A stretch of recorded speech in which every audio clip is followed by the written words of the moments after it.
Hello, my name is Marcus. I'm the compiler of a collection of therapy quotes entitled 1001 Windmills of the Mind, a collection of advanced self-help quotes taken from what's often called the psychodynamic or the psychoanalytic perspective, which long ago, as I understand it, was referred to by some as philosophical medicine or narrative medicine. For the love of narrative medicine, to borrow a line from Steve Perry, his second solo album is called For the Love of Strange Medicine. So can I borrow that line and let's say that psychoanalysis, or these 10,000 quotes that we have in our collection now, 10,000 advanced self-help quotes taken from the psychodynamic tradition.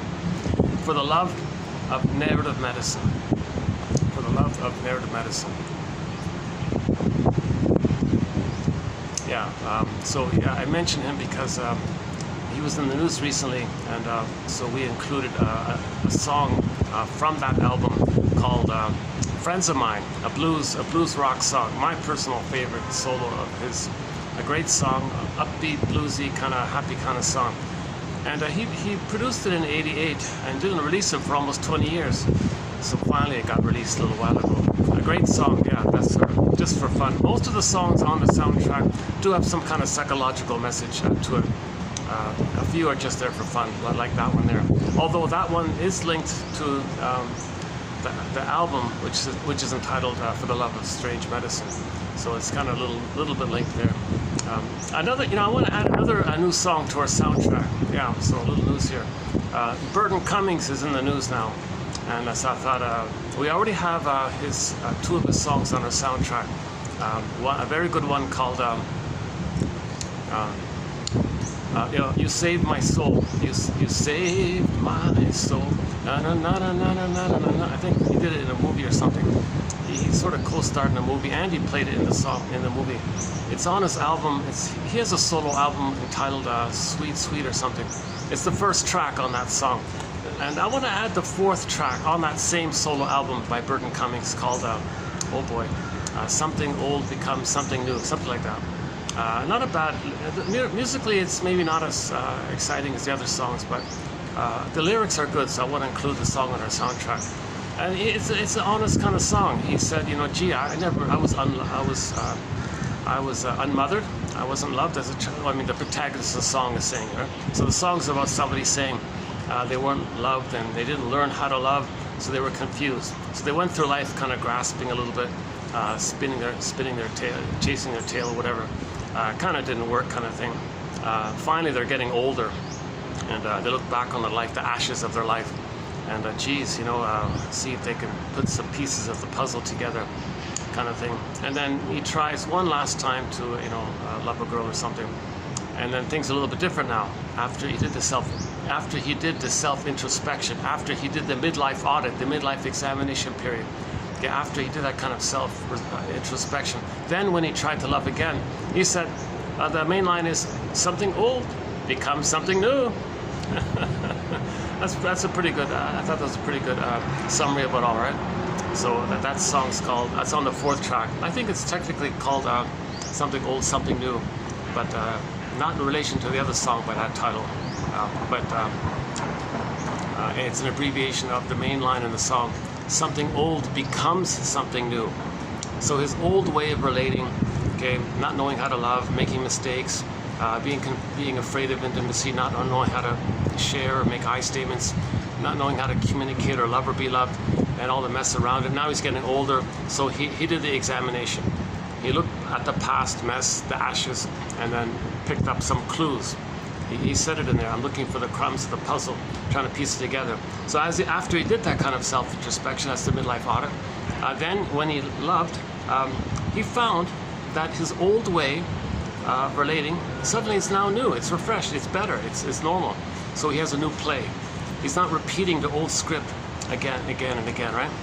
So for most of life, he was doing the same script, different cast, like that song by Whitney Houston, who sang that song. Oh yeah, I'm back out. Oh, I'm sweating already, jeepers. I'm back here, my second time here at the park. It was kind of fun doing it the first time. I did one video, the last video here. Despite all the interruptions and all the sweat and all that, I kind of felt a little refreshed afterwards doing it outside. So I didn't do it Sunday. Yesterday was Sunday. I didn't do it figuring it would be way too busy. So today's Monday, but it's still surprisingly kind of busy. I'm kind of hoping when those people behind me leave, I'll go back to the spot I was looking for. Not too many options here. So you're gonna see me. There's gonna be a lot of pauses here. I need to make a few pauses to. It's 40, or it's 40 as I'm sitting here. It's 40 degrees Celsius with the heat index, or the humidity index, or the feel real index, or whatever you want to call it. It's sort of in the mid 40s. So hold on a sec. Yeah, let's do one. Let's do one kind of a.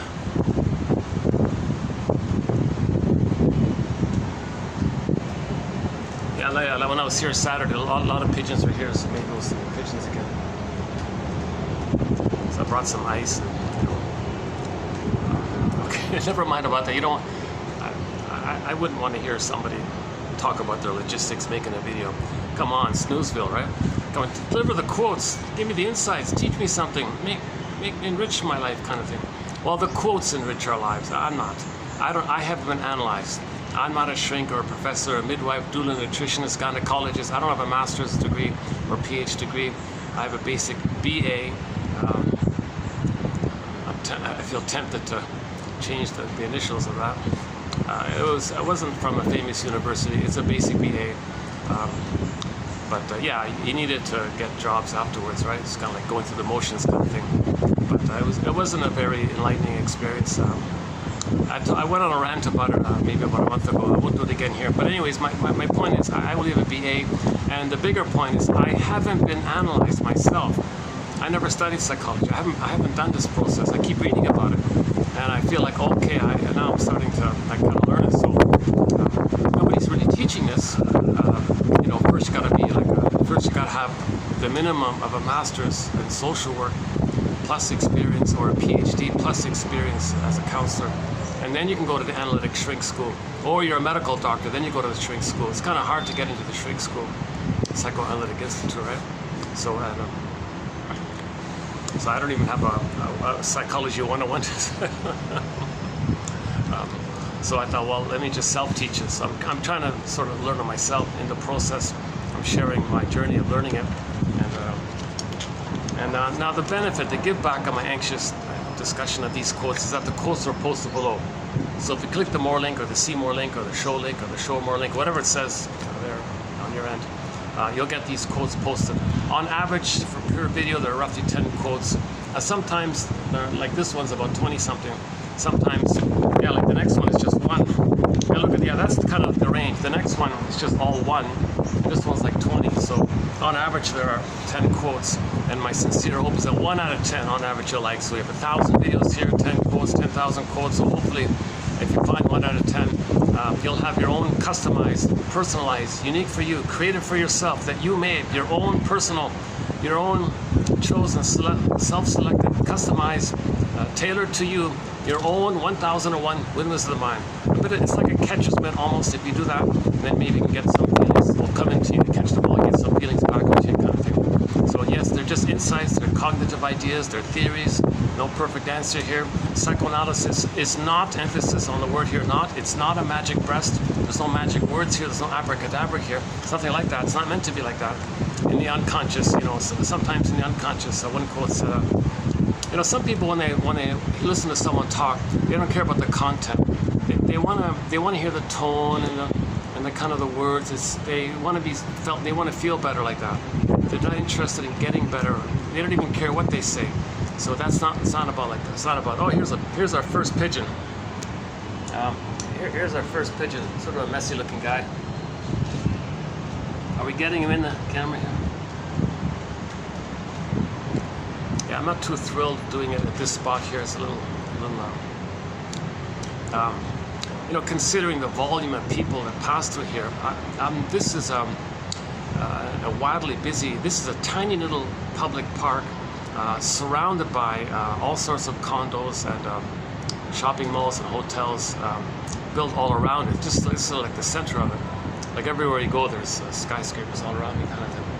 And everything was built around this little park. And so it's wildly busy. And I think the staff can't keep it perfectly clean all the time, right? So it's sometimes, but considering, all things considering, it is pretty clean. It's pretty good, all things considered. I'm going to keep an eye out on, no, they're still there, at the back there. Yeah, I was trying to set up at the back at first, and all these groups and people came sort of around me. I couldn't, so I moved here. Oddly enough, this spot here is not popular for some strange reason. I'm in the pavilion part, and a little weird like that.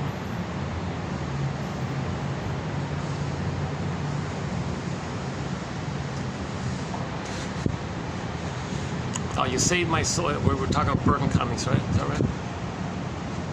Oh, no. So, yeah. So we have 10,000 quotes here. And my hope is that 1 out of 10 you'll like. And yes, these are theories, these are constructs, these are ballpark approximations, invitations for mutual exploration, brainstorming, trying to be detective. Okay? These are just clues, pieces of the puzzle, trying to piece together. Okay? It's like Rumpelstiltskin. What are the right words here? How do we reconstruct the story to understand what happens so we can get back our feelings? You need to mentalize and recognize and understand what happened so the feelings can be released, and then you can love life in the present rather than being stuck in the past, not knowing what happened, and all your energy's in there, and you're just repeating that trauma in a timeless repetition compulsion. Today's topic, timeless repetition compulsion, going through time and the emotionality of that trauma time, and that's what we're trying to heal.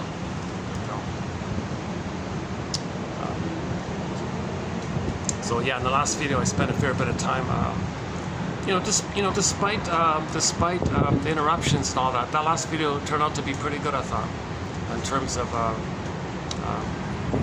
insights and interesting ideas. I would check out the last video. However this one turns out, I would go to the one before, part 1, in other words. This is part 2, yeah. Yeah, part 2. I did part 1 thinking, geez, I want to redo this because I feel like I'm missing something. And then when I finished, I thought, wait a minute, that wasn't so bad. I could just leave it. No, but I promised I'd do a part 2. Okay, I'll do a part 2.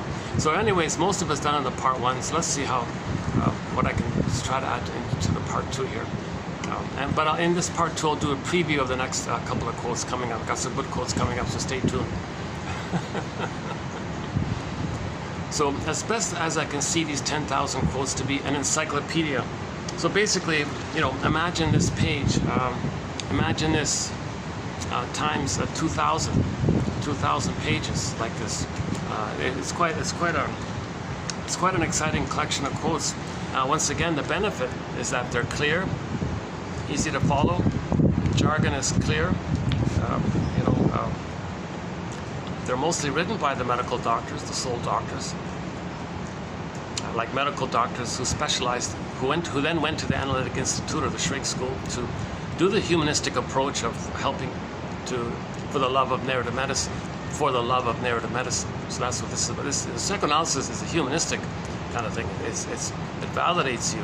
You must have a very good reason for saying this. Tell me more. For you associate what comes to mind. Okay, so what needs to be said, you got to say it, but you feel safe to do it. When you feel safe with somebody, what you need to say, you want to say, it comes up like that. You don't feel safe with the person, you climb up, kind of thing. So the shrink has self-empathy. He knows what you're going through, so he validates what you're going through. So it doesn't shame. He's not triggered by what you're going through because he already did his process. So a lot of times a friend might be triggered by your sharing, and he's triggered of his pain. And to deal with that, he tells you, "Oh, there now. Be quiet. Let's get over it. Stop talking. Let's drink a beer." He wants to deal with his feelings that comes up. So the well-meaning friend clamps it down, kind of thing. So. So that's not really the healing journey. Is the other person, the caring witness, validates. You must have a very good reason for saying this, and then he points things out to you. Like, I noticed you said that, and before I think I said, didn't you say that before? Now you're saying this. Oh yeah, you know what? And you make a link. Maybe you look for patterns when it began to see an example of it. Maybe that's why you're doing what you're doing. This because what you said before. Maybe that's why. I don't know. I'm just. An invitation for mutual exploration. It's kind of gentle like that. It's all tentative. A lot of it seems to me, perhaps, maybe, I wonder. A lot of things. The speaker has to kind of become conscious of it. So the other person just lets you know that it's safe. So he doesn't He doesn't just say because you don't know if he's listening to you or not. So if he points out, clarifies little things, he shows you that you're listening, and then you feel safe. Grief is healed when it's witnessed by a caring other. So part A is to get the knowledge to help you understand that we're looking for belated release and belated understanding. We have to understand repetition, compulsion, and transference, and identification with the aggressor, and symbiosis, and reaction, formation, projective identification, okay, and all of the other defense, translogical thing, timelessness, even, current topic. So we need the basic knowledge kind of thing. Then we kind of know what's going on, and then it gives us the encouragement to free associate, because we sort of know what's going on. What's going on? As a baby, we had an authentic self. Mother didn't meet our needs, and we froze up inside. Our soul turned to the image of attachment trauma, relational trauma, interpersonal trauma. Okay, what we're trying to heal from. The image of trauma, interpersonal trauma, is the soul becomes frozen, petrified, turned to stone, unreal, lost, down a tunnel, down a cavern where the light is never shown. Or the beingness, the pure beingness of our authentic self is, I think the most common image for this is Snow White in the glass box, right? So Snow White represents our authentic beingness. And where's our beingness? Well, it's in a coma in a box like that. So we're not connected to ourselves. We live to the extent that we're connected to ourselves. We live to the extent that we feel. We are meant to come from this connection to our embodied place, embodiment, and then I feel, therefore I am. You need that kind of amness. If you have your amness, you have all of your basic feelings. And if you don't have your amness, all those feelings represented by the golden ball goes down the well. The golden ball goes down the well. So now what's left of the person? Yikes, they go back to the survival brain, fear, anger, survival slogans. You're not really loving life. You're not caring about the quote-unquote human side of being human. You're not caring about human development, adult development. You're not caring about being an elder or sharing or the joy of life, admitting losses. You're just in survival mode all the time. So the slogans, you only care like that. What a poor life to just live in stress mode all the time. Just hypervigilance, either or thinking, and all you're doing is blowing off steam kind of thing from the tension of it all, from the tension of not feeling. And so we see this in the Disney film Inside Out, right? When joy and sadness got zooped away because the needs for the person were met, the pleasant feelings, the basic normal feelings got zooped away, joy and sadness, which joy and sadness represent. Then you go back to the earlier primitive brain called the survival brain. Okay, so once again we have three brains. The 3-in-1 brain, the brain with three parts, the triune brain, first brain, second brain, third brain, kind of grows up like with evolution, they say. So that first earliest brain of us, that part, is called the survival brain. Its language is biology, neurochemistry, it's visceral, and that part of the brain is the stress response, the amygdala, the fear and anger is mainly there. So although we say fear and anger is emotions or feelings, more technically, Janov says they're more like visceral sensations, preparing your body for the old fear with your mother that's triggered up by something in the present triggering. That's called anxiety, right? Something in the present reminds you the fear with your mother, so you're always on hyper alert like that because your mother hurt you, and you might be reminded of that, and you're still in that place, got to prepare for it. So you're always in that alert, vigilant kind of place. So you don't relax, you don't think clearly, you don't put your guard down, So and there's a lot of cortisol like that. You still there? Oh, geez, there's even more people over there. I was thinking they might go away. There's even more people over there. That's the best spot back there. I think that's what's going on. Oh boy, yeah, there's no breeze here. Jesus, there's barely a breeze here. Okay, every 5 minutes I'm gonna have to turn the camera and I'm gonna take out a cloth and just do a little wipe here. I don't want you to see me dripping in sweat like that. It looks a little embarrassing. I don't care too much about my appearance. I don't want it to be too distracting. I want the reader or the listener to focus on the quotes. That's sort of the idea, to focus on the quotes. Don't judge these quotes by yours truly. I gave my disclaimer. I haven't been analyzed. I haven't done it. I have a lot of anxiety. You're seeing it with my ums and ahs and stops and starts and self-corrections. I'm not talking in a calm, smooth kind of way like that. So I think my anxiety is coming out by the way I'm speaking kind of thing. We did some very good videos on anxiety recently. Check those out. Just done recently.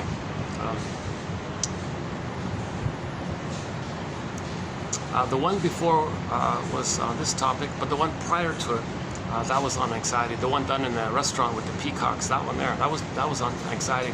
And we talked a fair bit about the Disney film Inside Out, because in the sequel coming out in June 2024, I'm posting this in April 2024. In the sequel, when it comes out, they showed in the trailer that anxiety's going to run the console. So I just talked about anxiety there. One second.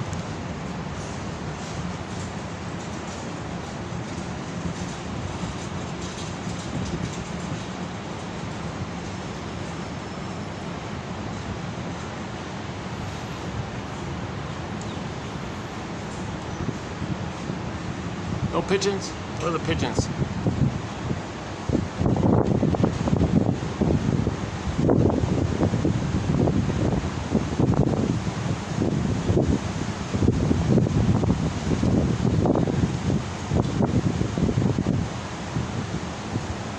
Oh, they're there.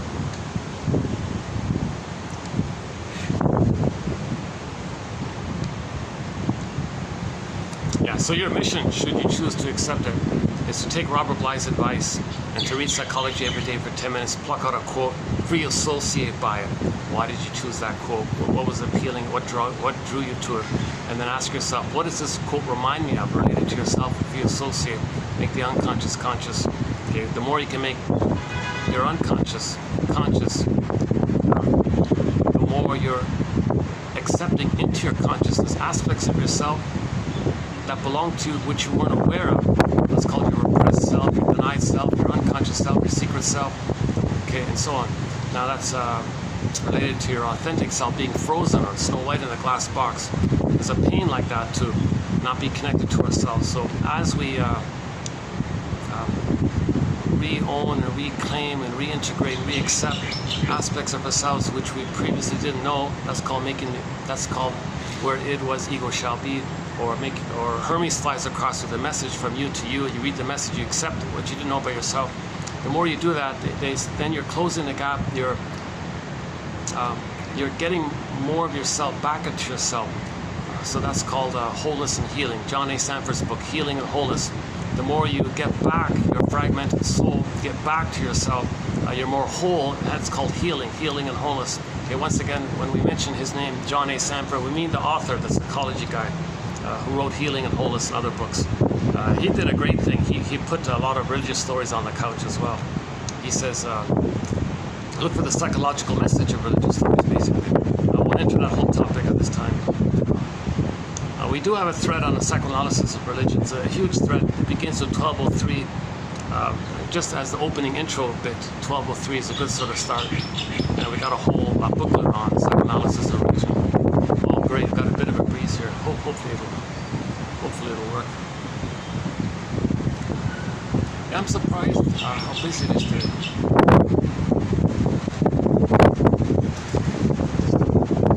Jeez. Now they're all sleeping. They're all lying asleep. I guess a lot of people take their naps. This is like mid-afternoon siesta time. Some people take their naps.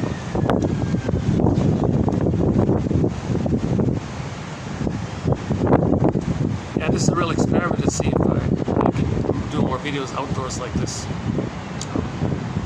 It's getting harder and harder to do these indoors. Management's getting a little more stricter and more, like one venue, a nice place that I was used to go to. I would buy like one coffee, I'd be there for like 3 hours. Now they're saying, well, you only bought one coffee here for 3 hours, you're going to buy another one or what? Come on, buy another drink. Oh, Jesus Christ, you're going to do this?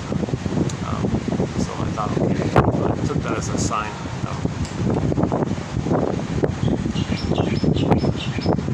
So I'm down to 3 venues I can use at the moment. This is like a new backup place. So it gives me some options for the time being. That's not true. There's some other venues I can go to, yeah. Okay, yeah.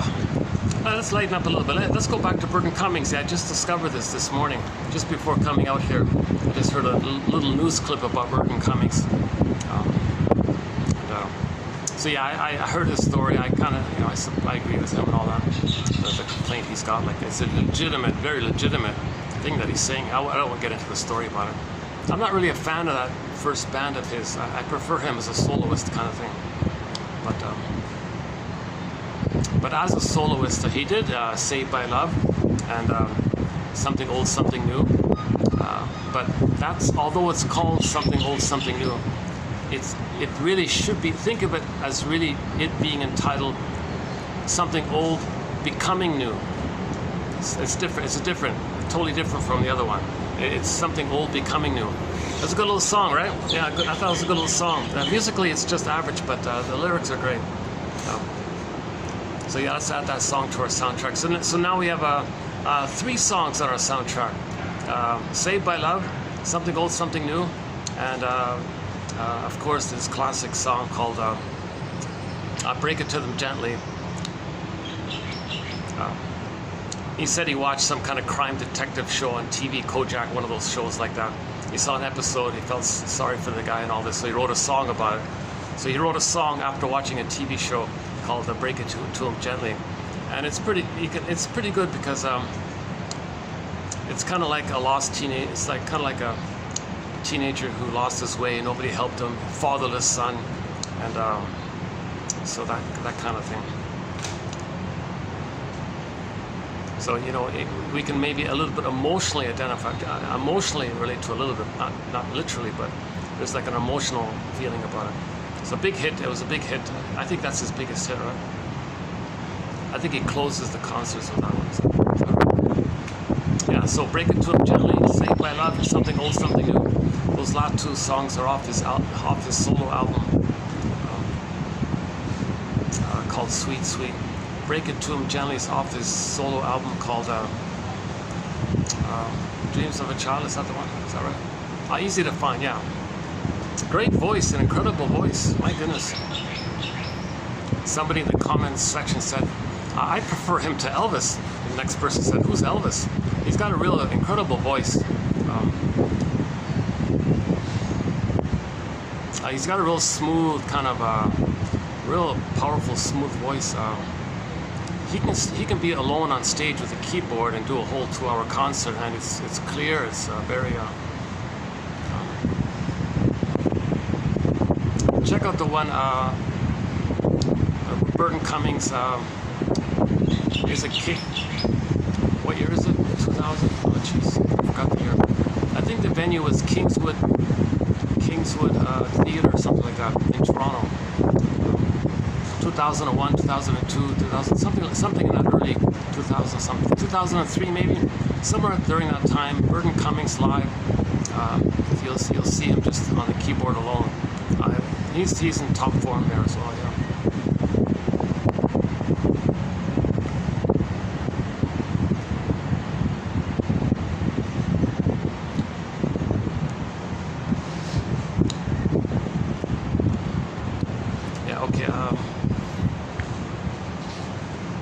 So yeah, that's our most newly added song to our soundtrack.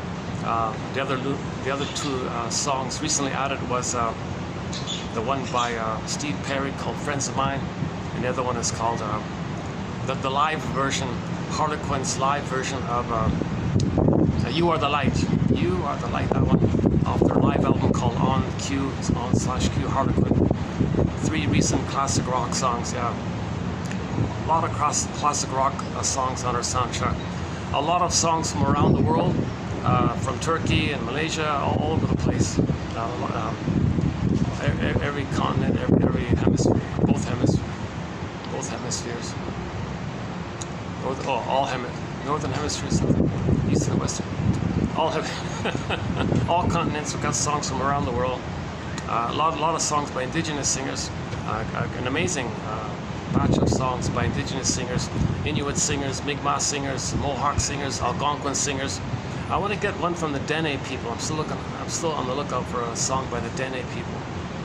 Robbie Romero, I'm not sure, what is he? Is he Dakota or something? Dakota, one of those. A lot of great songs from there. A few Métis songs. A lot of Mi'kmaq songs.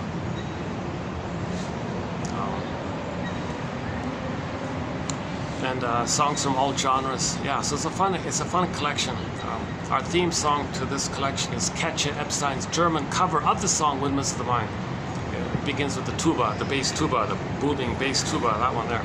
It's a German cover of Windmills of the Mind, the song Windmills of the Mind, done in German by Katja Epstein, a great singer from Germany. That's our soundtrack. If I can fix my laptop, I could bring it out and play it, but lately I haven't played it. Oh boy, I'm tempted to go inside the hotel to cool off, because I'm really drenched in sweat here. Yikes. Okay, hold, give me a minute here. Hold a second. Yeah, it's really getting hot out here. Jeez.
Okay, so let's go back to the basic image here. What we're talking about here, what we're dealing with, is a thing called attachment trauma. I think to many people's surprise, especially at midlife, when they say to themselves, gee, something's missing, something's off, I feel like I'm missing something. I feel like I'm living the provisional life, the unlived life. When does life begin? What's my unique contribution? What are my gifts? I feel like I'm sleepwalking through life, like I'm in a trance of some kind of timeless dream in my life or something. So that's that's the beginning of the second journey in midlife, the midlife audit, the midlife examination period, where you look back at the ashes, pick up the pieces, like the song was saying, and then something old becomes something new. Your old life becomes a new life. That's what we want. We want a new play, like we want a new life, not just to keep on repeating the old one, hoping that somehow it'll magically resolve itself or something. See, in the old life, there's a script, a traumatic script, and we keep replaying what caused the hoping to update it and change it, but you can't do it because there is time, but that drive that repeats, it doesn't know time. That's the issue. So when you realize you're repeating the past in whatever form or way it takes, as discussed in part 1. Oh yeah, that's good that we have part 1, yeah. So I won't redo the, you know, that's funny, yeah. In part 1, I discussed the mechanics of sort of the record of how we repeat the past and the present. So let's skip that part in part 2. Yeah, I forgot about that. So yeah, then finally in midlife, oh my God, something's missing here. Okay, now you begin the second journey, the true hero's journey. The true meaning of the word hero's journey in mythology is when you look for your authentic self. Okay, so what happens? So where's the authentic self? Well, it's either sleeping in an ice box, in a glass box like the Snow White. It's either deep in the unconscious like Miss Core when she got pulled out into the underworld, or it's in the forest locked in a cage like Iron John, the golden ball, and you need the key. Where's the key? Under Mother's pillow. You got to get the key. Mother's not going to give it to you. You got to be a detective. You got to be your own detective. Find out why did the mother do what she did? Why didn't the mother meet the baby's needs? You got to be. If you can get that story, you're halfway healed. If you can get that story. If you idolize her, worship her, or demonize her, you're not doing it. That's a defense against her. You're maintaining the trauma bond loyalty to her. If you idealize her or demonize her, the true meaning of honoring your parents is to see them as human beings.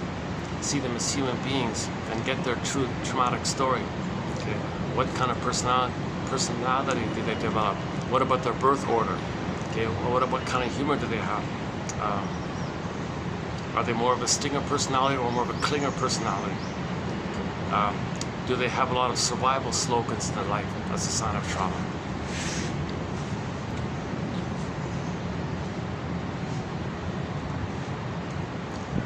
So our opening quote on our forgiveness thread begins with Bruce Springsteen on YouTube, Independence Day, Toronto. If you listen to the introduction there, and that's another Toronto reference, yeah. Bruce Springsteen, Independence Day, Toronto. Listen to the intro he gives to that song. He means emotional independence day from the mother. Like when you're traumatized, you're stuck there. How do you get free from it when you're stuck there due to the trauma that sticks you there? Only when the baby feels safe, then he can hatch, and then he can separate. He doesn't feel safe, he's stuck there waiting for mother. He becomes her in an attempt to save her, to have her finally. So he's kind of stuck in the tar pit of a negative symbiosis called the mother complex.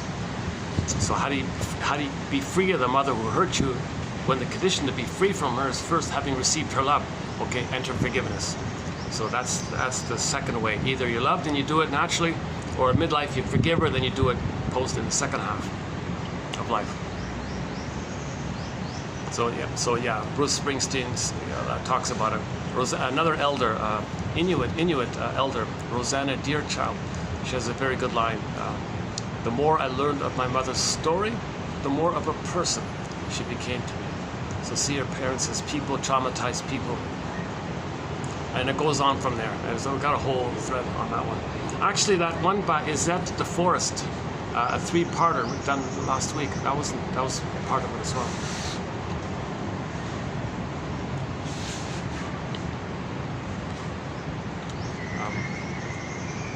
So the conclusion is, if you can reconcile inwardly like this, your outer relationships will reflect that. Your relationships outwardly kind of reflect what's going on inwardly. Okay, as above, so below, inside out. So if you heal the inside, okay, get back your inside, your authentic self, then you can come from inside out. We're meant to come from, that's what Pete Doctor means. You're meant to come from inside out. Your authentic self. If you have if you're connected to your authentic self, okay, your beingness, then you make sense. Literally, you have a sense of self and you make sense. So you'll act like an adult, basically. And you know your uniqueness, which you express, and there's pleasure and loving life like that.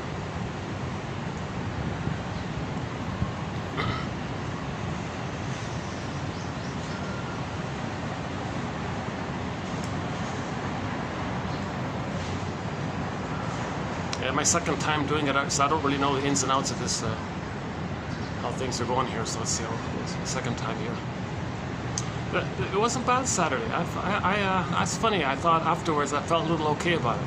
I felt like I had a little fun. Like I was on a picnic. I had a picnic. I felt like I just came from having a picnic. Although it's just by myself, I saw a lot of kids playing, and there was some music in the background, and a lot of pigeons. I had a slightly festive feel to it. It reminds me of Center Island as a kid. So back in Toronto, there's a very nice park called Center Island. You can only access it by ferry, a 20-minute ferry from downtown. You take a ferry for 20 minutes. It's called Center Island. A massive park, a huge park. You might not even be able to walk it from end to end. It might take a couple of days. Like, it's a massive park. I think now there's even there's even a airport landing strip on it. That's how big it is. Or it's a separate, or nearby it or something. I think they made an artificial island beside it to make the airport. Now there's a small airport there.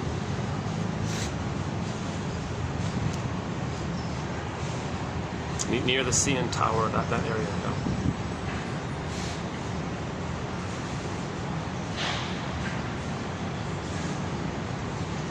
A lot of concerts take place in that downtown area, yeah. But the Burton Cummings one I'm talking about, Kingswood, that's like north of Toronto, like way at the opposite end, like in the suburb of Toronto, north of it. But the Bruce Springsteen concert done in Toronto was downtown, near the CN Tower. Yeah, the opposite ends. Yeah, these guys who do these music podcasts, it's kind of they're reminiscing, they're in a pleasant, timeless, nostalgic kind of place, talking about old songs all the time.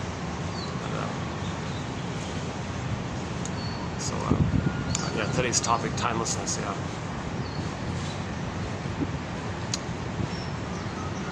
Okay, now, so when the baby's traumatized with the shaming mother, abusive mother, now, we don't mean she's doing it. Sometimes she's doing it deliberately because she resents the idea of being a mother, and she resents it. She never got loved herself, not supposed to give it. So she expresses anger at that. I can't give love. No, I never got it. How can I give it? So there's a lot of anger like that. Or sometimes she wants to show up her mother. Yeah, I know what I'll do. I'll tell the world what my mother did to me. Okay, baby, you're going to play me when I was a baby. I'm going to play my mother. Look, world, here's my baby. I'm going to make my baby as a proxy of me back in the nursery. And I'm going to show you what my mother did to me, because I'm going to act just like her. So she shames her own baby to show the world how her mother had shamed her. That's called showing up the mother. Repetition compulsion, negative magic gesture. Really shaming your own baby somehow. Using your baby as a proxy of you crying for love, and you shaming your own baby somehow with your baby crying for you back in the nursery. Somehow there'll be a magical time machine. You'll go back in a time machine, morphing machine, and your mother will change her ways, and the person who did the shaming will be loved. It doesn't make sense. We're not making sense. That's the problem. That's in that mind. Okay, it's timeless. It's called primary process, condensation, displacement, symbolization, and so on. And there's no sense of it's infinity, no time, and infinite, no time, no space, really. That kind of dreamy, symbiotic, blissful, oceanic, magical, myths and fairy tales. Gods live forever. The images live forever in the brain like that. So we live in two worlds. In the beginning, we live in what's called primary mentation, primary process mentation, primary process thinking. This thinking, like the cat says in Alice in Wonderland, it's mad in there. Okay, Alice says up is down, left is right. There's no here or there. Okay, and there's no sense of time. So things can flip and flop and shapeshift and twist and think. It's just all wild like that. That's called primary mentation. And babies have that kind of mind like that. Really? You want the baby to be traumatized in that swimming, that swirling kind of stuff like that? That means if they're stuck there and their energy's in there, if their energy's in that primary mind, they're going to go through life not knowing how to tell the truth, flip-flopping. One second.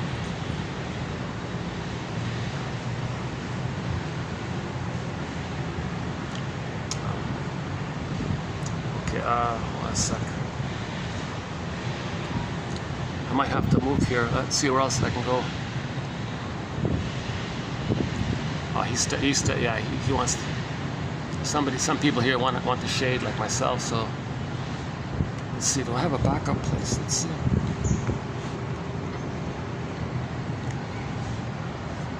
This is sort of like the last sort of shady.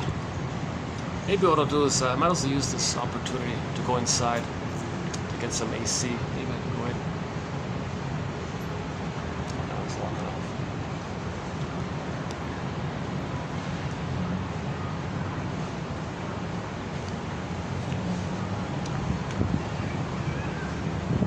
Yeah, that fellow looked extremely tired, worn out kind of thing.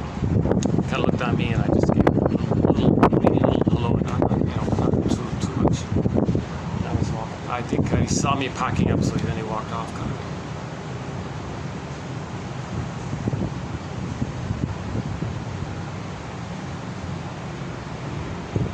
thing. Yeah, that poor guy looked like he hadn't slept in years. I don't think that guy had a good night's sleep. He looked really tired. Maybe he's I don't know, works 2 jobs or 3 jobs or something. Maybe this is his one rare day off or something. Poor guy looked really tired.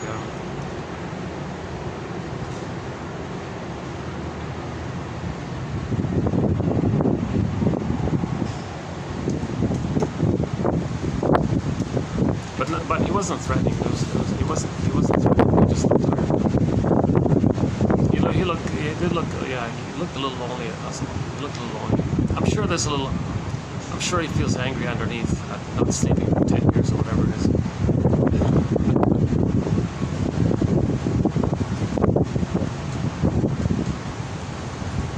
Is he really gone?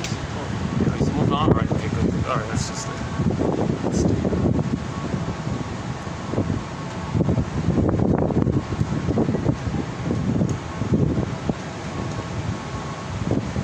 Last time on Saturday when I was here, there was a kid near me just beside me to my left here. I crouched like Spider-Man, hyper-focused, very agile, very alert, because he was playing some kind of game with his friends like that, so he, like a hide-and-seek kind of thing. So he was watching them carefully. He was crouched like Spider-Man, and when he saw that moment, he darted around him, and he fooled his buddies there.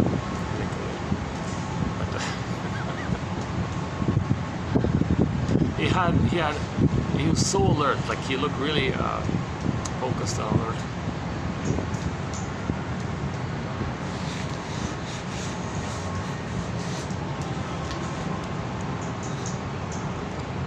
Yeah, so that's the basic. That's sort of the presenting issue here. The presenting issue. What's your chief complaint? You know, the shrinks would say. I think in the books, when you read the thing there, the case studies, the shrink would begin. All right, hello, welcome. What's your complaint? What's your chief complaint? Let's begin. What's your presenting complaint? Like, start somewhere.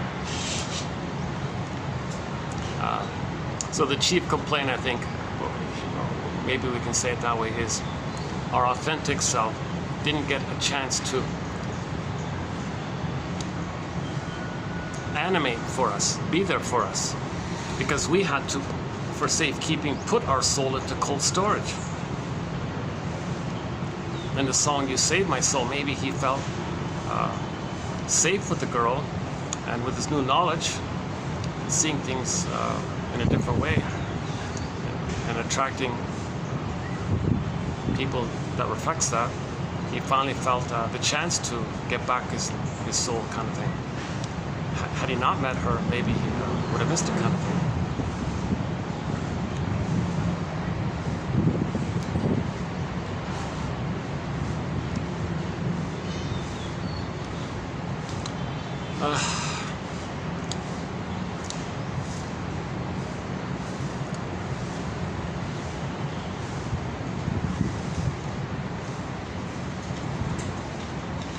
Okay, sorry, let me do another perspiration management. Let me do another water man. Let me do a little water management here. Hold on a second. Let's see.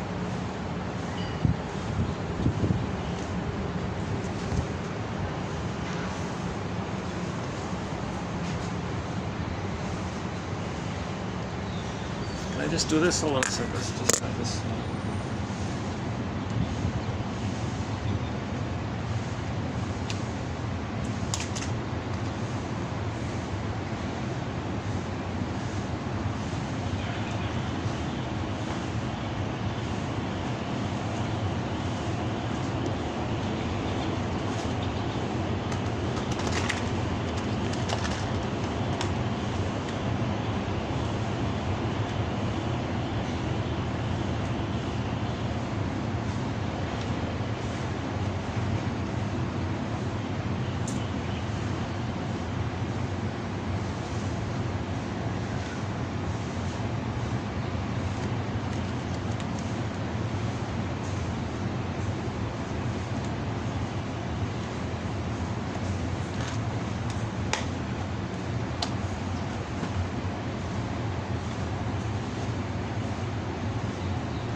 So that's the image of trauma.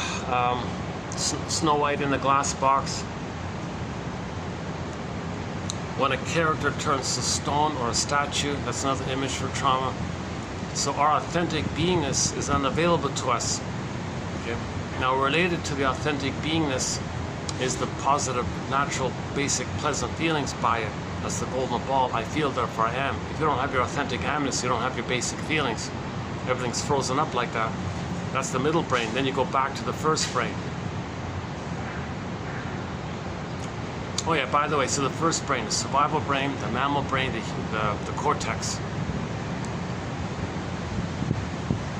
So we mainly from our consciousness, from our cortex, we express the middle brain, the feeling brain, the mammal brain, our embodiment, our body, feeling embodied, our authentic self, and our cortex is aware of it, and we express it like that.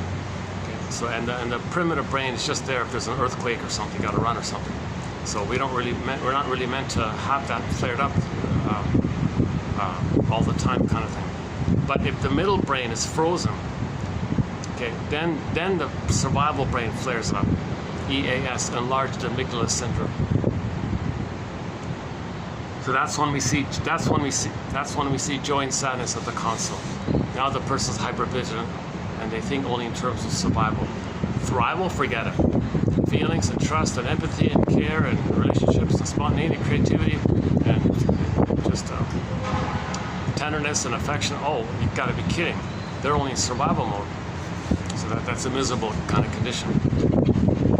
So at the end of the film, the Disney film, it said, oh, joy and sadness came back. And joy runs the console. Joy runs the console. Joy can step aside to let sadness run the console when there are losses. So there's flexibility there in the basic emotion. Then after sadness, after we admit the loss, sadness can step back and joy can come back to the console, kind of thing. Now if joy and sadness are zooped away, then neither are available. The person doesn't feel normal pleasure, and the person can't more losses. Think about that. If a person doesn't more losses, there's what's called the snowballing and kindling effect. Meaning, if a person can't have sadness at the console because there's no identity, I feel therefore I am, no animus, no feelings, basically. I mean, primary feelings, basic feelings. So if there's no floor or ground for sadness to stand on, that floor is called differentiation. When the child feels safe, he differentiates like a floor for sadness can stand on. But he didn't differentiate, he's still fused and stuck with the mother like this. Oh, well there's the same, well there's the original pigeon that came across last time. Or was that a different one?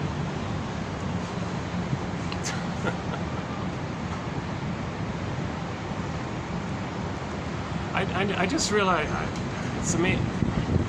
I'm learning little new things all the time. I didn't realize that pigeons have red and orange eyes. Like the color of their eyes are reddish or orangey kind of.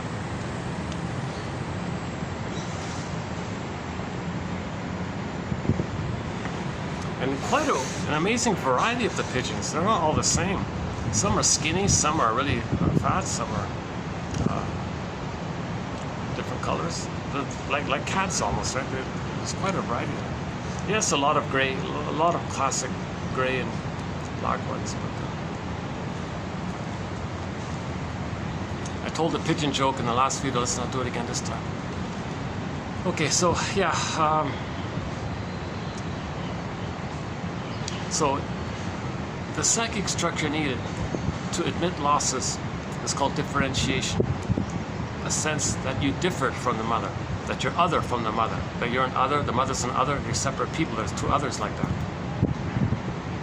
Because in the beginning, it's all meshed up and it's just one. He thinks a little God, he's not really a person, mother's not a person. There's just him as a God like that. No, in normal development, he differentiates and is a human, and mother's a human. That's the psychic structure needed to be able to more losses. This takes place naturally when the baby feels safe with her to do so. The baby needs what's called a secure attachment style. 5 parts to it. That's a major topic right there. So the psychic structure needed to more losses is differentiation or whole object relations, individuation, having your authentic self, your identity, you have a sense of self, I feel therefore I am, that kind of thing. So if the person's flared up in the survival mode and they don't have sadness available because sadness is zooped away, remember in Disney film, sadness zooped away? Oh, here he is again.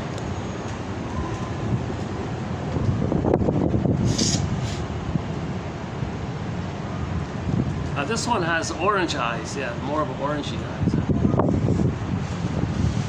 Well, this one has more of a, like a light orange kind of thing. This little hopping thing.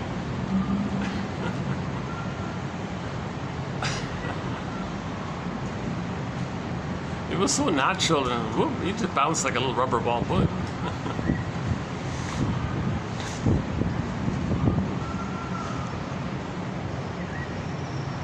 guess I didn't really pay much attention to birds as a kid. I guess I didn't notice them. I wasn't present. Huh? My amygdala was too flared up or something. Okay, so yeah. If the amygdala is flared up, you're just in vigilance mode. Like you don't see things for pleasure. You just see things in terms of are you safe? That's all you think about. Only one question: am I going to be safe here? So that part of the brain, okay, is called the survival brain. It kind of resembles reptiles and crocodiles. That's why the nickname for this brain is the crocodile brain, the lizard brain, etc.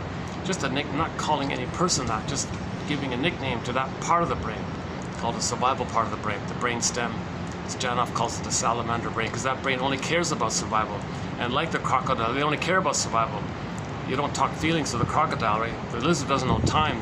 They're only in that timeless survival mode. There's no love or play, or you don't see lizards playing ball or anything, or playing catch or something. There's any kind of like, you don't see them crying or something like that. But mammals can feel. Surely mammals feel, right? But the earlier ones don't really feel per se. Some people might argue about that, but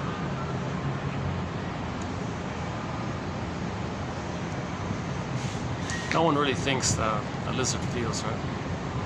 Or a snake, does a snake feel?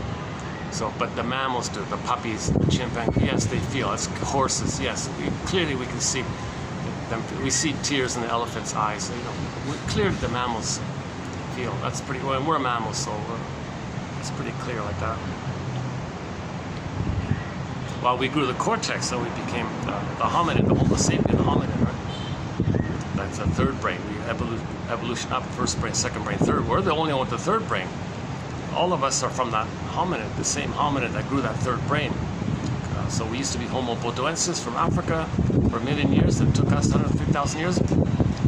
No, it took us a million years, as our previous version of us, called Homo bodoensis by one theory, to grow the cortex. Then we called ourselves 150,000 years ago, when that happened, Homo sapiens.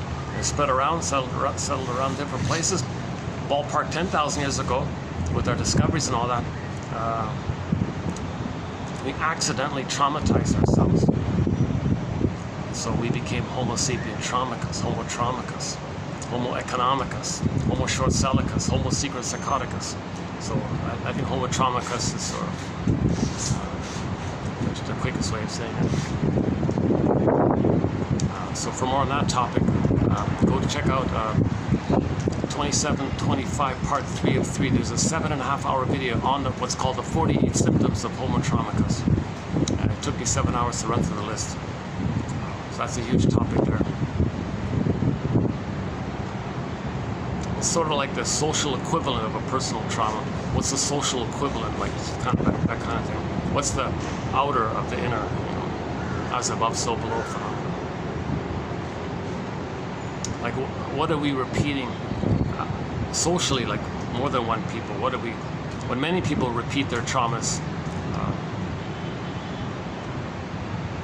what is like the summed up expression of many people traumatized? And each person individually wants to communicate what happened to them by symbolically replaying what happened to them, by repeating what had happened to them with others, for them ultimately to know what had happened to them, or confusingly to keep them unaware of what happened to them. So there's sort of a quote-unquote positive, negative sides to repetition compulsion. We repeat to know our story, that's positive. We repeat to not know our story because it's too painful to know the story, so if you repeat it, you're never really going to remember. So if you remember, you stop repeating. If you don't want to remember, it's too painful to remember, you just repeat. I don't have to remember it, just repeat it, then you don't remember. At the same time, the positive side of it, if you are repeating it, that's you trying to know your story.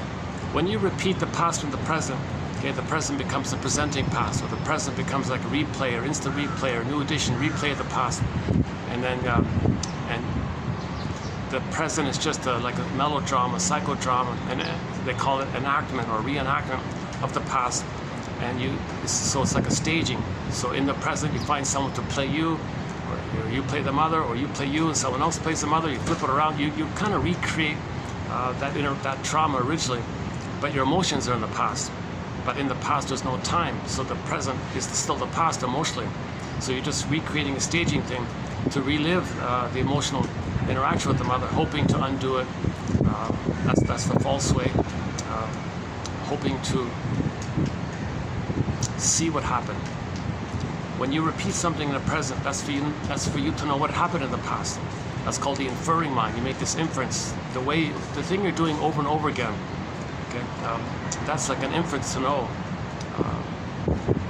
Like if people keep choosing emotionally unavailable friends or partners and all that, that's for them to know the mother was like that. You chose those people to know how you felt with the mother. Oh, here we go again. What is that?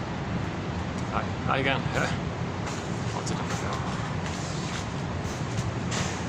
Oh, looks very similar, but maybe I'll go in and let me go in and cool off a bit.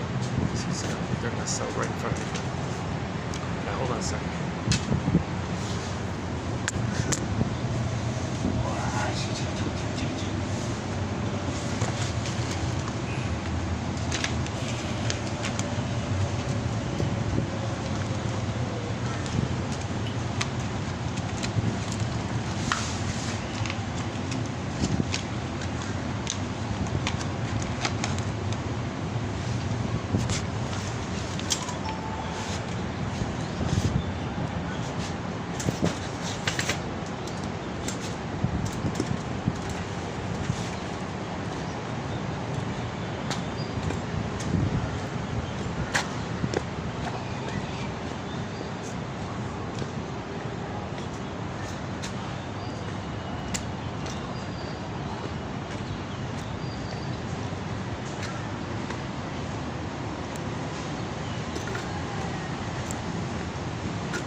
Sometimes you just be a little friendly, and they read too much into it, and they think you're going to save them or something.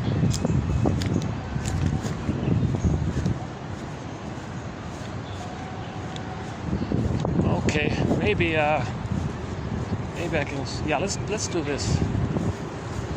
I don't see people that are really using this part here. This is the triangle thing here.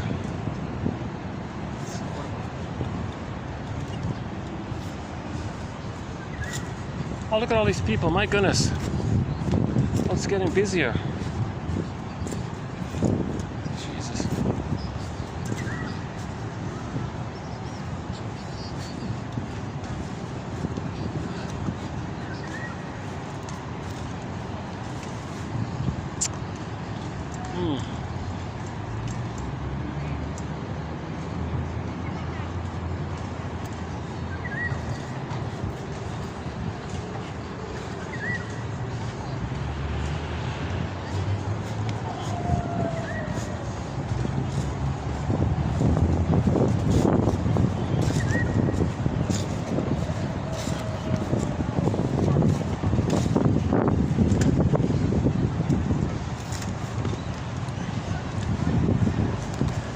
Yeah, that second guy there definitely had a different energy about him. He's somebody who would probably try to rob you or something. That first guy looked just tired. That guy looked just ambitious.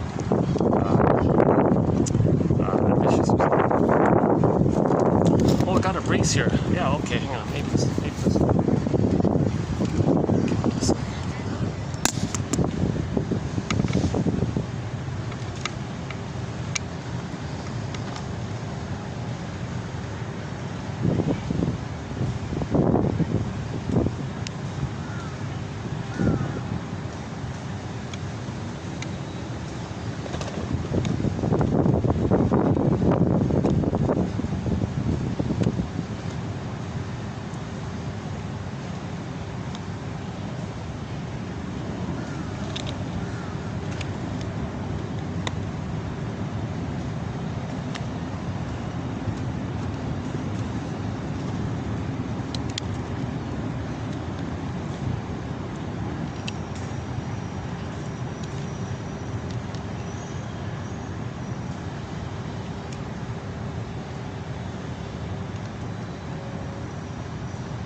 try this for a while.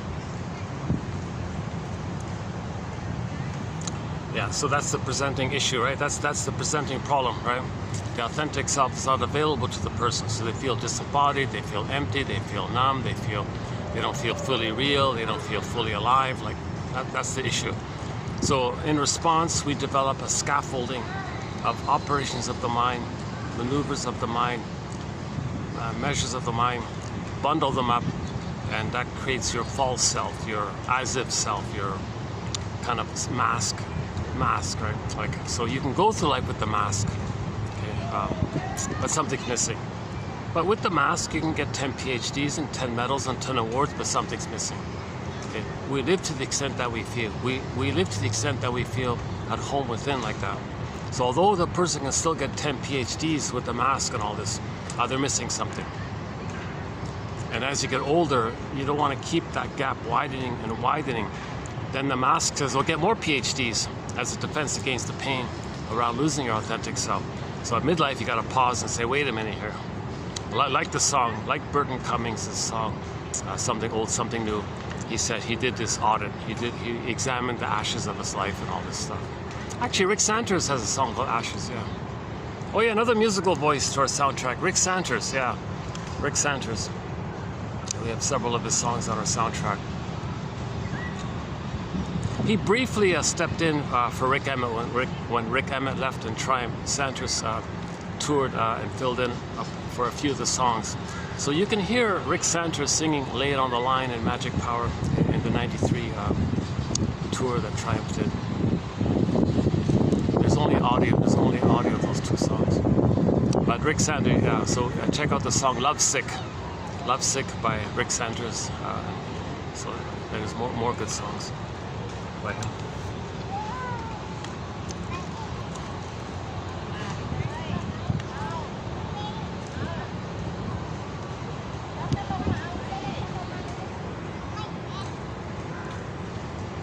Yeah, maybe let me turn this around. Hold on a second.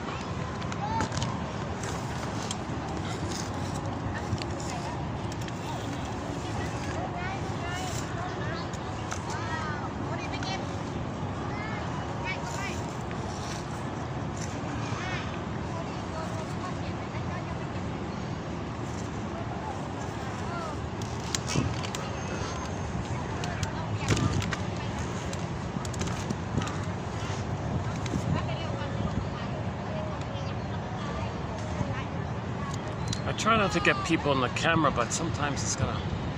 So what am I doing here outside? Well, let's do it this way.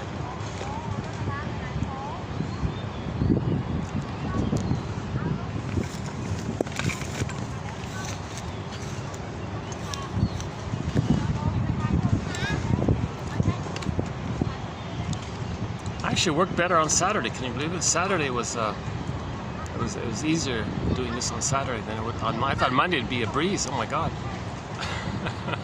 it's more awkward on Monday.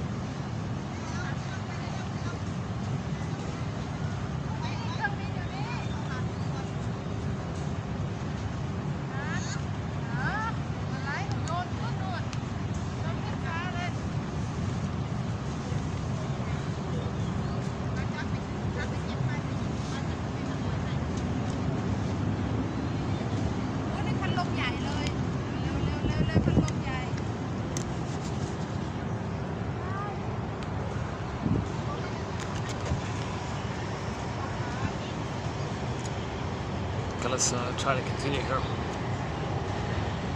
Yeah, so at midlife we want to get back our embodiment kind of thing.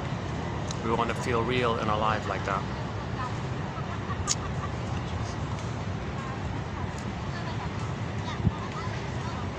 It's just sort of hovering behind me here. Okay, hold on a second. Let's try another spot here. Hold on a second.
Yeah, I still got to get used to this. Yeah, this is sort of new for me, doing these things in public, kind of like this.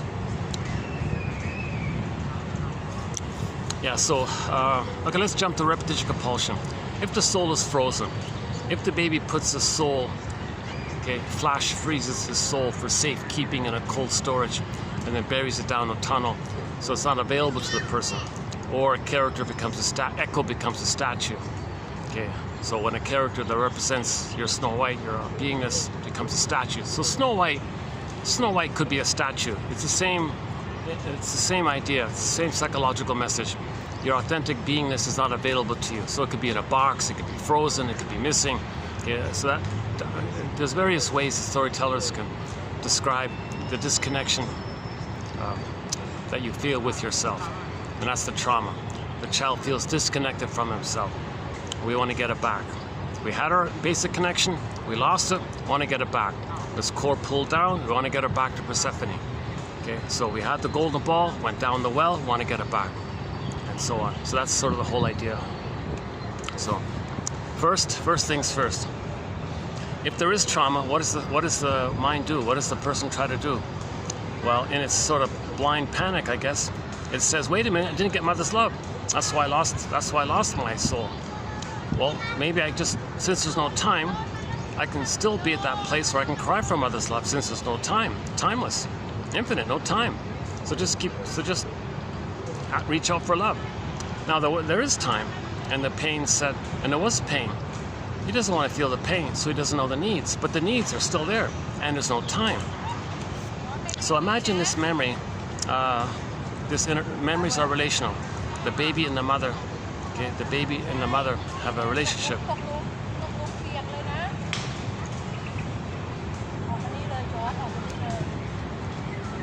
Yeah, I don't know. I don't speak the local language. I can't tell you. I can't eavesdrop.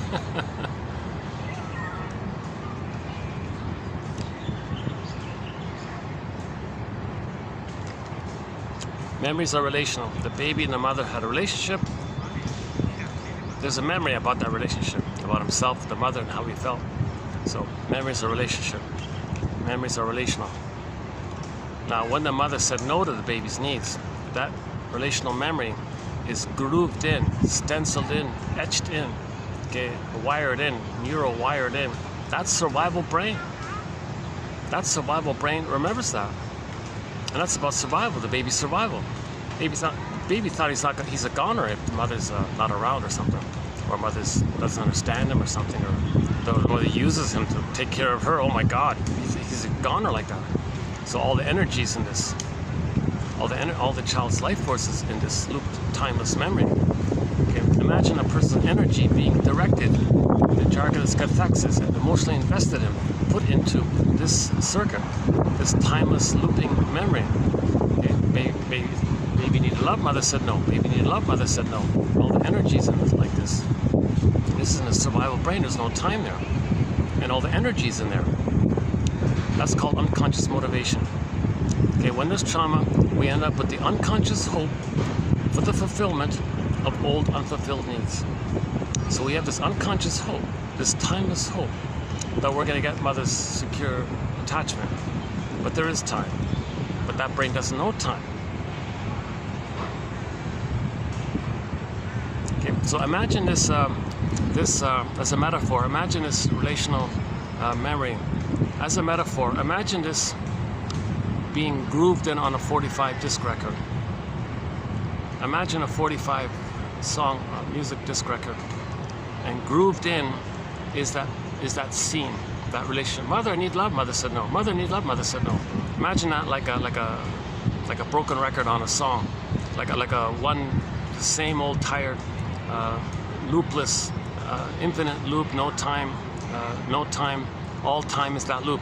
Mother, I need your love. Mother said no. Mother, I need your love. Mother said no. Imagine that as a song on a record. Let's call the song The Cry for Love, let's say.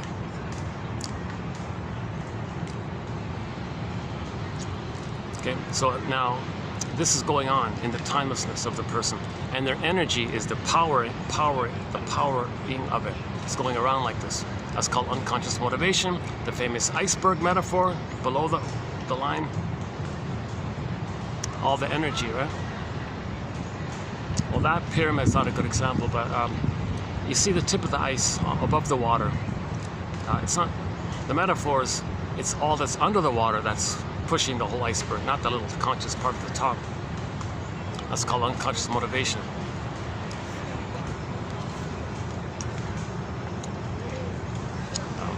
You know, the goal is to be emotionally free from that, emotional freedom. We want to deconnect from that and then let our life force be available for the present. But in the meantime, when we're not aware of what's going on, it's still looping around like this. So imagine it's looping around like this. Let's call it the cry for love, and it's grooved on a 45 disc record. Now this is going to make a person neurotic, because they're going to go through life just playing that one record. Edmund Burglar says every neurotic is dysfunctional. The way you dealt with trauma and you're still using it, thinking the present is still the past, that's neurotic. Not loving life in the present, not expressing yourself in the present, not expressing your uniqueness, or not mourning losses, or not having genuine pleasure, not being an elder, not apologizing when there's a mistake, not making amends if there was a mistake, not having empathy or tenderness or care, like the more quote-unquote human side of being human. If all that's missing, that's trauma. That's neurotic, dysfunctional. Every neurotic, whatever degree, mild, severe, every neurotic is a music enthusiast, but he only has this 1 to 45, which he carries with him everywhere he goes, and every time he sees a turntable, he runs to it like a compulsion, never-ending, fiery ardor, Burglar says, runs to the turntable, okay, looks for the plug, okay, puts the 45 on the turntable, puts the thing on, now it's spinning around, okay, picks up the needle, moves it over gently to the beginning part, gently places the needle down. Now you hear the scratches and the scrackles and all this. Look up Storyteller by Streetheart. There's a vinyl, the vinyl playing of it. You hear the scratches on it. One of our musical voices to our soundtrack is Kenny Shields of Streetheart. On their second album called Under Heaven Over Hell, there's a song called Storyteller. It's only on vinyl, but somebody posted it on YouTube, and you can hear the scratches, crackles like that. Okay, back to the record. So you put the needle on the record, and you play that loop. You play that loop. In every new situation, you just play that old scene. You recreate in the present what's on the record. Now, what's on the record? Baby cry for love, mother said no. How do you replay that in the present? Well, there's two ways of doing it. As discussed in part 1, I'll just do a quick abbreviation of it here. The more benign ways you play yourself and expect others to be the good parent to help you finish your development. It's going to disappoint, then you know you were disappointed.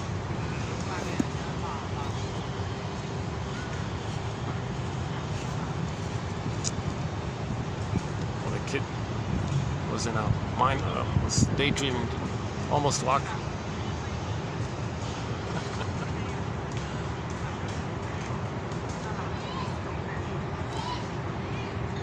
You know, you're walking, staring at your phone, you don't fully pay attention to where you are. Or you don't care, I guess.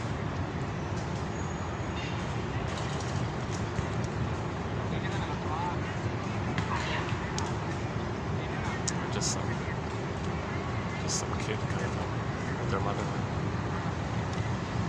Okay,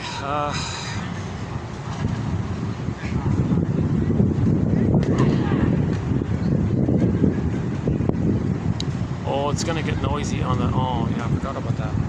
During the week, there's a high school just near here, and the kids play some kind of volleyball thing just beside me there. It's gonna get noisy there pretty soon. What time is it? Let's see, 4 o'clock? 3:41? Yeah, pretty soon it's gonna get noisy there. I'll move back over the pavilion if that, assuming that fellow finds it, moves on or something.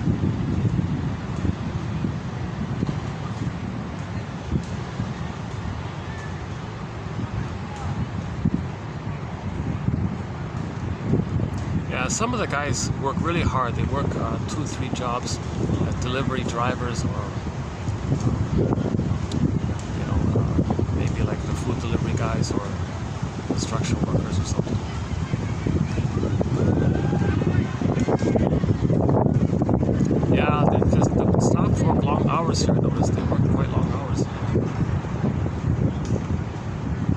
somebody works in a restaurant, they don't just work 8 hours, they work like pretty much like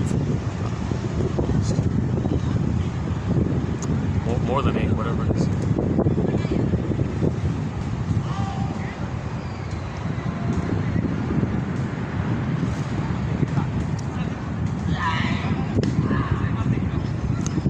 Yeah, okay, let's get back on track here.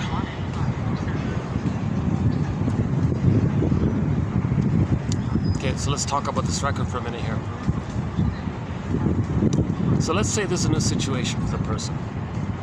New place, new relationship, new job, new interaction, and it's emotionally important to you in some way or another.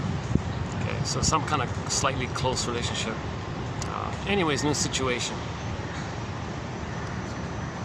Anyways, it's a situation that's close enough where you feel safe enough to replay the record. Because you're always wanting to replay it because you're in this compulsion to get your needs met. So you're always looking for a chance to replay it. So you may play it very often, you may play it just sometimes, but generally speaking, to one degree or another, when there's a new situation, whatever that situation is, depending on the urgency, I guess, the person's going to replay that record. It's unfinished business with the mother. It's a struggle with the mother. It's you can't love life until you resolve this issue with the mother. You gotta first know what happened and then forgive her. That's okay. But before you get to that point, you're still hoping magically that you're going to get those needs met because your unconscious doesn't know time. So in that state, in that first part, you're going to replay the record. Now, the more benign way of replaying the record is called direct. You play yourself in a new situation. You be you. Others be the good parent that you needed, but you expect too much. You expect them to help you finish your development. It's impossible. The present isn't the past, so you're disappointed. And you may recreate it. You'll coax it, you'll see it, make it happen, give people impossible tests, expect too much. It'll happen finally, and you'll want to make it happen because you're trying to learn your story, and it's impossible to happen. But so part of you wants it to happen, another part of you knows it's not going to happen. So the end result is not going to happen. Nobody in the present can invent a time machine for you, take it back to the childhood and change what happened, and change the wiring, change the experiences. So you're just replaying the record. The record said you needed mother's support and love, and she said no. New situation, you need some kind of support or love, and the other person says no. And you do this again and again and again. New scenery, new set, new people. Okay, same script, same record, one record. The Rock only has this one record. He doesn't have other records. Now Burglar says, he would love to love life, but he only has the one record. He's meant to love life. He's meant to have a lot of records. He's meant to have a MP3 player with 10 billion songs on it, whatever. He's meant to love life, but he only has one song on the MP3 player. He's got to play that same old song. Mother, I need your love. No. Ouch. He's only got that same old song. He's gonna keep. He can't just. It's so painful. It's just always there like that. And your energy's in there. You can't. Okay, maybe that's not a proper application of the metaphor. But anyways, let's just stick to Burglar's excellent metaphor. So in the new situation, you look at the record. The record said that the person has a baby, needed mother's love, and she said no. So in the present, you stage it. You play yourself, see others as the potential good parent. You'll expect too much, of course. People in the present have their lives and not going to dedicate 24/7 their whole lives to being your parent, kind of thing. To meet your developmental needs, to finish off your developmental needs, wherever you're traumatized between birth and 3, let's say. Now, usually when the person plays the thing directly, they're still in a kind of childlike place. So ironically, that's, believe it or not, that's considered slightly better off than if the trauma is prior to 18 months. Like, the direct way is trauma post 18 months, where the person can hold on to his soul and still has the hope that someone can meet his needs. So he still has a kind of hope like that, like a direct hope like that, because you can see it, it's visible kind of thing. He's acting like a child, wants someone to be his parent. It's kind of direct like that. Now, if the trauma is before 18 months, things are way more twisted and complicated. It's perverse, it's psychotic. Okay, shall I compare thee to an onion? If the trauma takes place prior 18 months, when they look at the record, they say, I'm not going to play myself. No way. I'll play the mother who hurts me. So the record said mother hurt them, right? So how do you replay that record? The clingers can do it directly. They play themselves and see others as the rejecting parent. It's kind of easy like that. When the stingers replay the record,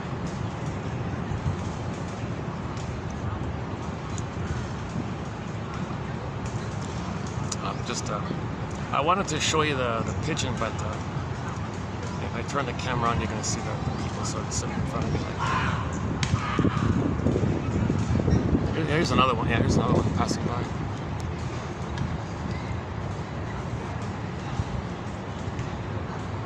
Yeah, there's a bit of a breeze, so I'm holding out here. So if the trauma is before 18 months, the theory is as follows. The baby experienced way more trauma with the mother, and the baby couldn't hold on to his soul anymore. He couldn't accept himself anymore, so he gives it up. It's deeply repressed. And when something's repressed like that, you don't want to know it, you don't want to stay in touch with it, you don't want to believe you have it, so you give up on the quote-unquote human side of being human. You give up on your personal development, you give up on your emotional development. It's so hurt like that. So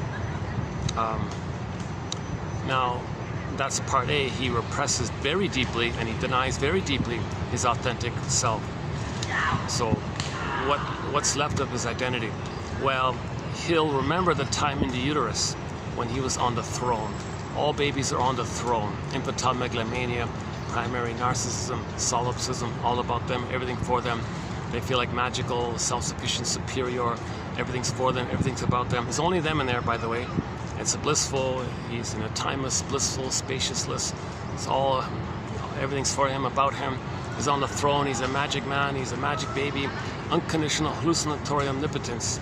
Okay, omnipotence of thought. He's automatically met.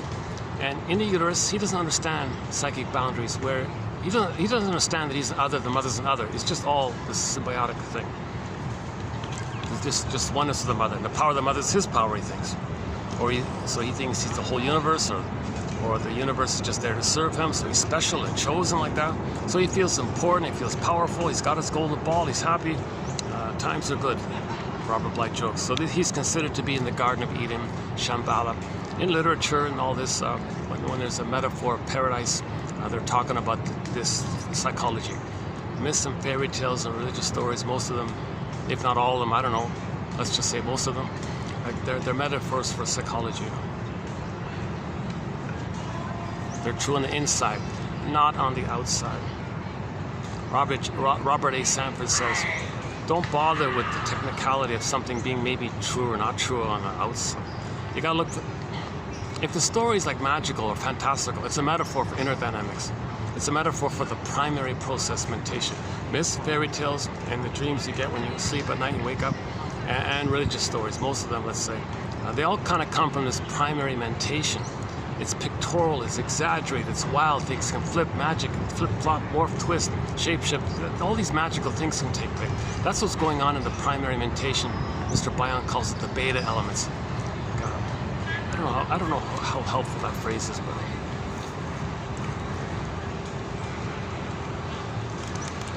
okay, so if the baby's traumatized before 18 months, meaning the mother was way more abusive, way more shaming, way more hurtful, then the baby gives it up. Okay, so he splits his sense of self into two parts. Okay, the authentic self he'll deny now. It's very he doesn't want to know it anymore. He feels so shamed and devalued by what the mother did to him. It's very repressed. So what's left? Well, in the uterus, he was on the throne. Okay, I'll take that. He'll take refuge in that. He'll take refuge and create that belief. He's self-sufficient, doesn't need anybody. He's superior and doesn't need anybody. That's what the baby thought in the uterus. So he'll kind of take this thing. He'll take refuge, and they call it the grandiose part self, omnipotent self, whatever you want to call it. Glorified self, the idealized self, the superiority complex. Oh.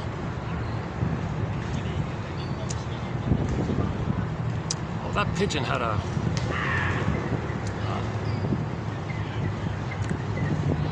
never mind.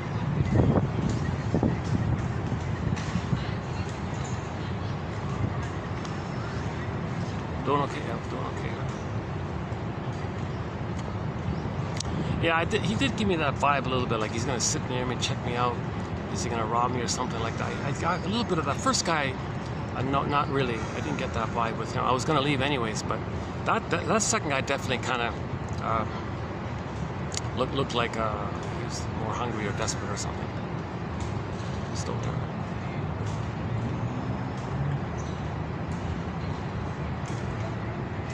I could be wrong. It's a safe city. It's a very safe city. You can see how.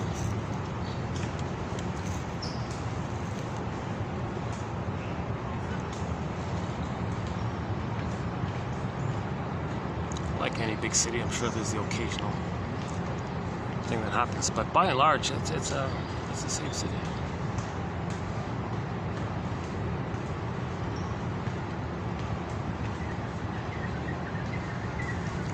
I think the ancient customs promotes family harmony and getting along with each other. Maybe that's sort of ingrained in the whole culture and education and the family customs. And maybe people come out of that by that cultural upbringing. Maybe there's more of a value of the harmony, peace and harmony.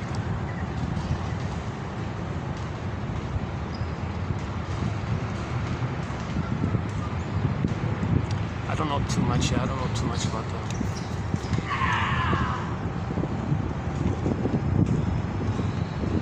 Yeah, it's fun. Like, why is it in some places that are very wealthy, there's more crime and violence in wealthy, rich places, and more coldness and callousness in wealthy places, and some other places that are considered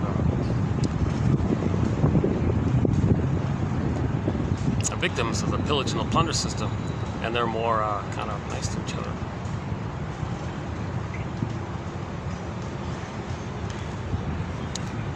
Yeah, because when others hurt others, they hurt themselves as well. So it's one thing to be a victim, but it's worse to victimize yourself and victimize others just to distract you of how your mother victimized you, because you're victimizing yourself. To be loyal to the mother who victimized you. So to not feel the pain of your mother victimizing you, and you're going to victimize yourself to be loyal to the mother, you find someone else to play your innocence and you victimize them, but you're still victimizing yourself. You just distract yourself of the pain of it when you hurt someone else, but you're still hurting yourself. So the victims might just try to heal from the original being hurt, but they don't want to hurt others. They don't identify with the aggressor. It's worse to identify with the aggressor, because when you identify with the aggressor, oh boy.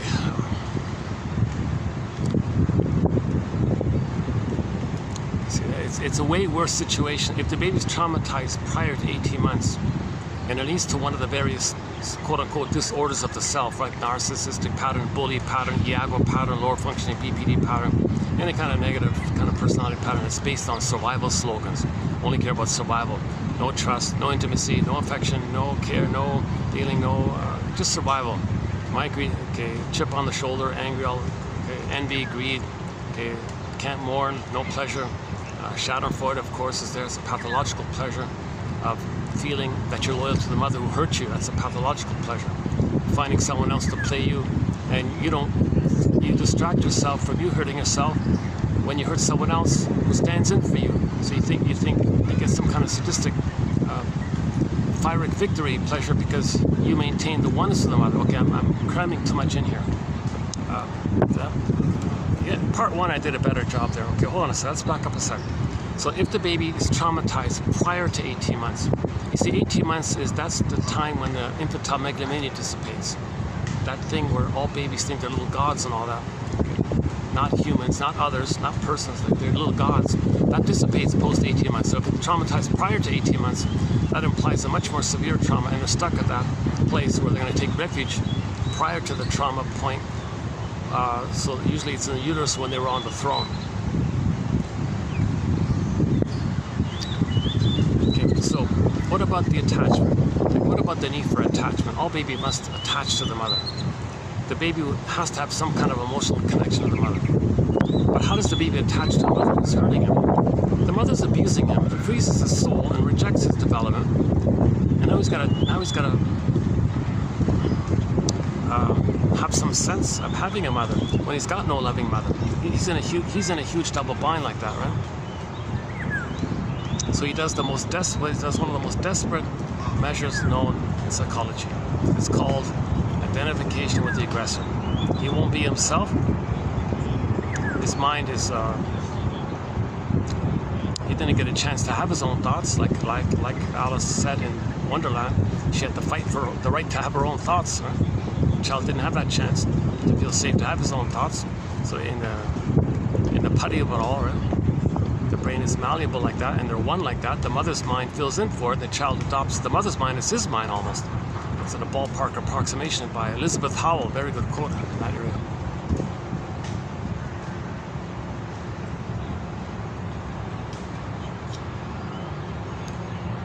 Maybe I can let me back up a second. Yeah. Let's back this up a bit. Oh, okay.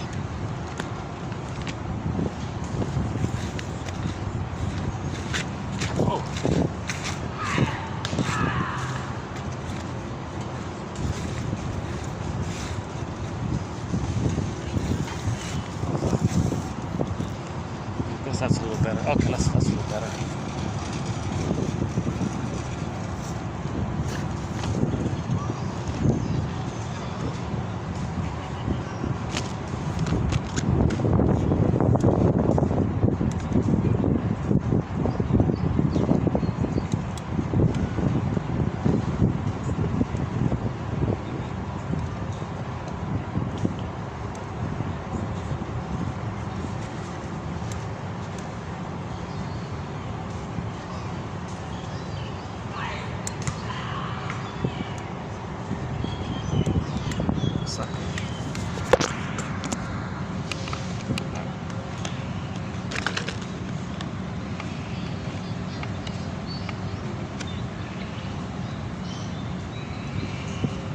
See, I wish I could play Burton Cummings. I wish I had the laptop. I could play some songs during these little mini breaks here. So yeah, let's imagine Burton Cummings. Imagine you're hearing Burton Cummings sing, "You Saved My Soul."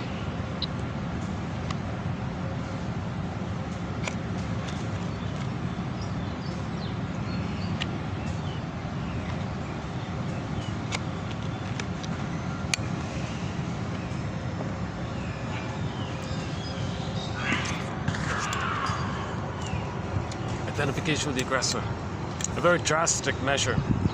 There's a self-help book entitled "Mother," the baby's asking his mother when he comes out, "Mother, do I have to lose me? Do I have to give up me to connect with you? Is that the deal?" Now the baby wants harmony. He wants a good relationship with his mother, because if he has that, he feels safe, then he can have his identity, then he can love life. So he's trying to please the mother, accommodate the mother. So, okay, mother, fine, I'll give up myself, and I'll be like you. Now, part of related to this phenomenon is that when the baby's not getting mother's love, maybe the theory is he interprets that as mother crying for love. Everything's love or a cry for love.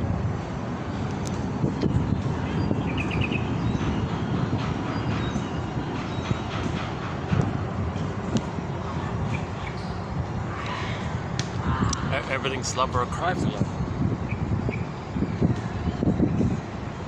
So the baby comes out of the uterus. "Hey, mother, hi there. I need a safe, secure attachment with you. I need your attunement, your sweetness, your tenderness, your affection. I need your reverie, your attunement. I need you to soothe me and see me and recognize me and be there for me. Let me lean on you. Let me trust you. Let me know that you're there. Let me feel safe with you so I can kind of grow into myself and let my embodiment fill me up and I can have my embodiment. I need a secure attachment. I need a oneness with you, mother. I need you to see me in all this." Mother doesn't do it. "Oh, mother, you're not doing it. You're not loving me." "Well, mother, everything's love or a cry for love. I feel your hurt and pain and anger around this, so you're crying. I'll interpret that as a cry for love. Mother, you're crying for love. Okay, mother, don't worry. I'm a little magic baby. I'm a king. I can save you. I can cure you. I can heal you. I'll make you be a loving mother. I'll save you." I'll save you. Say bye. You know, Anne Sexton has a poem. She made a baby to find her.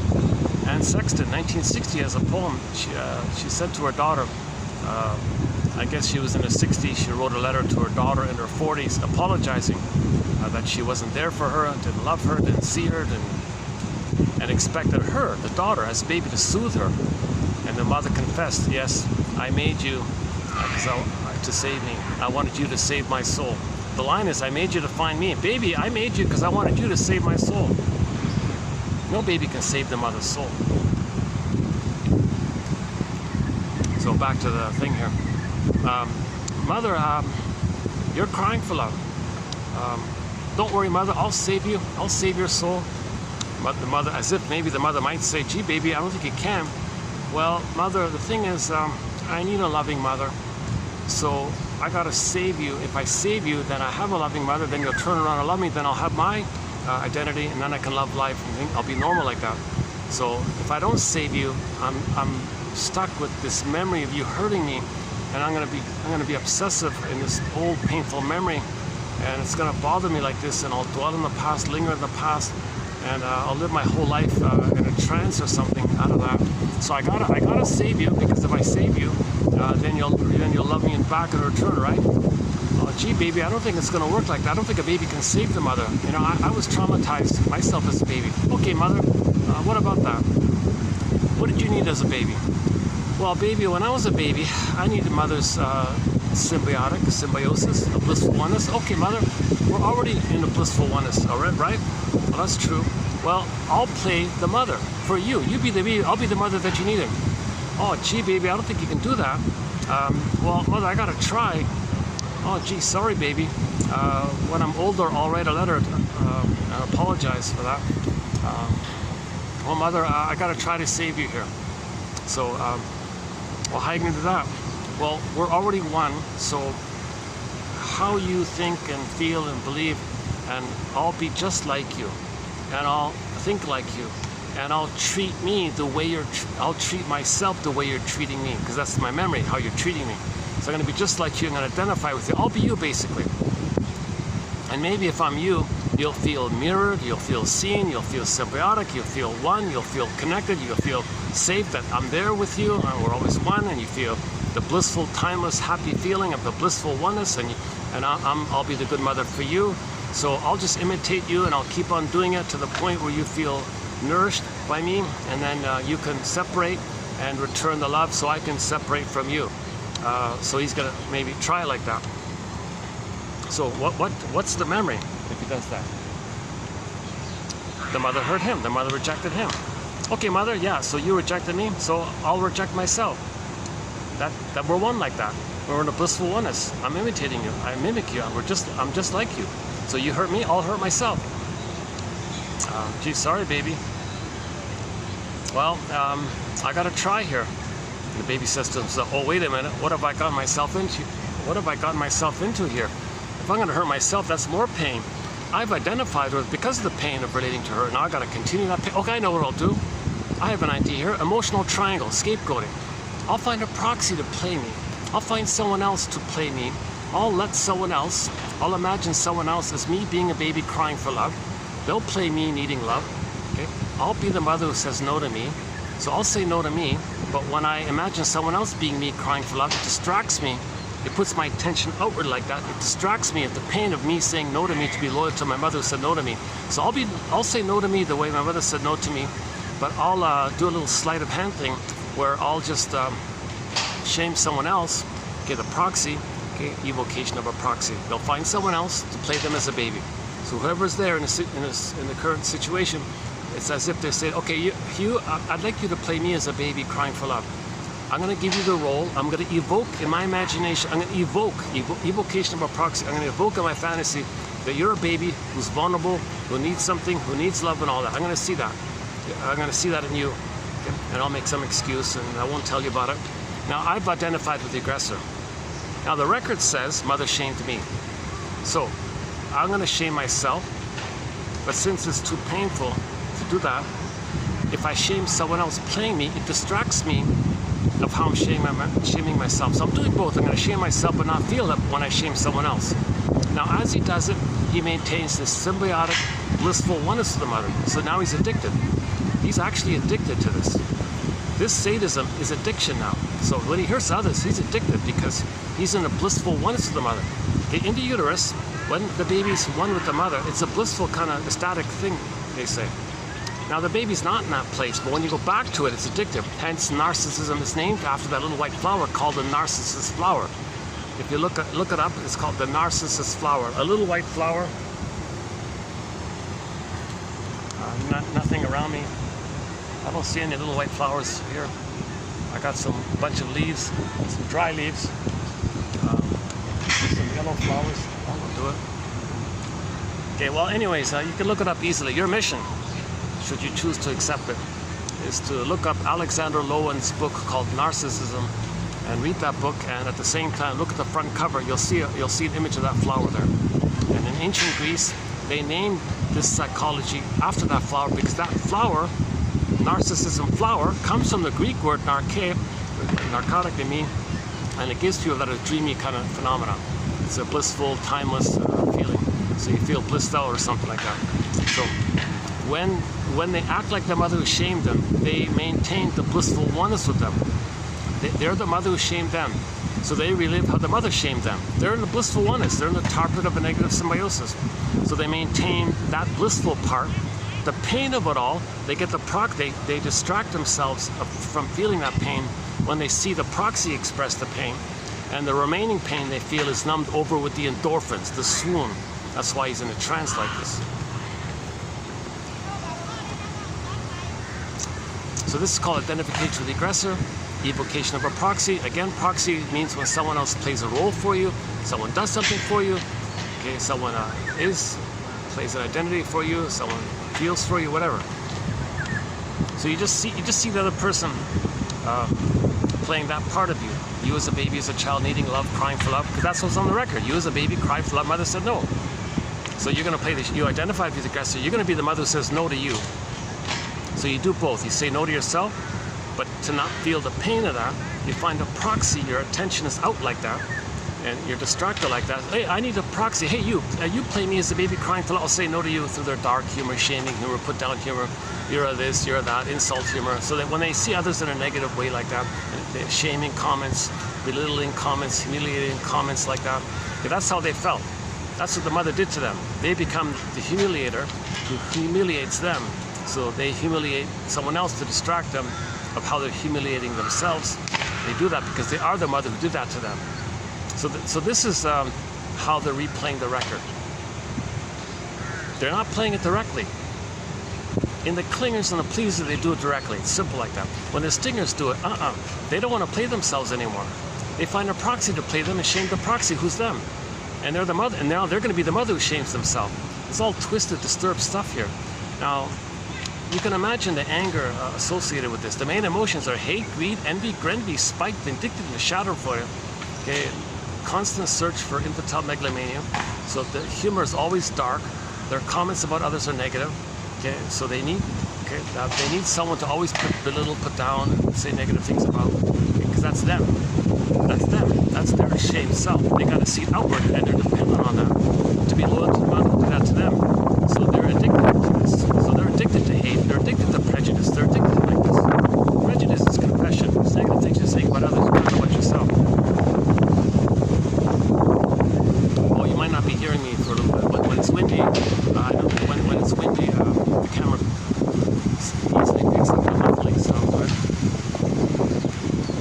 But I need the wind. What if I do this? What if I just put the quotes like this? Does that work? All these little details to get a video out, eh? You gotta find a venue. You gotta find the venue is the biggest job, right? The venue. Well, first you gotta find the quotes, and you gotta print them. Find the venue. You gotta get on the SkyTrain to get to a place. A lot of work goes into this encyclopedia. This is a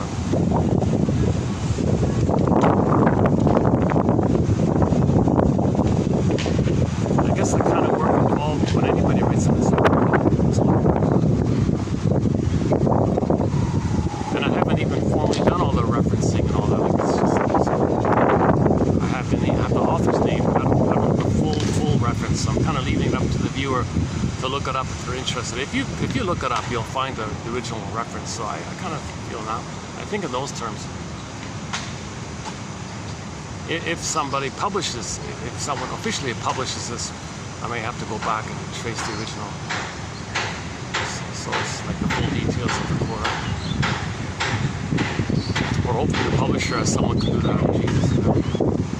I would get this collection just in case it does get published.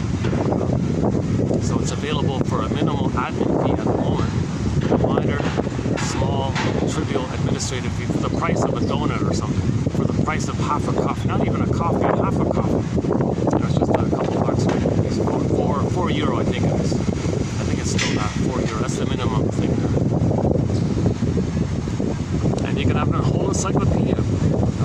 Most of these quotes you can't find anymore. Hard to find quotes. A lot of these quotes are being removed or unavailable from the internet. Many of the quotes come from books which haven't been digitized, which may never. Oh my God.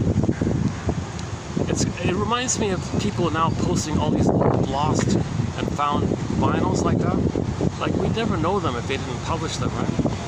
Like the Irish folk band called The Establishment. They did one vinyl that got digitized about a few days ago, and they got a song on there called the Gibran poem. They do the Gibran. They basically just read it. The one about children, life's longing for itself. That one. Your children are not your children. They come from nature. Life's longing for itself. That's a beautiful poem by Gibran. G-I-B as in Bob, R-A-N as in Nancy. Gibran. Yeah, think about the Bee Gees. Think about one of the Bee Gees. Think about one of those guys who went for a run. Gibran.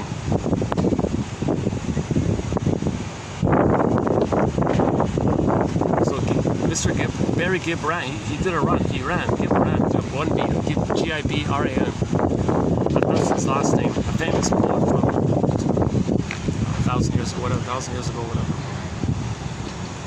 One of the best poems called On Children.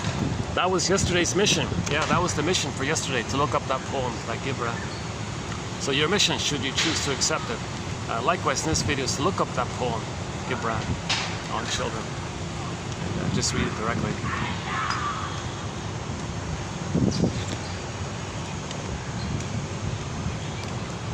Oh, they got the water fountain this time. That's new.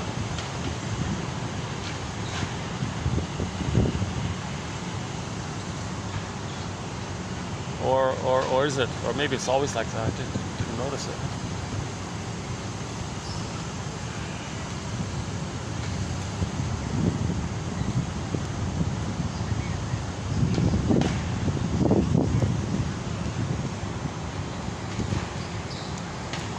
So that's in terms of his attachment.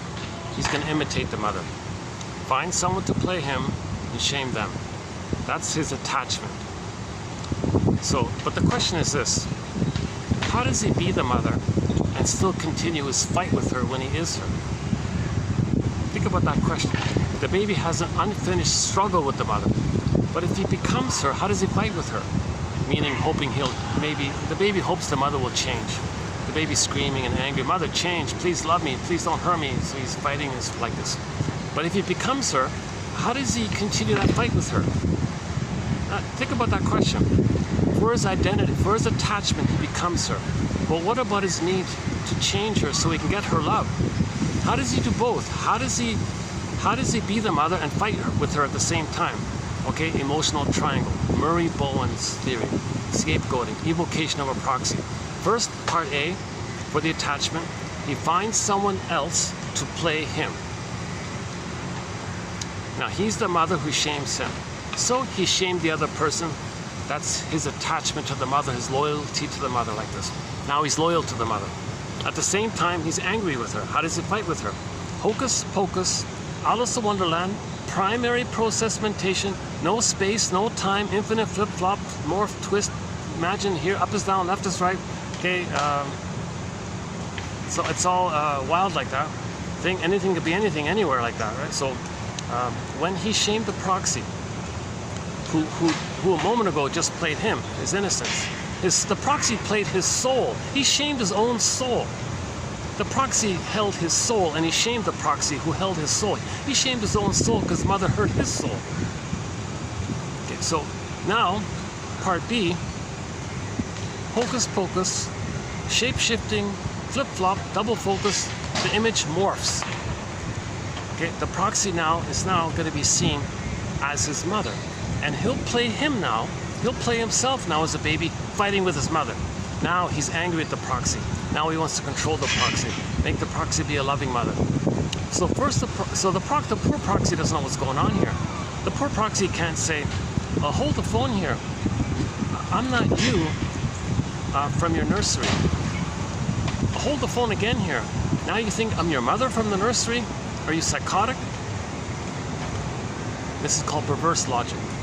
This, some shrinks call this perverse logic, psychosis-like logic, psychotic, secret psychotic logic or something. Psychotically neurotic, neurotically psychotic. Now, if you call them out on anything, okay, people doing this, the string of personality patterns have immense survival. If you point this out that it's hurtful, if you say to somebody doing this, you know, what you're doing is hurtful, okay, they're enraged because they can't admit a feeling of empathy for someone else because they don't have that place. Because why? Because they're still at the place as a baby fighting with the rubber nipple. Come on, rubber nipple, be a loving mother, real mother nipple. Like, he's fighting with the mother. He's trying to change the rubber nipple to be a real mother nipple. So he's in that survival mode because and maybe the mother's force feeding him or hurting him or mishandling him or something. He's in survival mode. For example, if the baby in his rage bites with his gums, bites on the nipple, let's say the real nipple, and the mother's in pain by this, he's oblivious to the recognition of the mother being in pain. He can't see, register, or care. That's the slogan, I don't care. He doesn't care that the mother's in pain. He's in survival. He's trying to survive here. The mother's the giant. He's the helpless baby. He trusts her to love him, and she's hurting him. He's in survival mode. So the emotionality of the string of personality patterns is kind of like that. So if you later on point out to somebody with a narcissistic pattern, the bully pattern, the ego pattern, all the other ones, you know, that was hurtful. They're enraged. I'm in survival anxiety. Okay. Now, to explain away this, they do what's called the BPD amalgam. James Garstein discusses a thing called the interconnection and interpenetration of the primary process mind and the secondary mind, the reasonable mind, the adult mind, the ego mind, and the psychotic mind, right? The schizophrenia mind and the adult reasonable mind. There's an intermingling that takes place. A psychotically neurotic, neurotically psychotic intermingling takes place.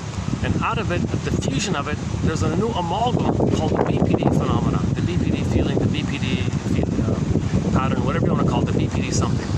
Now that BPD amalgam or phenomena allows the person an immense amount of flip-flopping. Okay. They can now easily do, it's Quicksilver, like they can easily do it. They play Hall of Mirrors, House of Mirrors. Are they there? No, they're there. Are they there? No, they're there. Now you see me, now you don't. Catch me if you can. They flip and twist and, because they're in survival anxiety. That magical primary process world is it's like that. So they won't admit anything because they're in survival anxiety. So if you say, oh, that was hurtful what you did. No, you hurt me. What? Or you said something to confuse you, they'll act like they said it. What? Or they said something, they'll pretend you said it. What? You can't catch them. Catch me if you can. They'll twist, flip, blame, accuse, black, trick, forget, really forget, pretend to forget. Find your sensitive spot, pour salt on it, make you upset, blame you, make you feel guilty. They'll twist and flip and they're in survival anxiety. They can't make I statements. They can't free associate. They can't do therapy because in therapy you got to free associate. They can't do a free associate because when you free associate, a real feeling comes up, but they can't accept the real feeling because when a real feeling comes up, they're reminded of the first time they had a real feeling what happened. So they're afraid of that, so they can't free associate because of the immense pain associated. So they can't be authentic. So they're morbid liars, pathological liars. There's some other terms for this kind of lying. So they're always lying, basically. No matter how smooth they make it or how many PhDs they have, it's survival anxiety. So no empathy, don't care, they're in survival anxiety. They're in the place of the baby fighting with the mother at the nursing time. Come on, mother, be a normal mother here. She's struggling, baby's struggling. I need my safety with you. Come on, change your ways. Come on, mother. Maybe you had a fantasy he's going to eat the devour the mother. Maybe he devours like a hungry wolf. Maybe he gobbles right and control it. He's got these wild and crazy feelings. So he feels like a hungry wolf. And because of the fusion, the mother's a hungry wolf. But she's a giant hungry wolf. Things are wild and flippy like this in the primary process world. So the mother is seen as a devouring monster who wants to eat him. No, that's just a projection of the baby feeling like a hungry wolf. The baby has greed. The baby's unmet need ended up with oral greed. And he's enraged. So he's got rage and oral greed. And he's one with the mother. The mother's enraged and has oral greed. The mother's the giantess in the nursery. Now the mother is seen in the imago brain imagery as the mother as being like the Cyclops in the Odyssey, or the Boar Queen in the White Bear King Valamon story, or the vicious witch in Hansel and Gretel, and so on. All these kind of scary creatures that are hungry, that want to eat the person. No, that's a metaphor for the emotion. The baby's in the oral phase of development, where he's kind of taking in not just milk, but the positive experience. He's got to be emotionally fed as well. That's all they mean by the oral phase. The baby doesn't literally want to. There's no literal thing here. It's just an image to represent the psychology that he's in the oral phase, where he's incorporating. He's supposed to absorb in the positive memories of the mother. He's supposed to absorb in the experience of mother soothing him. He's supposed to learn how the mother soothed him, the wiring, and then he can soothe himself. He's not in oral kind of means like that, right? So that's all met. He's enraged. Then sees the mother's a monster who is what he is. He feels like the hungry wolf. The baby feels like a hungry wolf. The mother feels, so he sees the mother's a bigger hungry wolf. Okay, so he's in survival anxiety. So you can't talk reason anymore if somebody's in survival anxiety. Their amygdala is too flared up. They reject the quote-unquote human side of being human. They sound like all these criminal kind of slogans, crime slogans.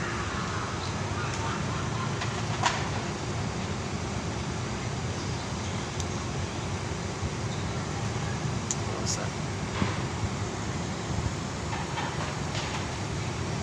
Oh yeah, give me 1 second. Yeah, can I show you? Seriously, can I show you anything here? Yeah, not much. Yeah, sorry, I can't really. Yeah. Well, all right. I'll be with you in just a minute. Let me just do a. Let me do a water.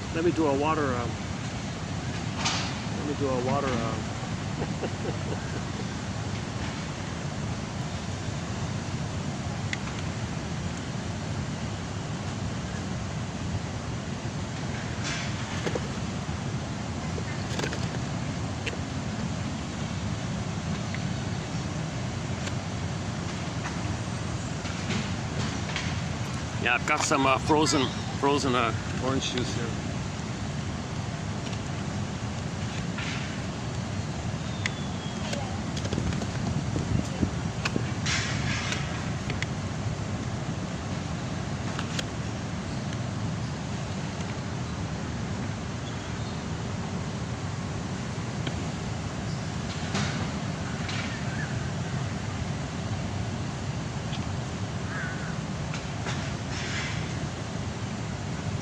Imagine Burton Cummings, imagine his song, Something Old, Something New, playing in the background.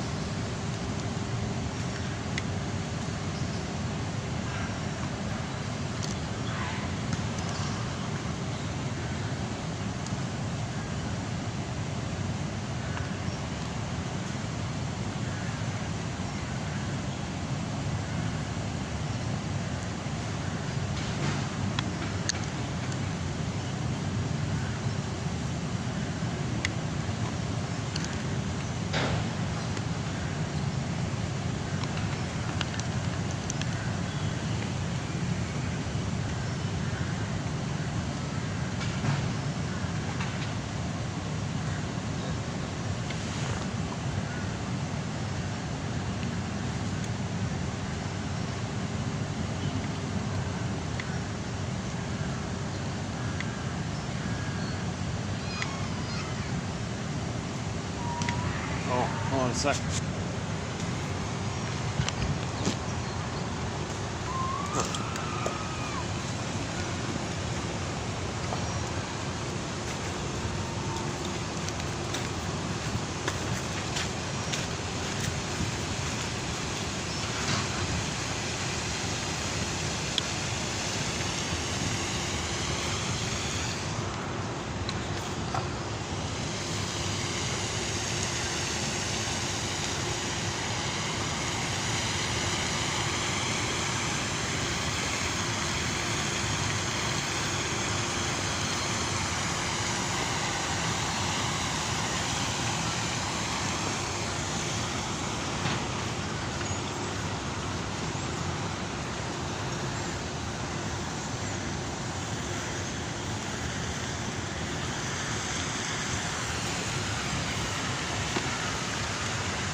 Is this gonna work? Let's see. Let's try this for a bit. I didn't see it, but somebody was just sitting like right directly behind me, kind of like, you know, maybe just curious, what is he saying? Or if I'm not looking, he's gonna grab the bag. I don't know. A little suspicious. That's the second suspicious. It's probably not. Some people maybe just are opportunists. They just want to watch in case you forget your bag, and then they'll take it and run, kind of thing. And you come back for it. Oh, it's gone so quickly already. Maybe they're looking for an opportunity like that. Maybe they're like the guy with the Geiger counter. Yeah, so Burton Cummings, something old, something new, yeah. So, identification to the aggressor. Once again, how does the baby be loyal to the mother? By imitating her, having the mother, being addicted to her, trying to save her, trying to please her. Okay, go to 2291 and 2 by Morton Keysen for more on this point. Go to Paul Libby Russell 2119 for more on repetition compulsion about the record. Okay, how does the baby do both? Be the shaming mother who shames him. Because in the brain, the memories mother shamed him. It's in his brain, and he becomes her. And he's looping it around like that. You see? So how does he be her and then fight with her? Okay, enter the proxy phenomena. Okay, emotional triangle. He triangulates someone else. Finds someone else to play him, shames them, because that's him. Then he shape shifts that person and suddenly sees that person as his mother. Now he wants to control that person. First he hurts an innocent person and thinks that person's the mother who hurt him. There's no time or space, so things can flip around easily. He doesn't want to know it. He's in survival mode. You can't point it out to him. He doesn't want to believe it. He's in survival mode. You can't reason with that kind of brain. You can't reason with the crocodile thinking when it's just meaning the survival mind. If somebody's just in survival mode, they're not going to calm down, because to think reasonably, you can't be revved up with the adrenaline and stress. If your body's all revved up with stress hormones, you can't think reasonably anymore when your chemistry is just for fight or flight, the stress response. So that's why we're sort of in that mode like that. You know, despite the many interruptions out here and the sweat issue, you know, I do have some resources. Like I can cool off if really at the hotel, if I really have to do it. I know they don't really like it too much, but or I can go to the mall, one of these malls near here, just to cool off, kind of thing. So yeah, that's. I want to see if I can make this work. On the other hand, I'm not realizing if I'm a regular here, and some of these dodgy characters maybe hang out here, maybe they might start getting some ideas. So I don't know. I have nothing valuable in my bag. The most valuable thing I have is my fancy new lawn chair.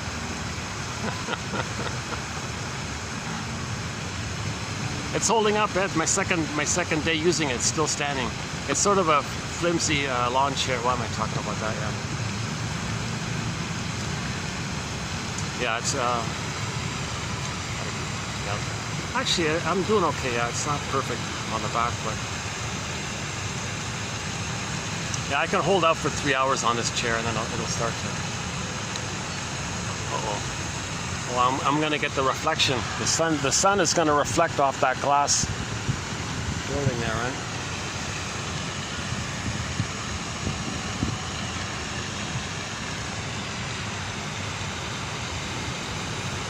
Maybe it's just for a few minutes. Maybe I can hold out. I need the Earth to continue rotating, to maintain its rotating on its axis, and as so that the next building beside it can block the reflection.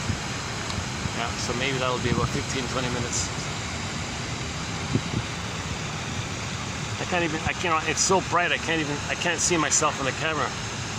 Are you seeing me okay? I don't really see myself too well.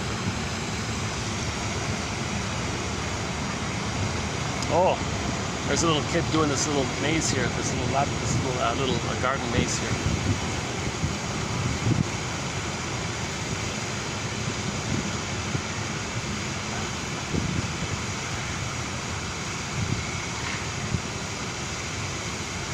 oh geez, that guy, that's annoying. The guy that was,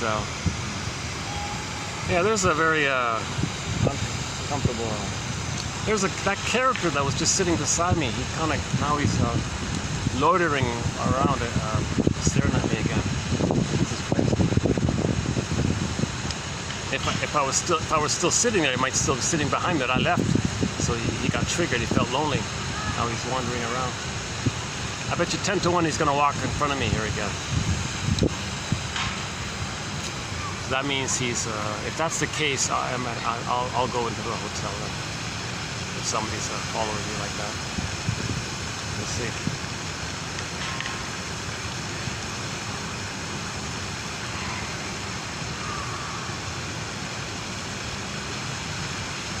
Yeah. Either it's just benign, or it's just either that man has personal anxiety, and maybe I'm reading too much into it, or something's bothering. I don't know what it is, but something seems to be bothering him. Keep my distance from him. Son of a gun! When I was sitting over there while I was talking to you, he was kind of like just right behind me. When I did the water management thing, I noticed him just sitting behind me. I don't know when he sat there. I moved to begin with to avoid him, and then I found out he's right behind me. Now he's walking. Okay, he's walking away. Okay, good. All right, I'll take that as a good sign now. All right.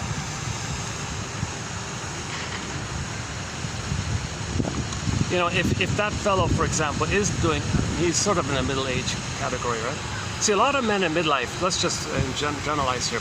A lot of men at midlife have next to zero support for their midlife phase.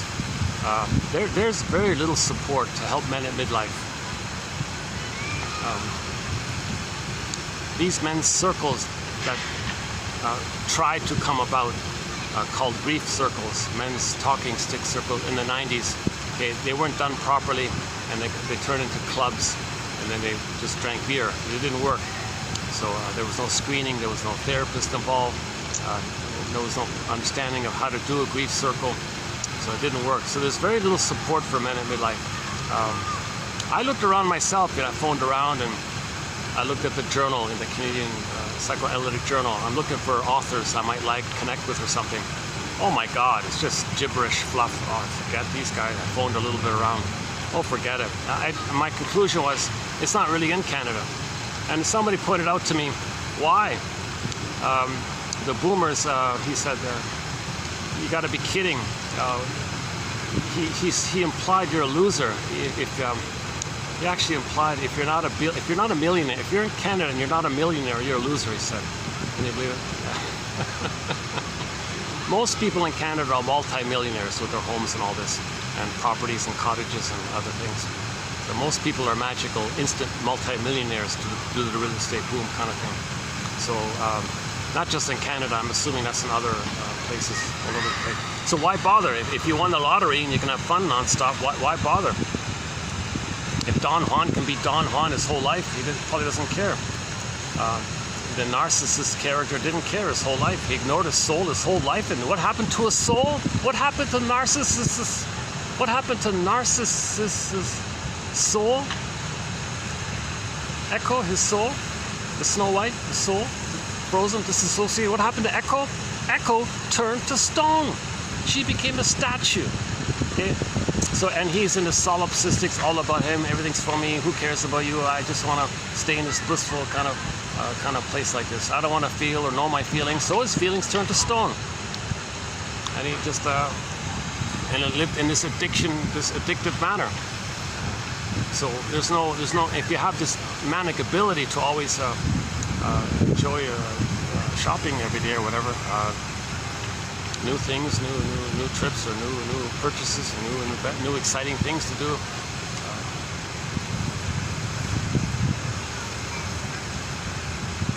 So the inference was very few people don't care about healing the soul. Because the moment you talk about it, you're blaming the mother. How dare you blame the mother? My mother's the goddess. My mother's an angel. Okay, that's trauma. If you talk like that, that's trauma. The baby needs to see the mother as an angel to feel safety. Okay, that means he's using splitting. The truth was that he thinks the mother hurt him and made her a monster and denies it. Compensates by making it goddess. So that's the splitting mechanism. All babies do that briefly in the beginning. So, and it gets resolved later on. But if it doesn't, it leads to one of the stinger personality patterns. If a person still has goddess and demon in the mind, in the imagery, in relation to the mother, no, the mother's neither. The mother's a human who is loving and frustrating. But no baby can handle that ambivalence. No baby can handle that confusion. Breastfeeding for the baby is a matter of heaven or hell. It is a matter of heaven or hell. If it's not heaven, it's hell. Click, it's hell. He can't do ambivalence. He can't say the mother's well-meaning but having a bad day. And mother's okay. It's a person. No, he needs a blissful, perfect symbiosis with the mother. He needs a blissful, perfect heavenly Garden of Eden with the mother. Oh, hold on a second. Yeah, hi there. Hi.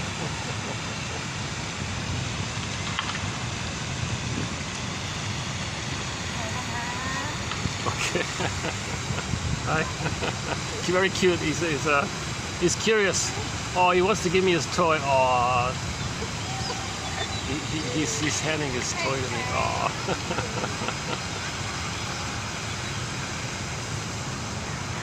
Oh my goodness, he was like reaching out. You want my toy or something?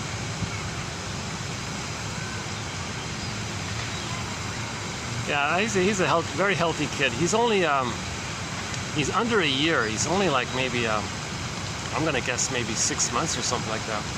Maybe 5 months or something. Just a little guy. Just starting to walk kind of thing. They're very innocent. They're very pure, very innocent looking kid. The mother cut his hair in an unusual way, but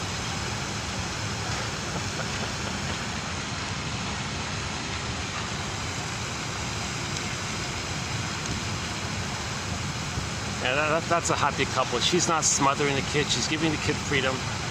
She lets the kid wander around. See that she let the kid wander up to me. She didn't scare the child. The child is in the phase of the world is my oyster. That child I just saw, he has what's called a love affair with the world. He thinks the whole world is like basically his. So the mother didn't rebuff him for his tentative explorations like this.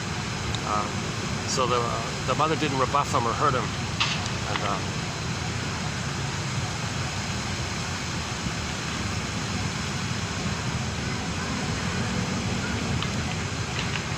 maybe when he handed me this little toy, I could have just maybe I shouldn't have said anything. Maybe I could just okay, I could hold my hand if you want to hand it to me, maybe like that, just to show him the little exchange like that. Maybe I didn't really. I said, oh, he's a cute kid, and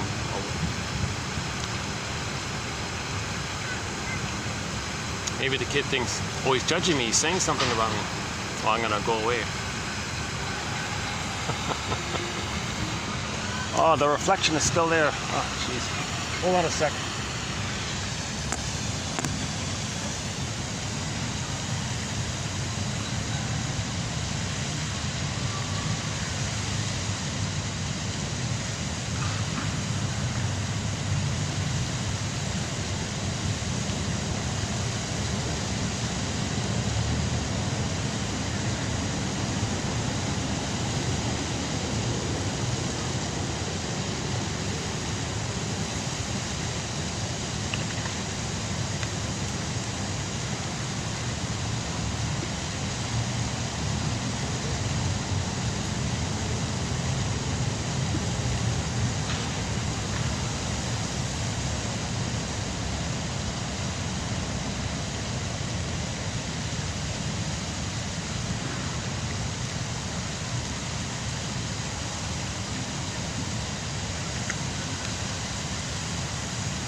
Oh yeah, let's borrow this little triangle here. Where is it? Oh, there it is. Let's just borrow this triangle here. The drama triangle. So in psychology, there's a thing called the drama triangle. Imagine one at the tip. Imagine, can we get it? Let me do it later when the lighting is a little better.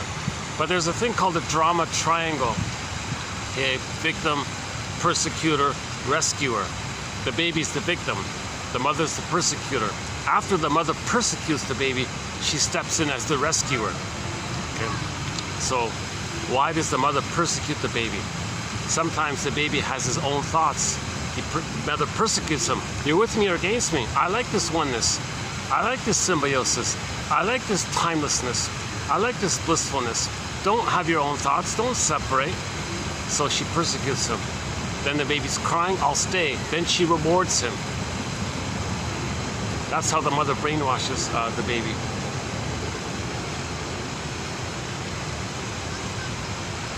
Okay, let me move over a bit. Hold on a second.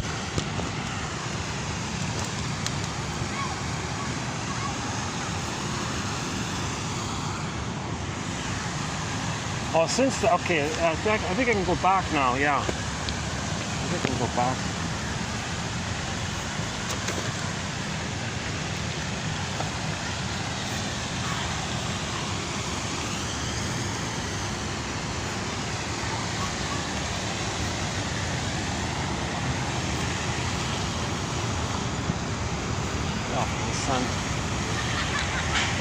Oh, it's sunny all over the place.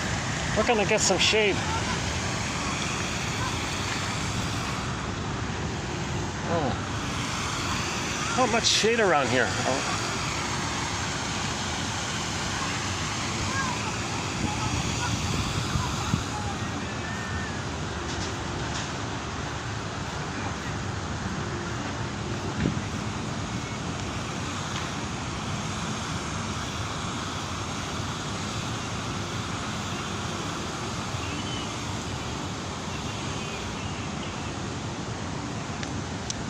Well, if I go here, I might be bothering this guy. I don't know. Let's see.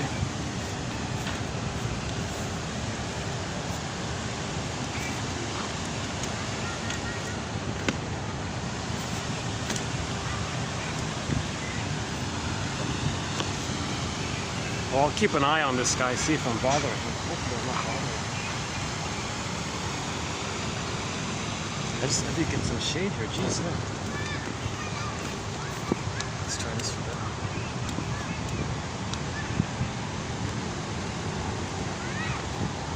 Oh, I can do this. What about, oh, okay, I can do this, yeah, okay.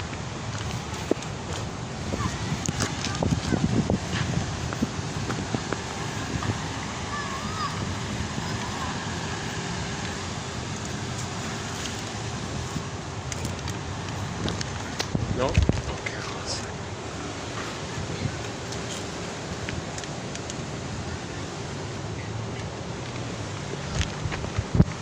Let's try this.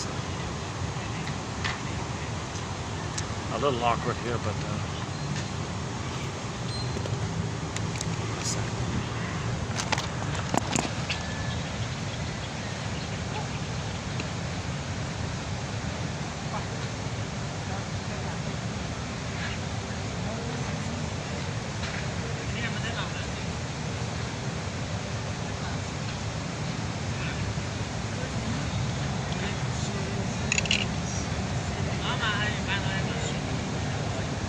Oh, to my surprise, the ice is still holding up. Yeah, so imagine Burton Cummings is singing in the background.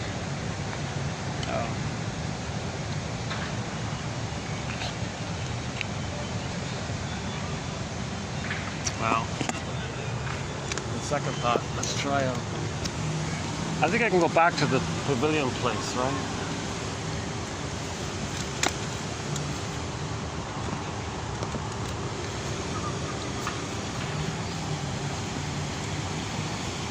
We'll go back there.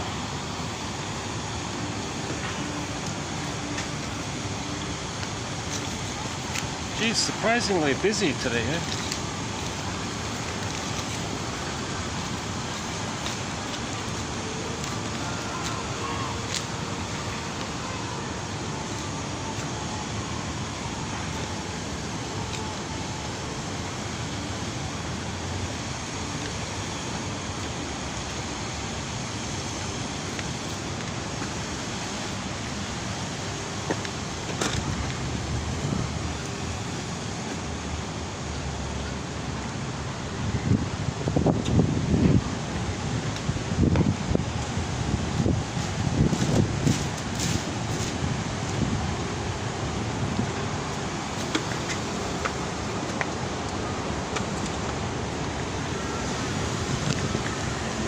Here's where I ended up yesterday. This spot here. This worked out okay yesterday.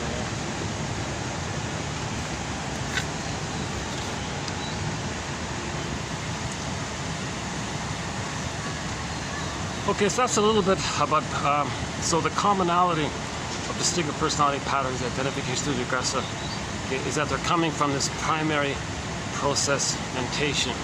Embedded within this primary process mentation, this flip-flopping and displacing and symbolizing and twisting and turning, okay, is timelessness. Now, the BPD amalgam means that comes from there, that allows a person to lie endlessly and get away with it, and you can never catch them because it's quicksilver. They'll think you just said what they thought. Oh, you said that. Like, they'll confuse you. That ability, that intuitive ability to act like that, it's pretty. It comes from this urgency of the baby trying to survive with the mother. So the mind can flip like crazy like that. And they can make it sound reasonable. So they're neurotically psychotic or psychotically neurotic, called the BPD amalgam, the BPD phenomena. Okay, catch me if you can. Now you see me, now you don't. Okay, hollow mirrors, house of mirrors. Okay. Now, the BPD phenomena is also known as relational PTSD. So there's PTSD. That's the timelessness of the trauma, and you're trying to survive from that trauma. You don't want to feel that trauma again, so you want to survive from that trauma. So you're preparing yourself, so you're trying to run from that trauma while you're preparing yourself from the trauma, because that's relational PTSD. So just, that's a part of it as well. So we did some very good quotes about the BPD phenomena. Christine Lawson's theory. Christine Lawson has a pretty good book called Understanding Borderline Mothers. Yeah, that was the highlight for me today outside, the cute little kid. Yeah. It's a nice contrast from the other guys I ran into. Uh-oh. Yourself. Hold on a second. Let me wait till these guys pass.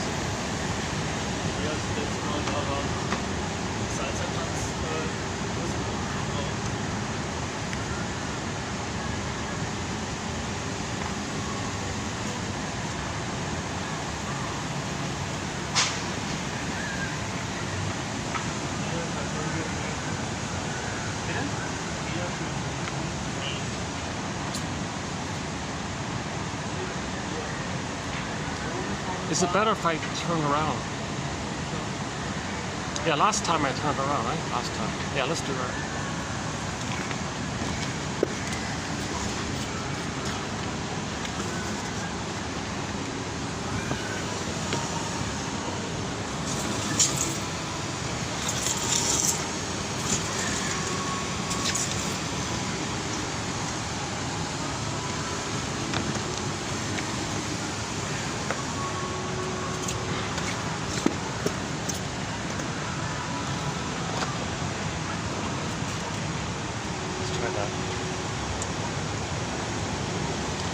Okay, let's continue here.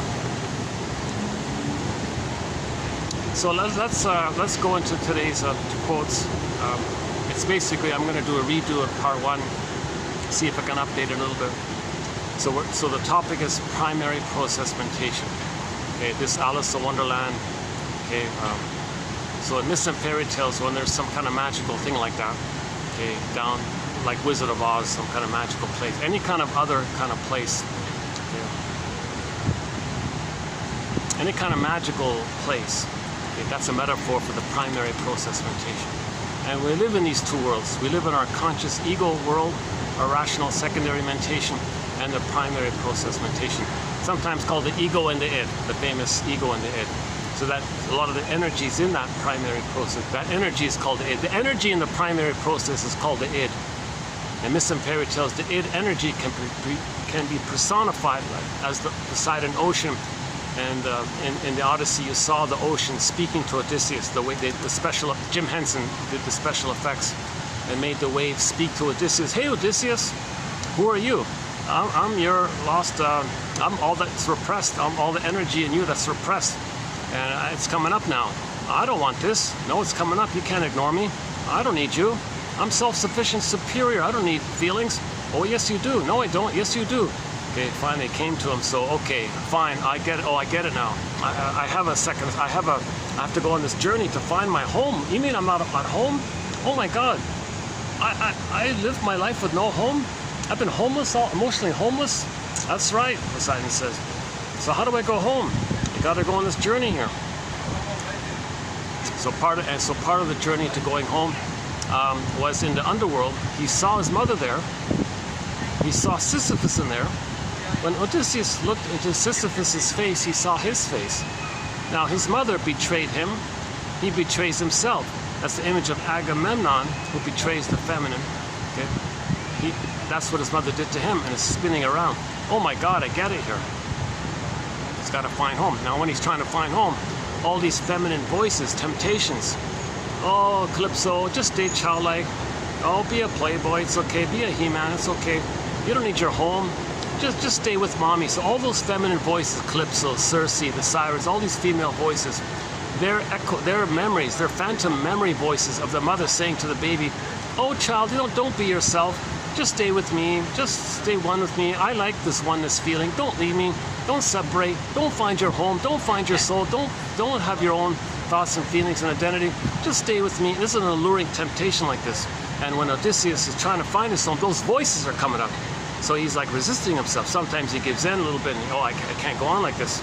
And sometimes there's a timelessness called to it, like he's in one place and suddenly 10 years pass. That's a timeless, like he loses track of time. So Circe said, be childlike. The siren says, completely give up. And Circe says, just stay in fantasy. Oh.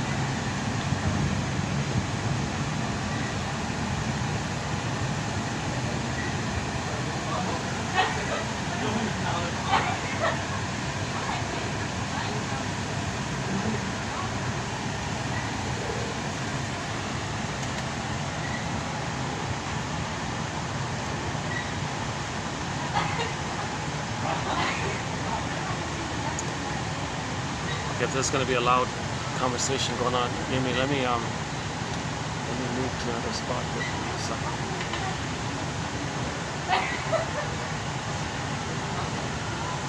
Okay, let me move it over there.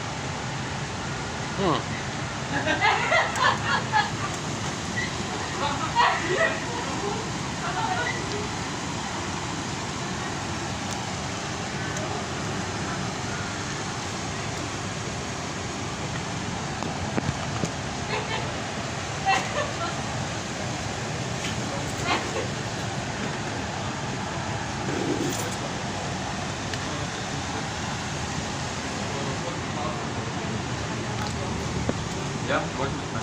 Man kommt mal rein, ich brauche das. Aber es ist halt auch nah.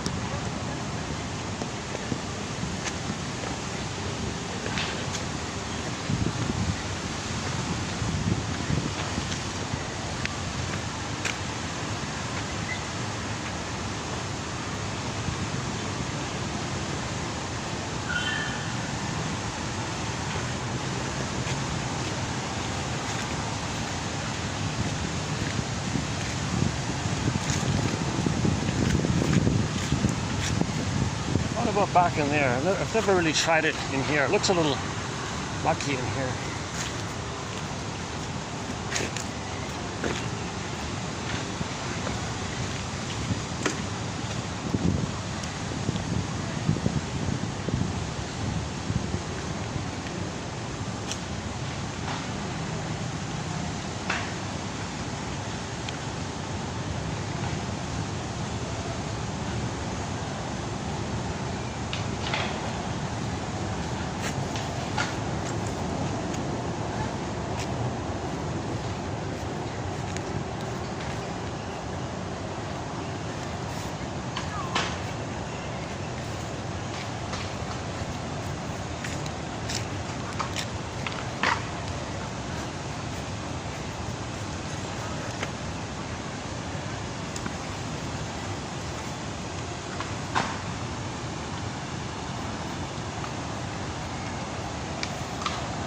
Oh shit.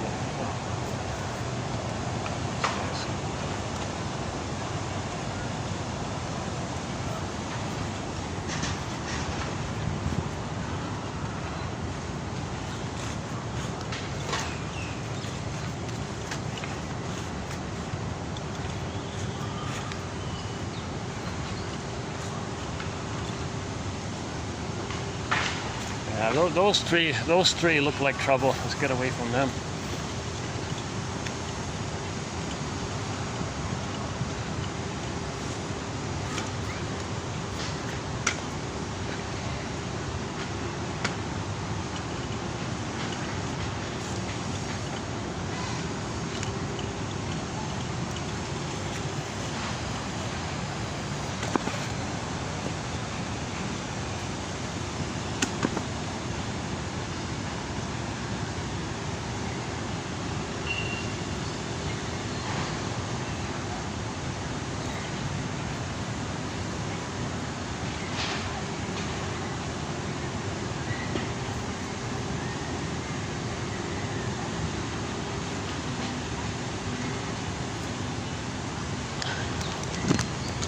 Oh, same kind of thing. Just when that couple was laughing behind me, I walked away. A minute later, they left.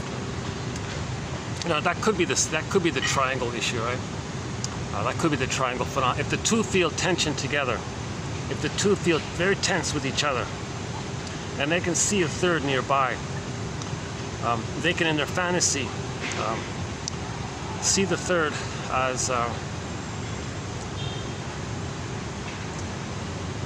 either themselves or the mother, okay, or the partner themselves, amongst themselves, okay, and then well, I don't know if that's the case over there, but there's a thing called the emotional triangle. If the parents both have narcissistic personality patterns, a lot of tension between the two of them, they don't feel or make I statements, no tenderness or affection, a lot of anger between them. How do they get along with each other? So the triangle is they'll scapegoat one of their children.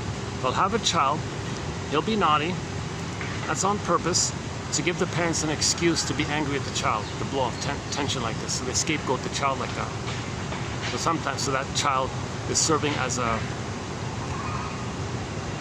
quote-unquote emotional punching bag, I guess, to make the parents happy. And the child goes along with it. Okay, parents, if that's what keeps you together, mother, you take your anger on me, that means you don't put your anger on him.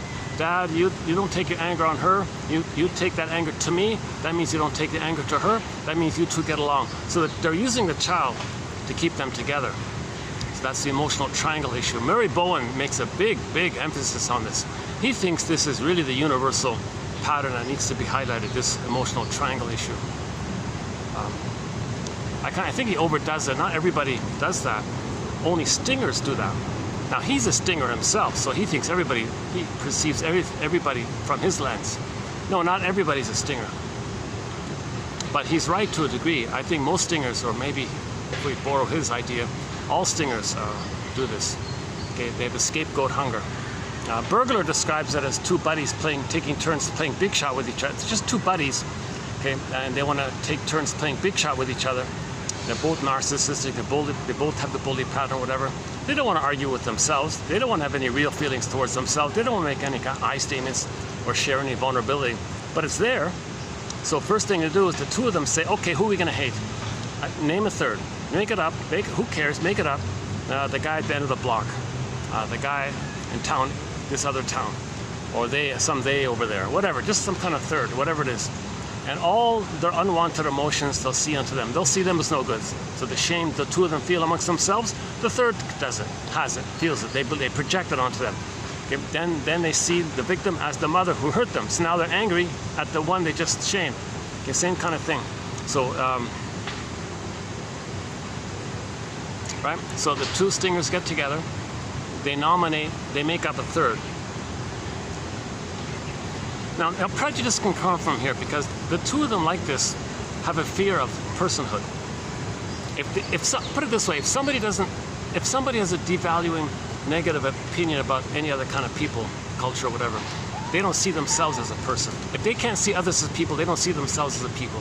Now, if the person doesn't get to that place, that means they have unresolved symbiosis with the mother, where they didn't feel safe to get that personhood, other.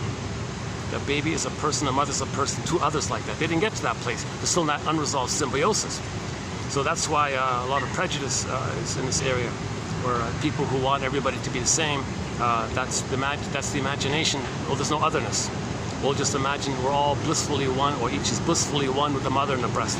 So if there's no otherness, then they're not triggered of the pain of not getting their own personhood otherness and being able to see the others as persons. Like this. That's the last quote here about the FASC one that we talked about yesterday. Oh boy, let me do another water management thing here. Too bad I couldn't just jump in the pool here. It's probably too dirty. I don't see anybody swimming in this lake here, this pond here. I don't think this is swimmable. My God. But it would be nice to step into those waterfalls. Hold on a second. Imagine Burton Cummings playing in the background.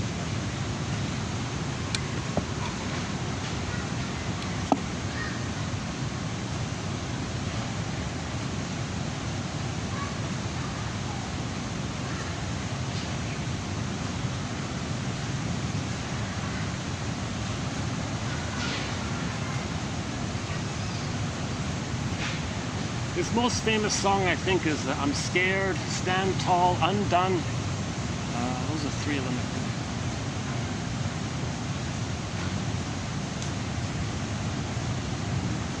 That's when he was with the band.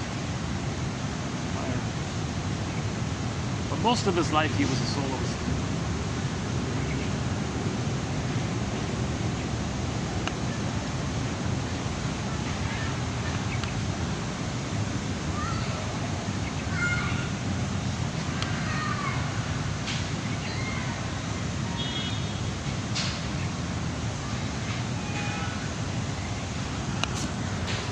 But as a soloist, he sings also those famous songs from the band, like I'm Scared, what's the other one, Stand Tall, the one about being undone, something undone.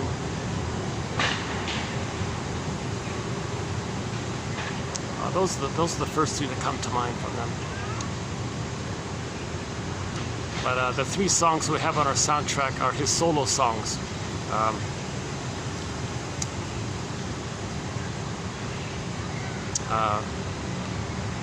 You Saved My Soul, Something Old, Something New, and the one about the teenager kid in trouble. Oh, break it to them gently means, tell my family, tell them the news gently of what happened, of his mistakes and all this. He made the wrong choices.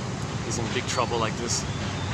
Break the bad news gently to my parents, my sister, or my grandma, or my grandma. Be gentle with the grandmother. She's 80-something. Break it to them gently. When you tell them, that's my bad news. So that guy in the song obviously didn't have a father like that, right? Yeah. Some of these, you can see some of this fatherless son's energy. Some of this mama boy energy.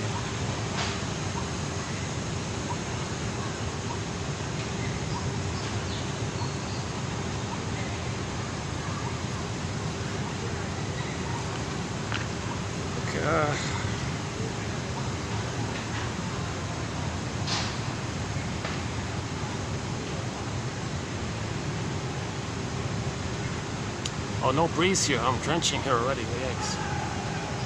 I depend on... Oh, they left. Oh, I could go back because they left, right? It's funny. Just when I left, they left like a minute later. Because they were alone now. See, when I was nearby, they felt safe to say what they were saying. But if they're going to be alone, too much feelings go to each other.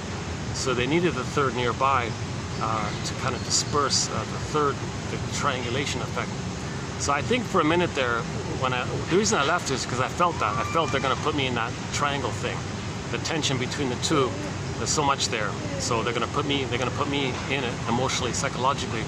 And then you can hear the burst, you can hear the outbursts, loud, angry, kind of harsh, a little bit intense outbursts. So they did it, they succeeded. They blew off some steam. Okay, so they succeeded. So they got what they wanted, kind of thing. And they moved on. Now, had I stayed, they'd probably keep doing it, kind of thing. They'd try to blow off more steam. You see, that couple's not gonna last. If they depend on scapegoating, well, they'll last if they have a child. Let's say they get married. Let's say the couple gets married, has a child. They'll put the child in the role they put me in that place over there.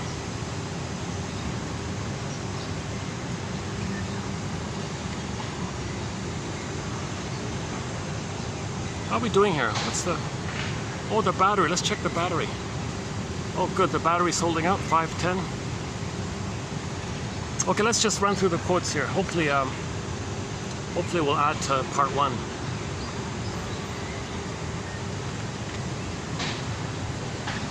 Timelessness. Okay, there was a timelessness and an ever-present immediate quality to his concerns. Yeah, so when a person's talking about the trauma and all this, it's like it's still there, like it's timeless, infinite. When trauma takes place in the baby's brain like that, that memory is timeless, it's infinite. It's always there like that. So when you're when you're dominated by that and you're talking about it, you feel this timeless quality about them. Like you feel like they're still there or something. Emotionally, they're still trapped in their emotions area. The timelessness of relational trauma in the repetition of patterns of relating to self and others that directs the person's choices with an automatic and preemptory quality. Yeah, so memories are relational, self and other. Self and other. Them as the baby and the mother. So when they replay and repeat in the present, the past, there's a timelessness quality of it. Because that blueprint they created, they're always referring to that blueprint. So the present is, the choices in the present are based on that timeless trauma. So your choice, your relationships in the present have this kind of like timeless quality. Same script, same thing. You're in this timeless kind of drama like this. These clients were living as if they were in a state of timelessness. Any attempt to help them was of no avail. Oh yeah, this one again. I don't know which clients he was talking about, maybe in the seniors home or something. I don't know which they were talking about. I only saw, this quote only came from an abstract. I couldn't get access to the whole article. But I'm assuming these clients, let's say they're narcissistic clients. Well, you can't help them. Only they need to realize it themselves and ask for help. Any kind of imposition onto them, they immediately see it as the engulfing mother, demanding mother, the impinging mother, the abusive mother, the invalidating mother, the gaslighting mother. Any kind of feedback, it's that mother. So they can't help, they're resistant to it. I don't need your mother, I'm self-sufficient, superiority with my own mother in uterus time. I don't need any feedback from someone. I'm going to interpret that as the mother who hurt me. I'm going to stay with the mother from the uterus. I don't want the mother in the land world.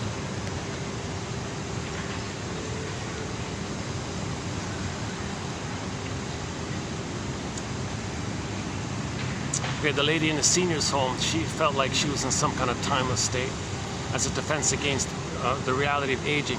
So as a defense against the reality of time, the reality of aging, we kind of think in this timeless emotionality or memories or something. So maybe there is a kind of pathological nostalgia reminiscing, keep you in a timeless, blissed out kind of place like that. Maybe you're staring at your old photo albums all the time or something. Maybe you're emotionally sort of in this timeless place, I guess. Omnipotent defense is the retreat into timelessness as a reaction to the mental pain of vulnerability or loss. Yeah, the food trance. So you got a loss, right? Eat some cookies. You're in a food trance. You're in a temporary blissed out, with the ice cream and the cookies. Oh, okay, I calm down. I don't care about time.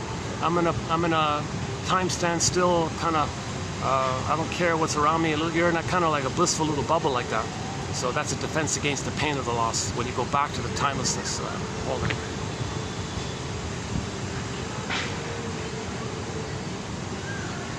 Okay, yeah, sometimes it's called a psychic, this timelessness is sometimes called a psychic shelter.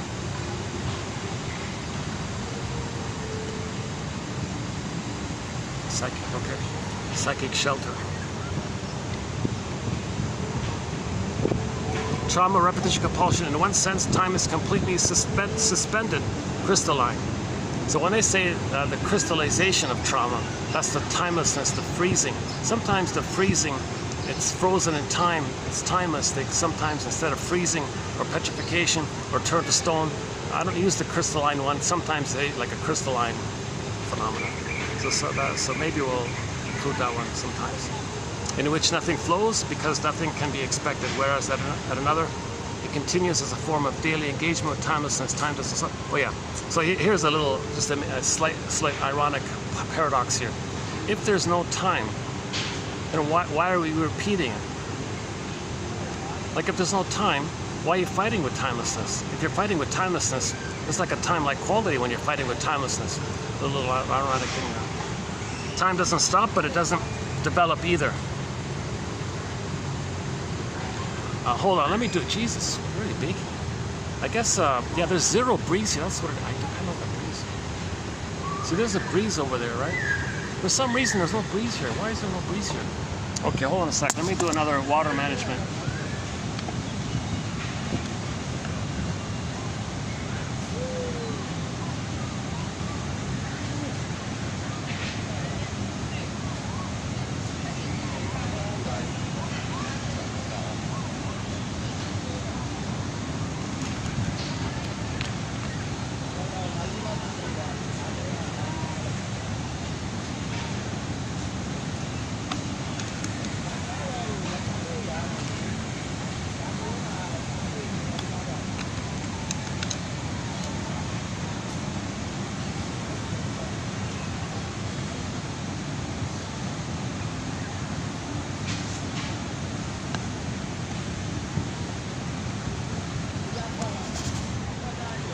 Are we still recording? Okay. Timelessness as synonymous with narcissistic reunion with the breast. Look at that, eh? If you layer it all down, okay, anybody who's engaged in the timelessness phenomena, it's linked to that time when the baby was in a blissful, narcissistic, blissful oneness, and it's all him, everything's for him, and he's one with, and he's in a blissful oneness with the mother.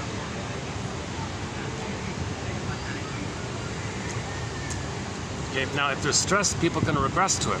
So there's various ways to kind of evoke that. Emotional eating, running for the beer, for the cookie.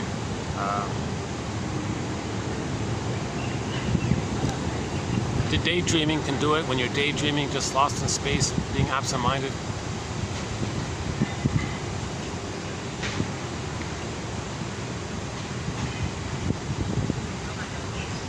The lack of descriptive details, the absence of specific location and time and space. Oh my God, you know, now it's clicking in with me with those guys. Oh my God, that's kind of scary. Remember I was talking about how first there was one guy like loitering around me, then his buddy was sitting behind me, then later I saw the three of them sitting at the bench and they were all staring at me when I walked by. That's kind of a scary kind of vibe. See, those characters don't talk to each other, right? Like they're looking outwardly. See, they're not doing inside out, they're outside in. Who can they watch and monitor and potentially rob or something? Like those three looked a little sketchy. Actually, yeah, that other guy looked a little. The first guy was just tired. The second guy, question mark, I don't know. But those three gave me a real uncomfortable vibe. They're not locals, like they're from another place. The locals are friendly. It's funny, the most intimidating interactions don't come from locals, they come from people from other places, other countries. It's pretty pathetic, right? Pretty sad, right? Survival anxiety. See, anybody involved in this kind of mentality, that's huge mother complex. That's a huge mother complex. Because when you got a mother complex, you got rage, you got greed, you got envy, you got entitlement, you got I don't care about others, you got entitlement. So this criminautic mind or whatever, there's an entitlement, survival anxiety, greed, envy, who cares? They just, okay, like the scammer types and all that, robber types. We don't really have a threat on that area, but it's pretty much obvious. Anybody who's in that kind of 1% or 2%, whatever it is, that's the mother complex for sure. Now, not everybody with the mother complex engages in that kind of illegal thing, but those who do engage in any kind of illegal thing, most of the time, that's pretty much the mother complex. Anybody who's loved is not going to do that kind of stuff later on. They don't have greed and entitlement like that. They have empathy for others because they have empathy for themselves. They don't hurt others because they have feelings for themselves. They can feel others. So they feel others. They can feel themselves.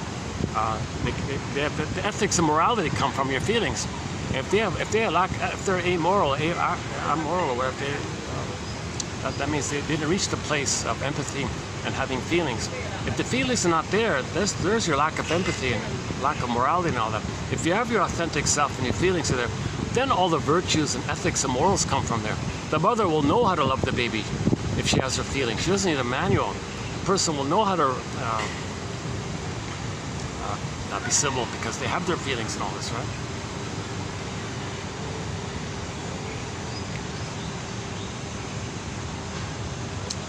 Bamford 1990 points out that the timelessness of the unconscious corresponds to the notion of an eternal deity, and the spacelessness of the unconscious corresponds to the ubiquity of him or her, implying that these characteristics are projective. So we got the timelessness and the spacelessness of the unconscious and the primary mind. So if you project that, the timelessness and the spacelessness, there's your eternity and infinity. There's your eternity and infinity. Infinity. So when people talk about eternity, like forever, no time, eternity, and infinity, like it goes on forever and infinity, it goes on endlessly, no space like that. Okay, so this describing somebody or some belief in the sky like that, a deity or whatever, with that, okay, you're trying to recreate that oneness with the breast mother. So the baby had that with the breast mother. When the baby was nursing with the breast mother, he had infinity and he had infinity and so timelessness, infinity to infinity, infinite and infinity. He had those things. So when that's missing, make up a good breast in the sky and describe your one with the breast and describe the breast and you and with the breast in the sky. Okay, the missing you're trying to recreate.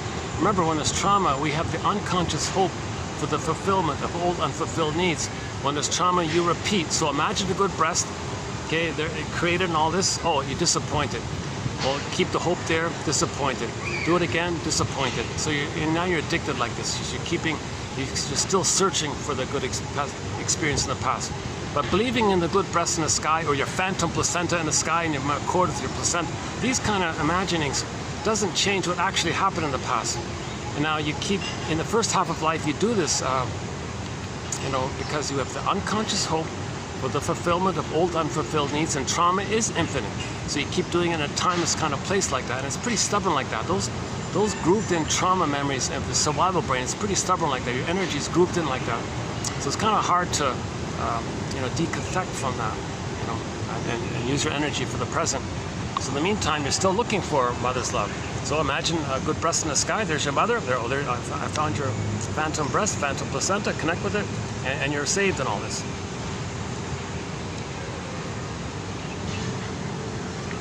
So when we describe deities and all this, we use the adjectives associated with the primary process mentation. No time, and it's infinite, spaceless. Space, no place, no time. It's just everywhere, omnipotent, omniscient, all-knowing, everywhere, this kind of stuff, right? Put it this way, just from the baby's perspective, what are the adjectives?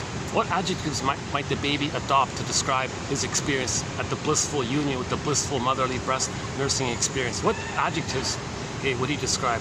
Okay. So we project those later on outwardly. Once again, whenever we make reference to religion, it's only in the context of when religion is being used, when it's being used as a sort of adjunct or a tool of the pillage and plunder system. We're not talking about in the context of people victimized by the pillage and plunder system. We're not going there like that, right? We gotta help the aggressors to unblend with the mother and find their soul, and they never hurt others. The ones who are victimized, well, they don't want to hurt others. They want to stop being hurt. Now, of course, some people who are hurt identify with the aggressor, but usually most people, that kind of thing takes place in the nursery. Okay, 1 second. Try not to get people in the camera, but so that's going to happen.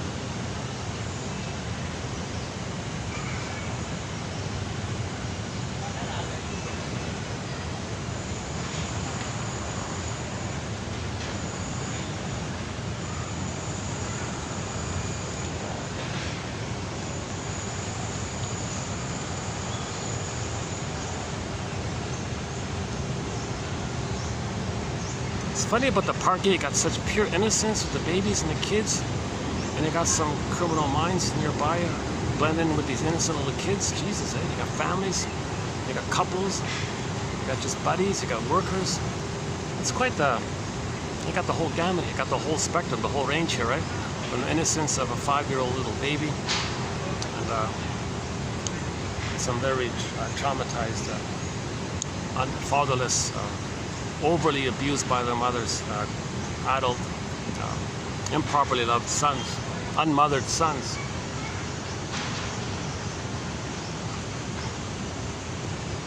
Robert Bly calls it sibling society. Society without the father, sibling society. So if you don't have a father, siblings kind of express their anger with others who are angry, and bond in their anger. They can only get along if they target themselves outwardly. They're trying to do an outside in. The healing is inside out. You got to get your inside. You got to find your inside and come from your inside. If you don't have your inside, you're grasping in a greedy way, outside with an entitled, greedy way, thinking that by doing so, you're going to change the past. Really? Really?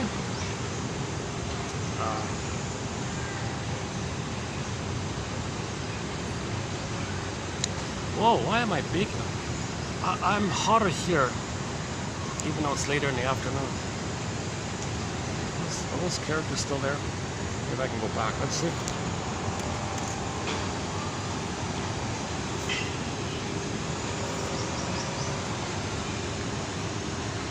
Oh, they're still there. Yikes. Let's not go there. What about at the pavilion? Can I go back there? There's people there.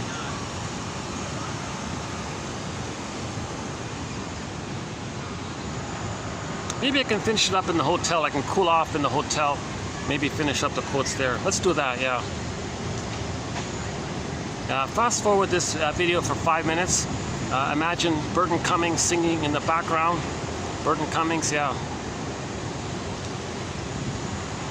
A great voice, underappreciated, sort of underappreciated singer. I guess maybe he gets kind of taken for granted or something.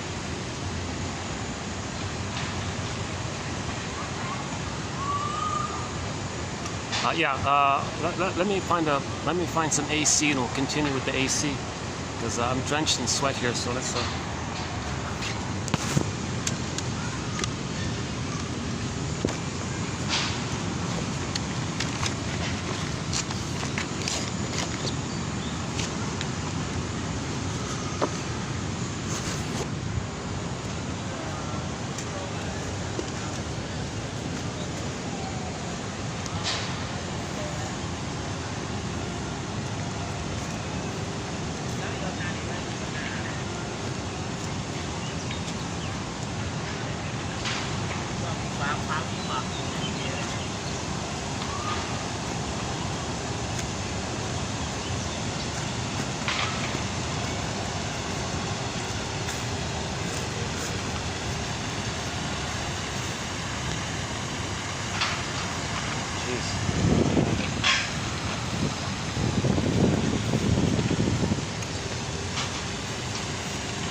Oh, wait a minute. They just left.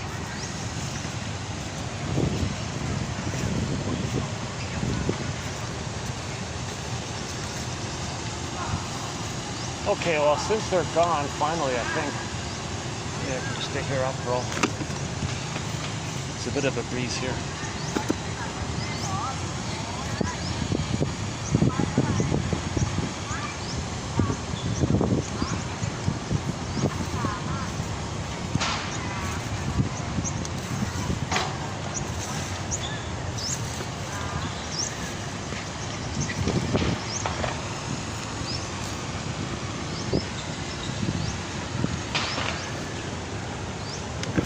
Give me a sec.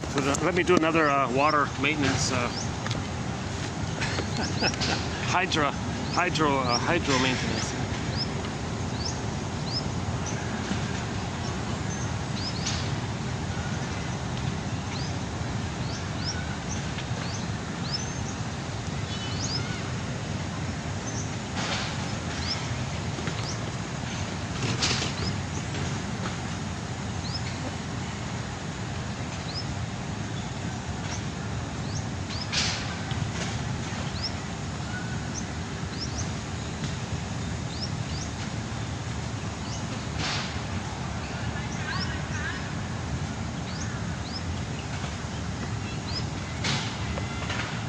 Seriously?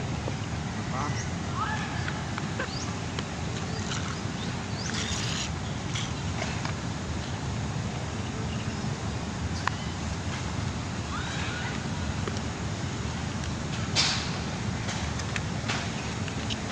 Not a different one, I'm not sure.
Yeah, awkward day today, yeah.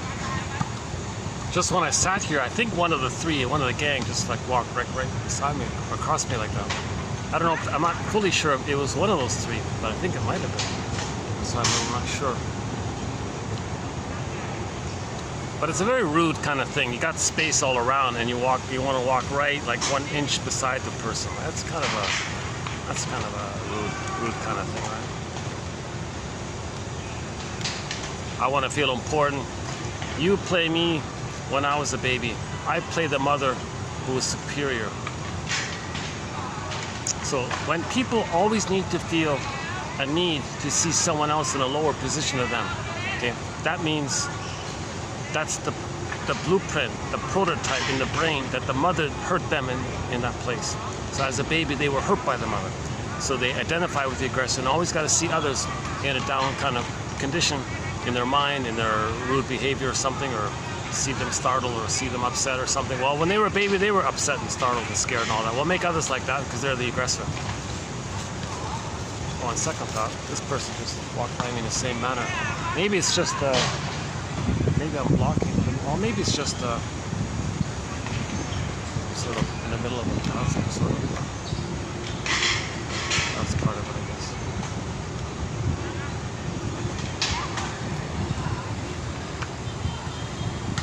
Yeah, I guess, okay, I guess I'm sort of,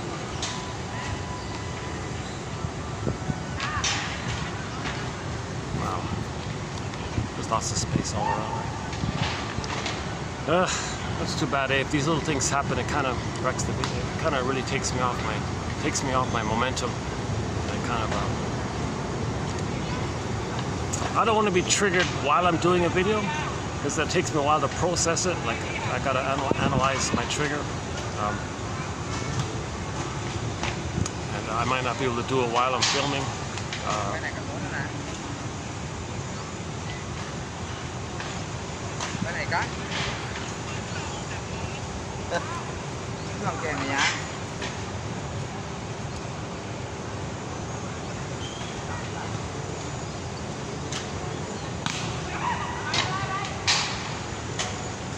Well, that gentleman's T-shirt has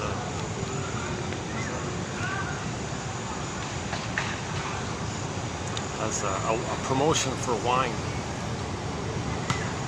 If the mother drinks wine while pregnant, that's abusing the child. That's child abuse in the womb. Pregnant women should not drink alcohol or stimulants or too much coffee or take pills or whatever when they're pregnant, because that goes into the baby and whacks the baby's physiology in the brain. Some babies are born with PTSD because of that.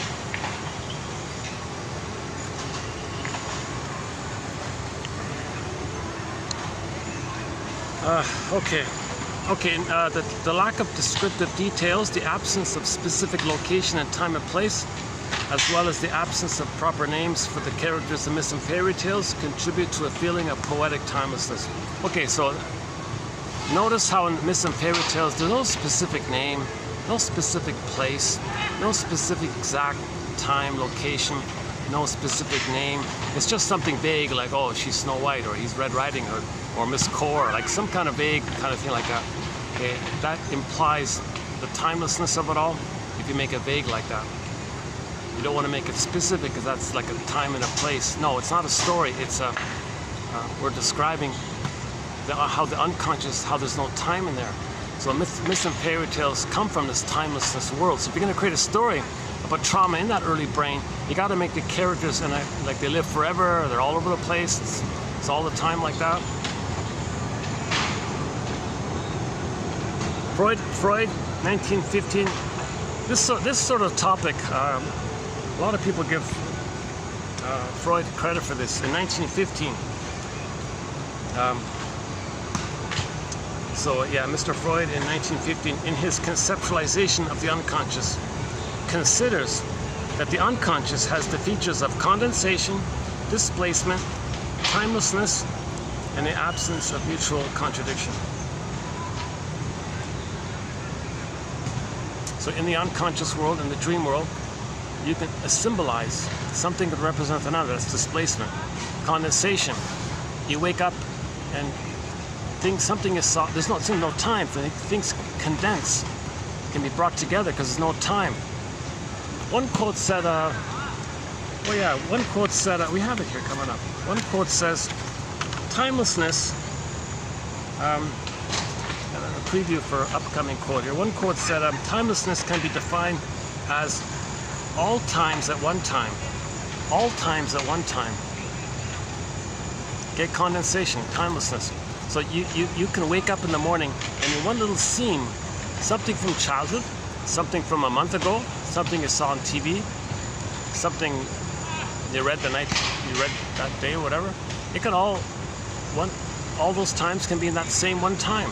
It can condense like that because there's no time. They can all blend in one little scene like that. Okay, now symbolization, sometimes there's too much emotions with one thing, so you can displace it and make someone else stand or symbolize someone else, and you can transfer the emotions for the first to the second and your emotions up to the second because it's safer that way, and you're trying to feel what you couldn't feel, but it was too much to feel it with the original, so you displace it to someone else, to a safer one like that, a displacement like that. And again, since there's no time, everything's true, so there's no negation. So in the BPD amalgam, 5 minutes ago, the person lied, and it was 5 minutes later, they survived. They lied to survive. Now they're going to lie again 5 minutes later to survive. But the lie from 5 minutes ago and the lie from now, they're contradictions. But to them, no contradictions. They're just in a survival moment of that timeless place. That's why there's no contradictions. So somebody with morbid lying, there's never a contradiction in their brain, because they're coming from this primary mentation where there's no time, okay, and there's no logic. So 5 minutes ago they said whatever. 5 minutes later they say a different thing. Now consciously, they contradict each other. Oh no, they don't. Like they don't make the link like that, because they survived 5 minutes ago with that lie. They survived 5 minutes later with a different lie. There's no contradiction for them, because they're just surviving in each moment like that. So you can commonly see this with people who say one thing and a minute later say a different thing. They don't care. They just survived for that moment.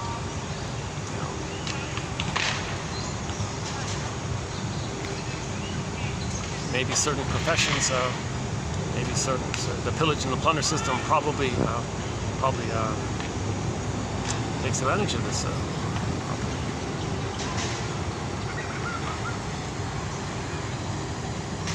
Crisis begets belief. To cleave onto magical beings, imaginary companions, totems, saints, gods, angels, space visitors, and spirits of all kinds. Mel Faber, yeah.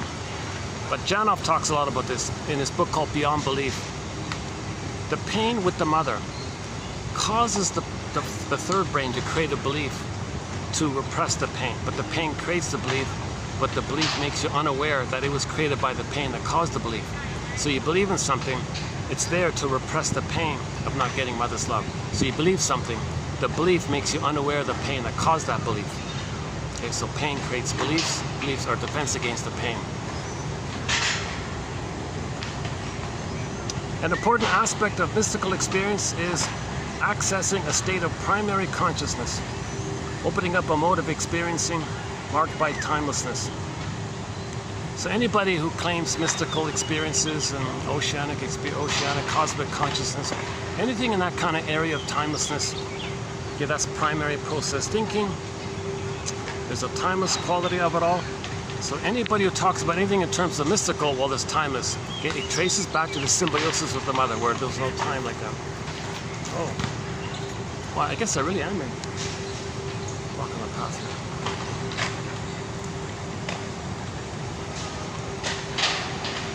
Oh, maybe it's partly my fault. I'm sort of in the middle of this little semi-invisible path here.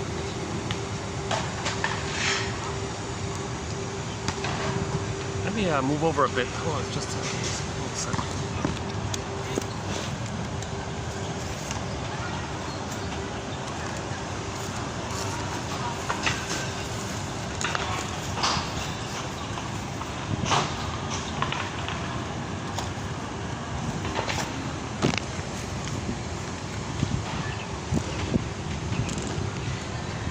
I'm no longer accidentally. Oh, there are the pigeons. All right.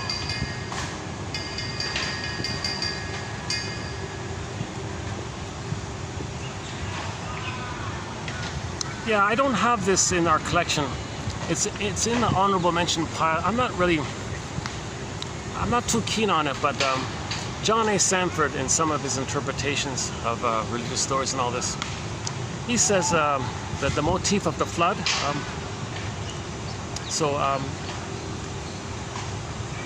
When you go to sleep, your consciousness drops. And you're in the unconscious. There's no consciousness. So when your consciousness drops below and you're sleeping, everything's unconscious. So now you're back in that flood. So the metaphor is like you're flooded like that, meaning your consciousness goes down into the water. It's kind of like it's flooded. So I'm kind of reminded of this image here. So if imagine this the golden part. Where is it? Oh, there it is. Yeah, imagine this golden part. Okay, just a ballpark approximation, but imagine the famous metaphor of the iceberg. the tip of the iceberg, let's say the golden part, is your consciousness. Okay, and the under part is your unconscious. Okay. So now when you're awake in the day, you have your consciousness, the light of consciousness. That's the gold, is your light of consciousness. That's the gold part, right? Now when you sleep, imagine that gold part dropping below that white horizontal line and dropping into the gray part, and it's not, and then you don't see it anymore. So it's kind of like it's flooded like that. And then you wake up in the morning, okay, then you come back, it comes back. And every night when you go to sleep, there's a flood. So he thinks this motif and this motif in this fairy tales and religious stories, when they talk about a flood, sometimes his theory is it simply means that your consciousness goes under, it's flooded like that, and you're swimming in this unconscious primary id world like this, right? So the ego goes under, that's the flood kind of thing. The ego and the id. Yeah, so another way of saying it, there's your ego and the ego and the id, right? The ego and the id. The top part's the ego, your consciousness, and the id is the unconscious, the ego and the id. So we're both. We have the ego and the id, the conscious and the unconscious. We don't want too much. We don't want too much unconscious. Actually, that's pretty healthy. If somebody has a consciousness like that, they're in good shape. You know, some people only have a very tiny little tip at the top. Most of it's unconscious. If somebody has like 30% consciousness, oh my God. Oh, jeepers Christ, that's pretty awesome. You want something that maybe you want like that. You want more and more conscious. Now, nobody's going to have a perfectly 100% gold pyramid. That's impossible. But you want as much. You want to be as conscious as possible. That means you're connected to yourself as much as possible. And as trauma, more and more of you goes unconscious. The more severe the trauma, the more there is unconscious. And the id part of you, the conscious part of you, is minuscule in terms of your identity. Now, yes, you still have a consciousness in terms of the false self-consciousness. That's a different thing now. But consciousness of yourself, I think, is the idea. Yeah, what about false self-consciousness? Is that part of that?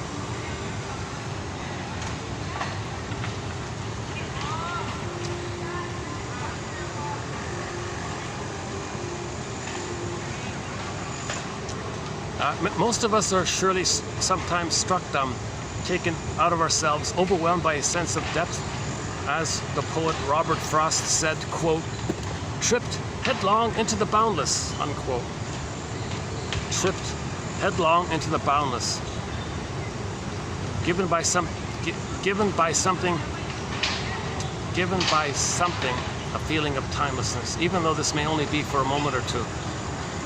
So is that true? Most people say they experience some kind of strange thing where they don't understand it? Like, what was that? Like an out-of-body moment or something, or some kind of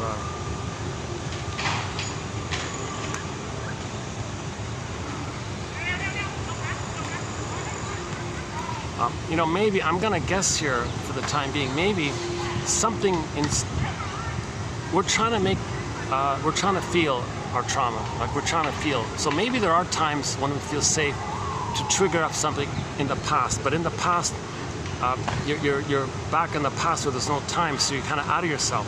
So you might have a brief disassociative kind of moment like that. Like, whoa, where was I like that? So maybe most people had maybe once like that or twice like that, I don't know. Maybe that's the attempt to try to make the unconscious conscious. When you feel safe, you might feel some of that old stuff, but that old stuff is when you're feeling that, you're back at the time of trauma. But the idea is not to lose yourself there. The idea is to maintain a foot in the consciousness. So you want to stand in the space, a bridge between the conscious and the unconscious, and let unconscious material come to your consciousness. You don't want to just totally go in the unconscious. That's dangerous. You want to maintain a consciousness while you're being conscious of your unconscious. To make the unconscious conscious, you need to be conscious of what you're unconsciously now coming to your consciousness. So you need like a bridge. Like Janoff says, you need all three brains at work to work together, like a rock band, like a trio band, like a string quartet, like three musicians on a stage working together. You need three brains involved. So you need the conscious brain to be there. Don't bypass the consciousness. You want to be conscious of what you're experiencing. But maybe sometimes they're just so overwhelmed briefly, you lose that consciousness. And that's what he's talking about. Tripped headlong into the boundless.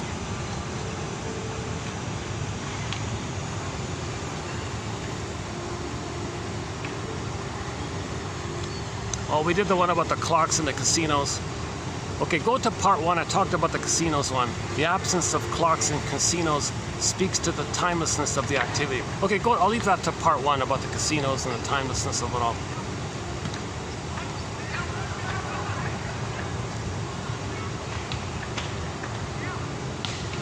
Infantile neurosis and the timelessness of the unconscious suggest that early patterns and repressed infantile wishes remain unchanged and influence adult behavior. And so the unmet needs are timeless. It doesn't change. Baby needed mother's safety. That's timeless. That's not going to change. That's timeless. That's going to influence the adult. So back to Ginger Rogers, thinking she was this super adult or something, owning her own business and all this. She said to the shrink, "I can't believe it. My life is dominated by old childhood infantile fears and wishes. That's what's governing me. I'm living by these old infantile unmet needs from infantile childhood time. That's what's pushing me. That's what's driving me. That's what I'm motivated by. A grown adult dominated by old childhood fears. I can't believe this." So check out that scene with Ginger Rogers in a film called Lady in the Dark. Lady in the Dark, 1940-something, black and white film starring Ginger Rogers. That scene, that little scene with the shrink, not a very good film on overall. Apparently the play, the stage play that it was based on was excellent. It was very analytic, it was very filled with psychoanalysis. Apparently they took it all away. And when they made the film of it all, 95% of the psychoanalysis they removed. All you got a little crumb, just that little tiny crumb with Ginger Rogers with the shrink. The rest is just some silly celebrity, teenagers excited about some celebrity. But there is a dream. Yeah, they do one dream scene in there as well. Okay, hold on a second.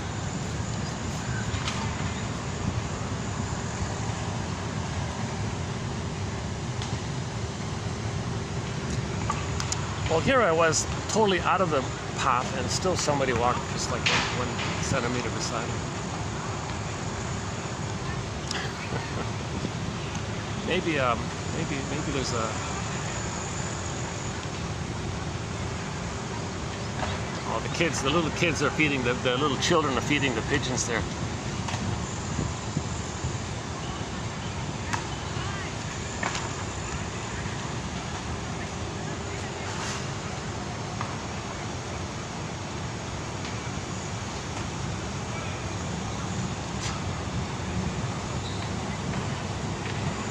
That's a different, that's a different kid. I saw that. Well, that's a much younger. Oh my God, he's much younger. That kid's just starting to walk. He might be only like, Jesus, maybe 4 months old or something.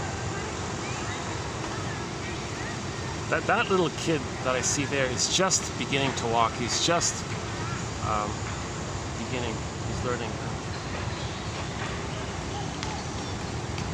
He's wobbling like he's on the verge of falling all the time.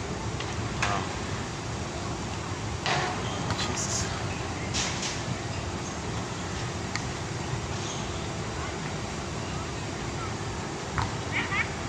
His instinct is he's got his both arms stretching forward out, like forwardly out, to balance himself. He has this instinct to try to balance himself, it seems. So he's got his arms like pointing forward, like he's reaching something in front of him or something. But he's got his hands like this, pointing forward, like he's gonna fly or something. Not like fly, but yeah. He's trying to balance himself somehow. Oh, I get it. No, his arms are reaching forward. It's because he's reaching for his mother's arms. So he's preparing. Mother, I'm reaching up for you. Where are you, mother? So he's still in that mode, and he wants to stay in that mode while he's exploring. I want mother to be near me while I'm exploring. I'm reaching my arms up for mother while I'm exploring. He's kind of doing like a both and kind of thing. Oh, finally he gave up. Now he sat down.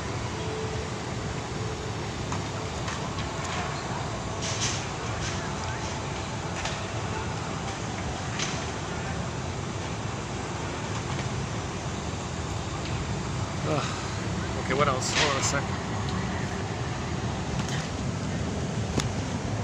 Oops. Let's see what we got here.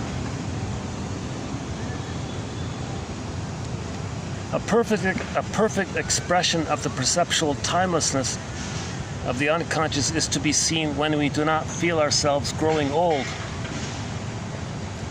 Yeah, so this denial of time, this denial of getting older, that's a defense against the reality of getting older. So we just keep ourselves in a kind of timeless sense of ourselves. So the typical Peter Pan, the puer, the Don Juans, the Peer Gynt, the Narcissus, okay, all these types, they don't care about time really. So the perpetual boy, like the adult boy all the time.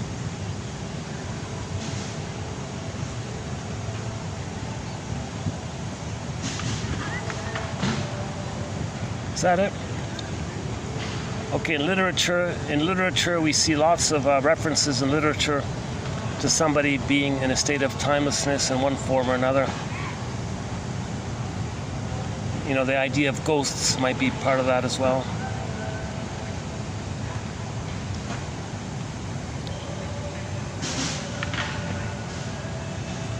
Let me do a preview of one coming up. Not the next one, but the one afterwards. Let me do a preview of a 2814. It's on the same topic here. Timelessness can be defined as all times at one time, the timelessness of certain unconscious infantile wishes. The analyst's ability to contain the client's anxieties can lead to fantasies of an exciting connection or a protective state of at-one-ment that gets caught in the timelessness of the unconscious. Okay, so if the client projects the mother onto the therapist, they may feel like in a state of timelessness. Okay, the at once and forever baby, by virtue of being in the zero dimension of timelessness, stands in contrast to its time-limited twin, the ego. Okay, the ego and the id. Characteristics of the unconscious mental functioning, i.e. the primary process. Okay, when we say primary process thinking, primary process mentation, we mean unconscious mental functioning. Okay, so the main features of it are, number one, timelessness. Okay, eternity, no time, timeless, infinite, eternity, forever, forever, no time, timelessness. Okay, placelessness, no place, no set place. It could be there, it could be there, it can be on this planet, it can be another galaxy. Infinity, eternity, infinity. Okay. Okay, condensation, displacement, mentioned before, that leads to the symbolism. Okay, the opposites, you know, the opposites don't cancel each other out, because one was to survive in that moment, the opposite was to help you survive in another moment. Okay, now the fantasy we can say is unreal, and the ego is real, you can say it that way. As we evolve from unborn child to adult, we metaphorize from an ontological existence in spacelessness and timelessness to an identity and relationship between self and other which is defined in time and space. Yeah, so the baby nursing at the breast or in the uterus, or somebody traumatized during that time in their ontological existence, they're feeling sort of this living in a trance, no time, no space. Okay, so eternity and infinity kind of thing. So that's why they're not really relating to people too well, if they don't really accept the normal time of things. But in the normal time of things, we graduate to self and other, and we recognize time and place. That sort of idea here. As psychoanalysts, we are preoccupied with temporality, meaning time, because time and timelessness saturate and signify the essence of our work. Yeah, so in repetition compulsion, there's no time. You want to heal the timelessness of the repetition compulsion. You want to get it to a place of time. That means the past is the past, and you can be in the present. You identify the past as the past, lay the ghost to rest. The past is settled in by capturing the past and give it a time and a place. That means the ghost is laid to rest. Your life force is free for the present, in the present time. So psychology is very focused on this issue of time versus timelessness. The passage from timelessness to timefulness, okay, involves mourning. So we need sadness at the console. That's the importance of the Disney film Inside Out. We got to get sadness at the console. Then we can make the transition from timelessness to timefulness. When you have timefulness, you're good. You might not like it, but you're an adult. You're good. Versus the infantile, dreamy feeling that you're a little god in the timeless place. Primal union with the mother. Intrauterine existence before the onset of delivery. Okay, experience of symbiotic union and oceanic oneness, timelessness, in touch with infinity. Okay, we call this the good womb experience. Okay, knowledge of the womb. The babies need a good womb experience. That's called knowledge of the womb. The babies need paradise. When the baby's in the womb, he needs a good womb experience. This good womb experience means primal union, symbiotic, oceanic, blissful feeling, no time, in touch with infinity. Okay, no space, no time. He's having a good. He is having a good time. Times are good. He's in the Garden of Eden. Okay, and again, in literature, when there's a story like some kind of mystical, magical place like Shangri-La or Avalon, okay, these kinds of places they're considered to be blissful, timeless places, right? So in literature, they may make a story about Avalon or any kind of magical place like Nirvana or something, or Shangri-La or Shambhala, I guess. Okay, that's sort of a projection of this. So back to the famous joke. We spend the first 9 months of life trying to get out of the womb, and the rest of our lives trying to get back in. See, if there's a problem afterwards, we want to go back in and start over again, so to speak. Right?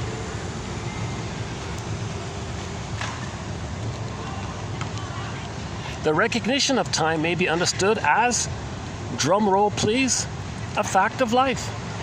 Time is a fact of life. But in trauma, we don't want to admit that. Okay, this guy, Calvin Kolarusu, he's sort of his name comes up a fair bit in terms of adult development. And in adult development, we make this transition from the timelessness to timefulness. Okay, an understanding of a developmental line of time sense from childhood to young adulthood helps explain how experience counters an unconscious and conscious wish and false belief in immortality, and culminates in midlife in a poignant, painful, monumental conflict between irrationality and reason that, more than any other, defines the mature adult and the essence of the human condition. The essence of the human condition. We're not little babies who are going to live forever. And forget about all these fantasies to that effect. So the essence of the human condition is we're conscious of ourselves. That means we're conscious of time. But there's a fear around this, so we avoid it.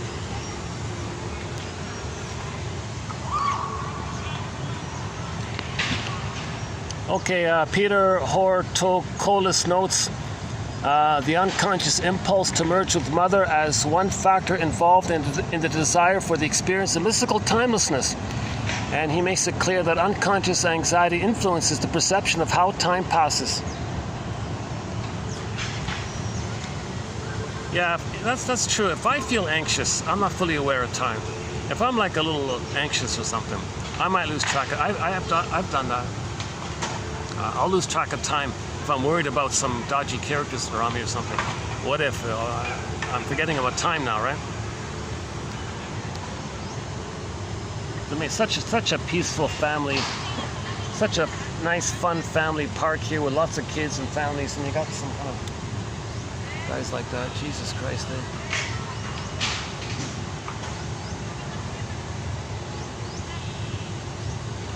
At least don't intimidate. If they're gonna come to a family park, don't intimidate other people.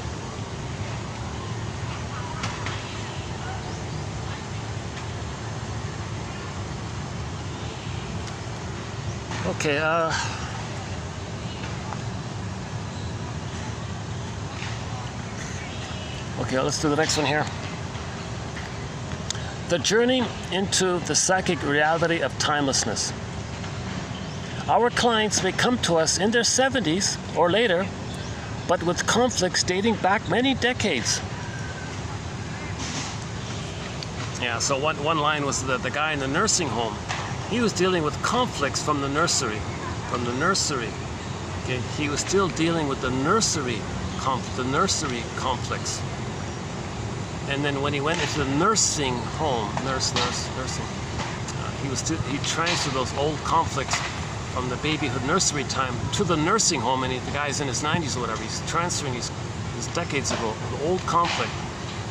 And that's why he was barking at the poor lady, the poor nurse and all this. Because one little thing he didn't like, he got enraged at her all the time. Because he wanted to micro-control every little thing. Oh yeah, back to the kindling and snowballing. Oh yeah, we forgot about that.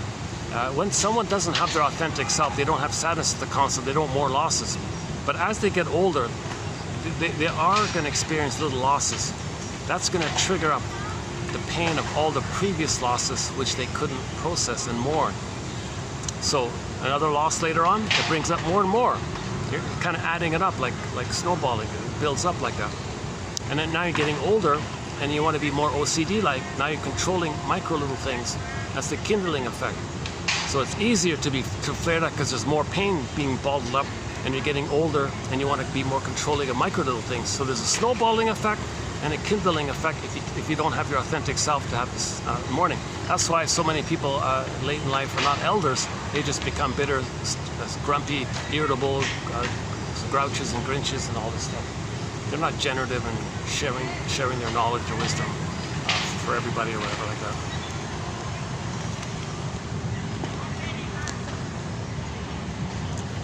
Sensation of eternity, timelessness, and oneness with the universe. Okay, we may say that this is a distant echo of the baby's sensations after being fed. So maybe when the baby had a good nursing experience, he may feel these kinds of feelings. Oneness with the universe, oneness with the breast mother. The breast is the universe, the world, the whole world for the baby. The universe is a friendly place. If that's the case, the prototype is there. Then he says, oh, the world's good and all that, because the breastfeeding was good. If the breastfeeding was painful, oh, the world...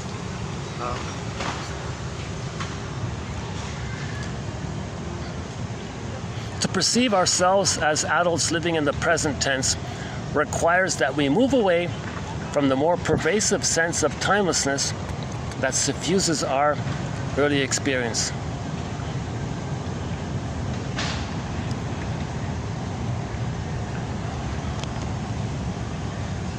So we need transference interpretations. So psychoanalytic interpretations or transference interpretations bring to light desires which have remained unconscious. Repetition, compulsion, or reenactments have the power to bring timelessness to an end, because now we can separate and parse out, okay, fantasy, emotions, past, present, all that. Okay. Taking refuge in the timelessness of the unconscious allows us to hold on to the belief that we are still young and stuck in our illusions, but we know that time goes on. And so part of us knows that time goes on, but we blot it out and we cling to the belief that we're going to live forever, that kind of stuff. Retirement punctures the fantasy of timelessness, the denial of aging. Yeah, so maybe a lot of people don't want to retire, because if they do retire, oh my God, there is time. I got to slow down and wait for time. They don't want to retire. If they keep busy working, they can ignore the issue of time. Some people refuse to retire because it'll bring up the reality of time as a defense against the pain of that. If they keep working, they can still think they're in their youthful place of still working.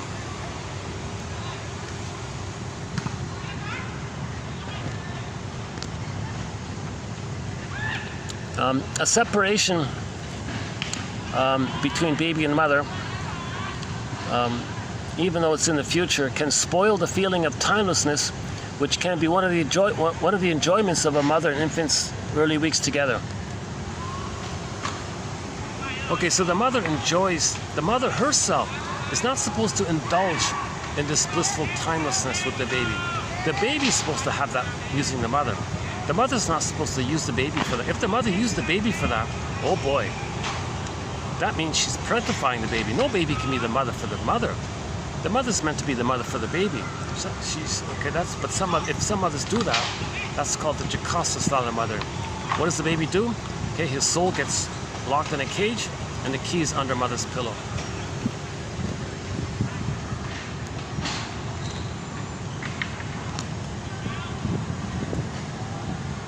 Is that it? I think we got it here. Okay, in literature, the motif of paradise. Okay, in these various motifs, there exists timelessness. So if you read a novel about some beautiful, magical, blissful, kind of magical, mystical place like Shangri-La, for example, well, in Shangri-La, there's no time, timelessness, that kind of thing. Or any kind of Avalon or any of these kind of places. Garden of Eden, yeah.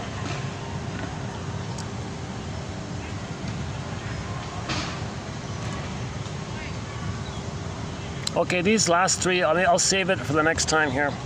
Sort of on a different topic here. Okay, that's just a partial preview. I'll focus more on them next time here.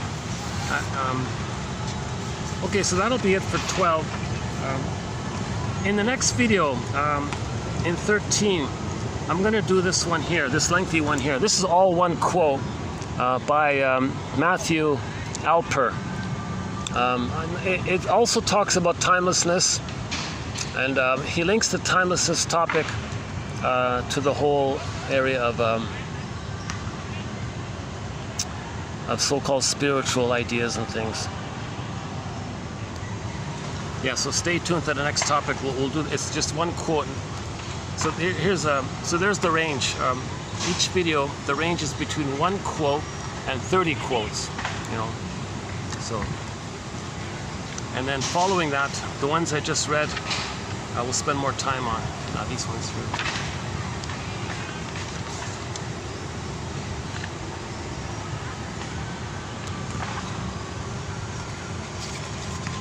So I think, yeah, okay, so that's part 2. Yeah, okay. I don't know if I really added much to the second time around.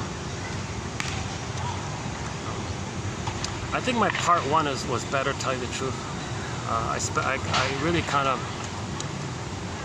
my emotion, my being triggered by some of these, are they gone probably?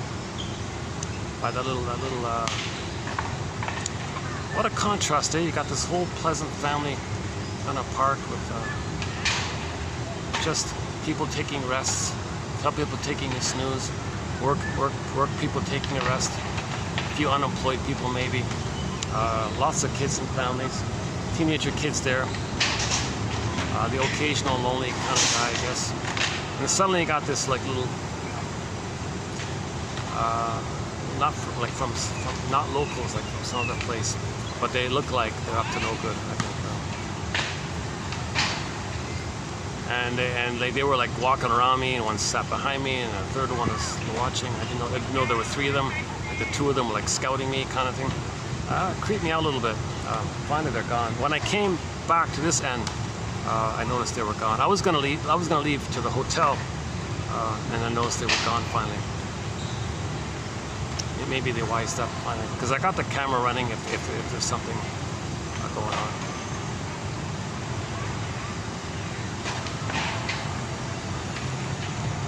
But if they do, let's say they do come from a very I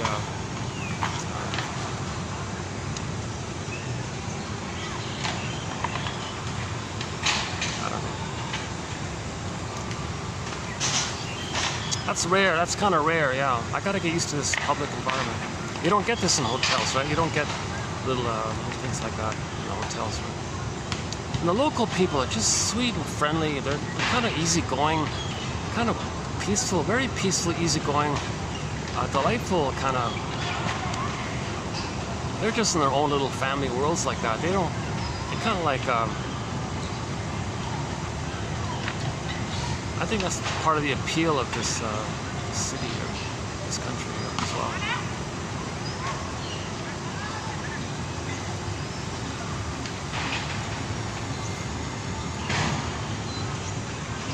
Maybe locals have a sort of a certain emotional connection to themselves, a certain centeredness in themselves or something.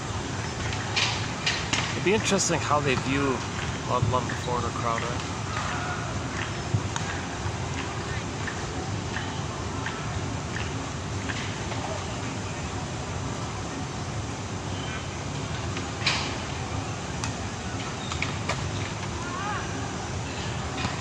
Yeah, when I live in another place, I always have this attitude that I'm a guest here.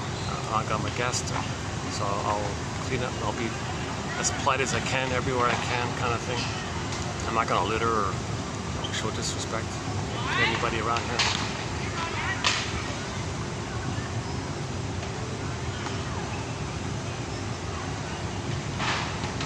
It's funny. All my little negative experiences came from kind of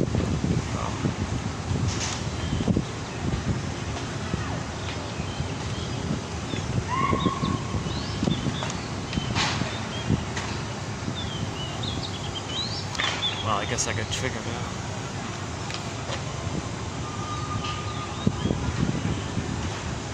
Oh yeah, why don't we do that one again? Oh yeah, let's do that one.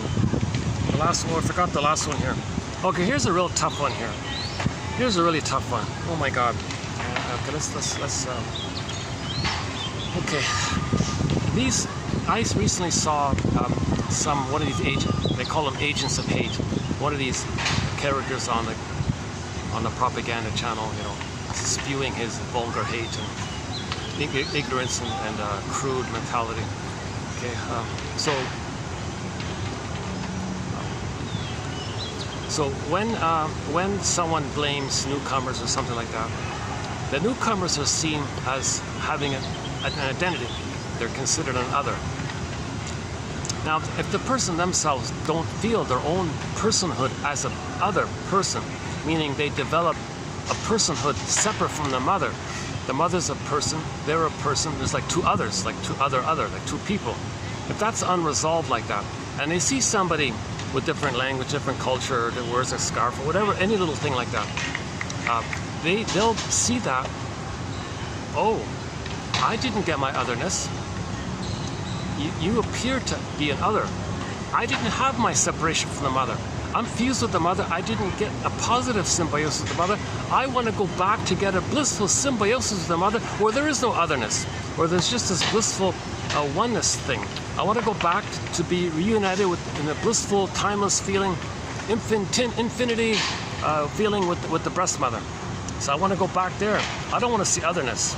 So agents, all these crude, prejudiced characters are, blaming immigrants and all this, newcomers and all this. They don't accept their own personhood.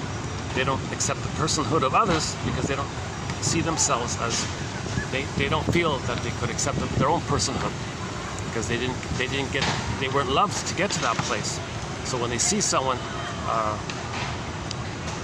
that's quote unquote other, okay, now they have the opportunity to replay the trauma with their mother. So the person who's other, okay, they were supposed to be an other with the mother. Oh, so the proxy. Okay, so you different dress or whatever. Okay, you're gonna play me who wanted to be other, who wanted to be a person. You're gonna play that. You represent me needing that. Now you have that by my perception. I'm gonna assign that to you. Now it was rejected in me. I'm gonna reject it in you. So that's why they get in the microphone and say they hate that, they reject that. Okay. Then they've identified with the aggressor.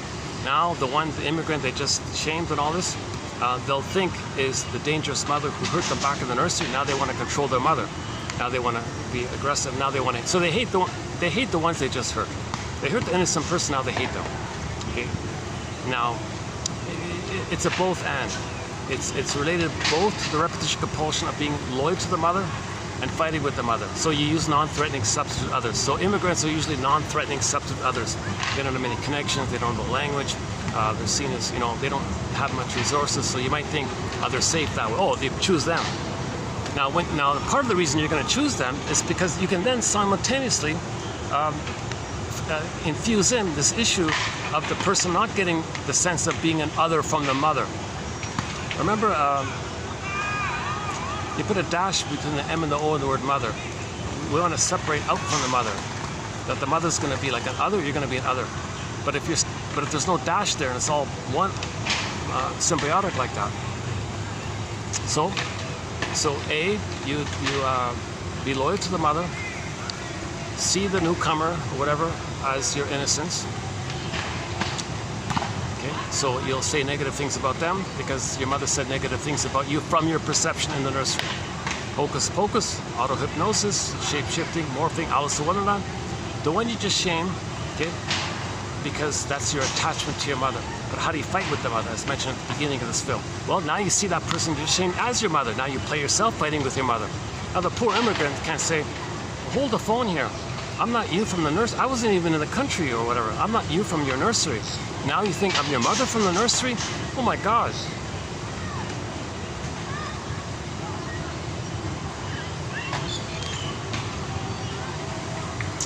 Okay, now simultaneously at the same time that you fuse into that this whole issue of the otherness factor. Well, I can't know otherness because I don't have separation from the mother to give me my otherness from the other from the mother. I don't have that. And I'm going to see you as being an other. So I don't want to see that. So it freaks me out because I don't have my personhood from my mother, and you're going to see like you seem to be somebody who represents a personhood, an other. So the racist guy on the blowhorn, all this was going on this really ugly, really crude, ugly rant. Ignorant, sad, pathetic, really sad. And this is like the major. This is like the major thing like that, like a major airwaves thing. Millions of people see it. It's kind of sad like that. Such a simple young guy too. Jesus Christ.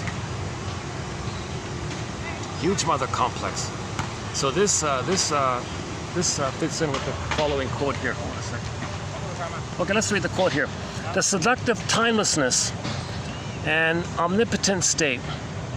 Okay, so for the individual, when there's trauma, there's a kind of timelessness with the mother in that trauma, and you regress to the time when you're on the throne in a blissful oneness with the mother, the omnipotent state.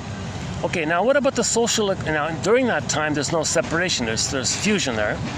So the baby and the mother are one. They're fused. There's no separation between the two. Now what about the social equivalent of this? The social equivalent is the spread of the destructive tendencies and dictatorial ideologies that reject all forms of otherness. As for the example in the case of the spread of prejudice, or prejudicism, or FASCI, fill in the blank, quote, the idealization of purity free from otherness, okay, which is an unconscious fantasy of fusion with the primary maternal object, with the maternal primary object. Okay, so Alice Miller says, not all mama's boys are FASCI, okay? Not all FAC, are mama's boys. Okay, now, people who engage in this hatred of others, okay, that's synonymous with FAS, okay, because they're looking, I don't want to see otherness. I want everyone to have the same problem as me, where I don't have a separation from the mother. I want to be only with people who also need to be reunited with the blissful oneness of the mother. So we do that when we don't see any symbols of otherness. Now somebody from another country can maybe represent that, you see? So then it leads to the social expression of that, which is those who say these awful things. Okay, enter Bruce Coburn, another singer on our soundtrack. Bruce Coburn, he has a line in the song called Stolen Land. When are you going to realize, that's the line in there, when are you going to realize that the world was made for all people, all others, all persons? When are you going to realize that? Just like this park is made for all people, even these criminalic looking kind of characters and the little innocent kids, the park was made for everyone. So they can be here as well. It would be nice if they didn't, would have been nice if I didn't see them, but still, they have needs to go to a peaceful park. They have a need to go to a park. Not too many parks around here. That's the thing as well, right?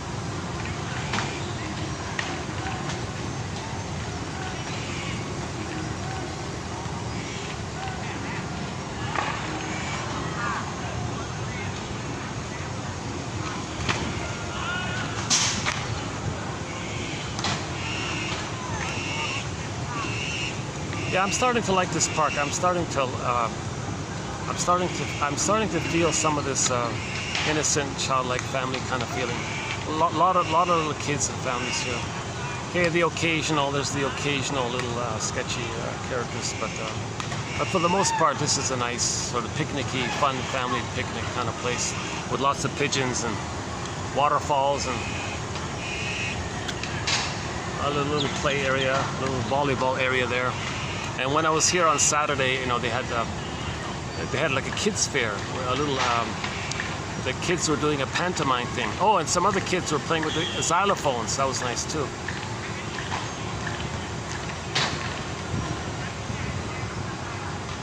Oh, I'm just noticing for the first time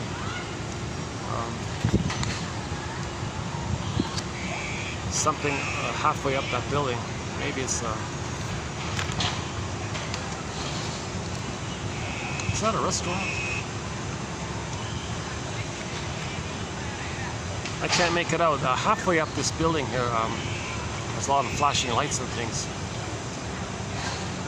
If that's a restaurant up there, oh my God, if that's a restaurant, oh my God, maybe I can do the video up there. I can get a view, if that's a restaurant.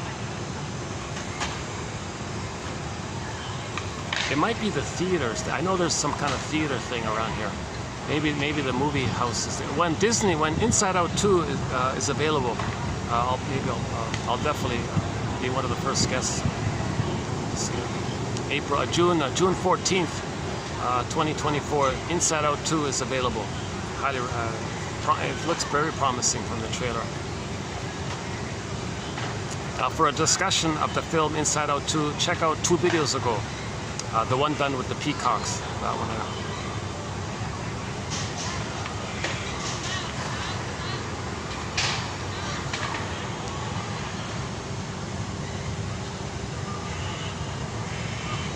Hold on, give me a second. Let me do another water management thing here. Hydro.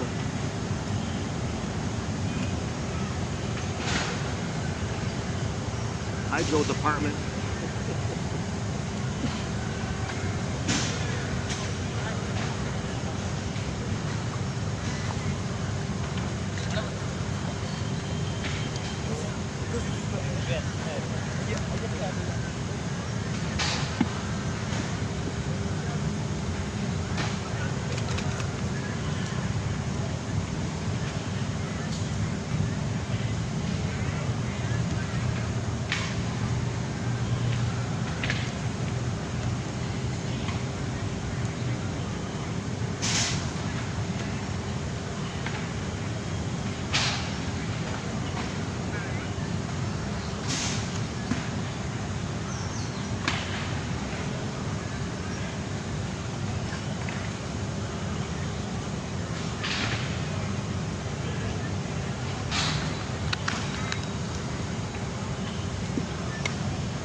Yeah.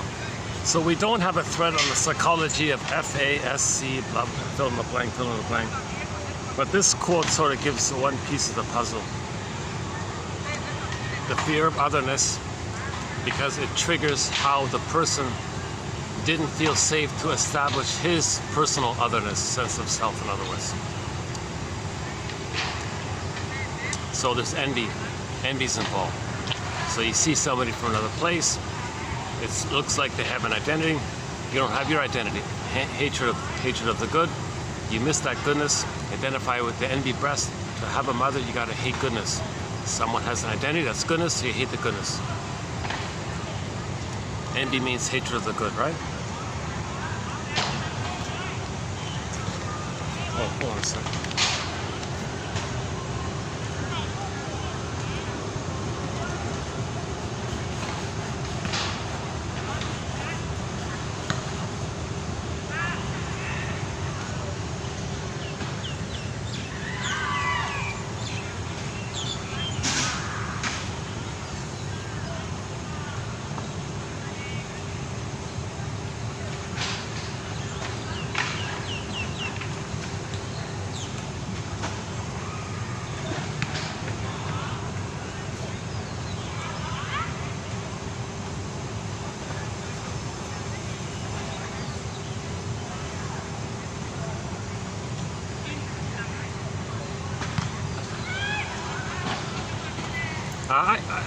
These outdoor videos will improve with experience and time. Then my second time here, a little choppy. So yeah, this second time was very choppy. First time was actually a little better, ironically. So I hope to improve these deliveries here. I gotta figure out the best time, where's the shade, where's the right spot I can go to. A lot of luck is involved depending on who's gonna be here. Let's see, what time is it? Hold on a second. 6:31. Battery's okay. Yeah, so if you hear anybody in this area, if you hear anybody who hates somebody from a different place and all this, and they can't appreciate that they're victims of the plunder system, they're victims of the pillaging and the plundering taking place, and they're victims of that, and they don't care about that because they're in survival anxiety, no empathy for that. So you see them as wounded innocent. Well, you're wounded innocent, that's why you don't care. Then you see the victim as your mother who hurt you, now you hate them. Plus you see them as other, so that's considered a goodness that you don't have. Hatred of the goodness, envy. So you promote a philosophy that says, well, we should all be exactly the same, say the same slogans, say the same things, and these things are all connected to our unconscious desire to be back in a blissful oneness with the mother, called FASC, fill in the blank, fill in the blank.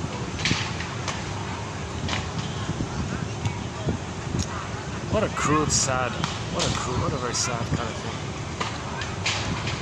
Now remember, these kinds of things, they're tools for the Iagos behind the scene, who are mainly engaged on pillaging and plundering. So things like FAS or whatever, that's like a tool of the pillage and plunder, let's say. Right? So that's just like a tool of the pillage and plunder. So what's the pillage and plunder? Those who were traumatized into the place of the Iago, covert Iago place. Okay, so they believe their mother stole their soul, stole their land, didn't care, gave them emotional poverty, didn't care. Okay, so we all live in a psychic house called a soul castle, like a land, like an inner land, your body, like a home within, like a homeland within. The mother stole that. Identify with the mother steals. So they want to steal the land. Okay, so because mother stole their land. So, and that's the pillage model, right? So they who say, well, we're more traumatized, so if we see land, it belongs to us. So they want to. So how do you steal people's land? Well, find a lot of mother boy complexes, whatever, and okay, that can be a tool to steal the land, because you want all the land to be where everyone is the more traumatized ones. Now the more traumatized ones, at the same time, as a convenience, the more traumatized ones seems to be, a big question mark here, seems to be in the places where there was less sun. I don't know why, I don't get that. Lloyd DeMaz has some comments in that area. So when in the places where there were less sun, less melanin, then the shade of brown turned to a shade of beige. There's no white or black, forget that. Everybody's a shade of beige or a shade of brown. Jane Elliott says that shade of brown is technically a shade, that a shade of beige is technically a shade of brown. And if somebody's pale, well, it's a shade of beige, just they were at distress, the blood goes in, so there's a more palish like. But everybody has a shade of melanin. Everybody's got melanin to one degree or another. Okay, in colder places, the melanin diminished because they interact with the sun over time. People stayed in the hot places. Okay, in the hot places, the babies were raised in a more traditional way. So there was less trauma in the hotter places, more trauma in the colder places, something like that. So the more traumatized people say, well, we the more traumatized ones, if we find some land, it belongs to us because mother took our land.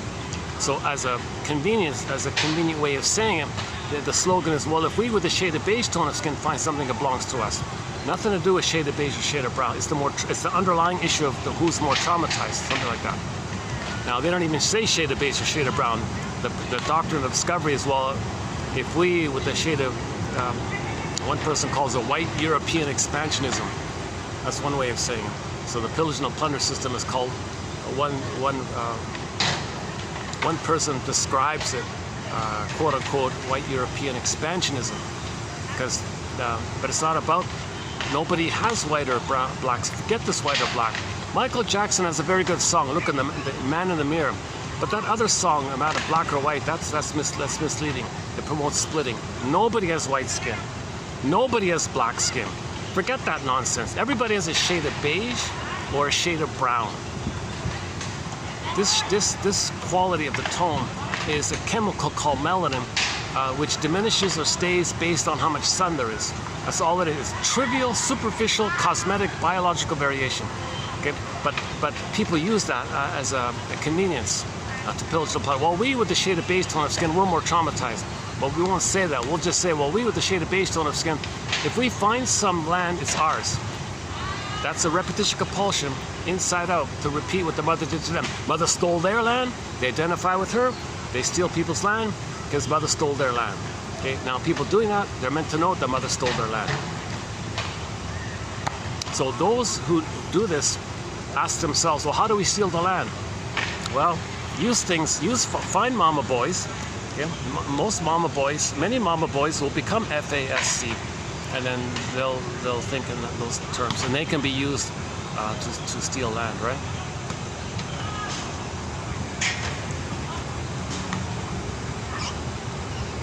A huge topic here. We got a major threat on prejudice. Okay, the thing about the pillage and the plunder, that belongs to our 48 symptoms of Homo Traumacus 25, part 3 of 3. That one there. Oh my God, the lighting is good now, right? It's a little cooler. The lighting's good. I should start the video. You know what? Let me make a note of this. 6:30, right? Instead of starting at 2:30 and struggling for 2 hours, why don't I just start at 4:30 and run things, see if you can smoother this time. Oh my God. Why don't they just be a little more patient? Why don't they just cool off the mall? Wait till 4:30 and start the video nice and cool and fresh. Then I won't have to run around drying my sweat, all this perspiration, right? And then I can go from 4:30 to 6:30 straight through, and maybe I might do a better quality video, although it might be shorter, rather than having a 4-hour video that's all choppy and delays and moving 20 times, that kind of thing.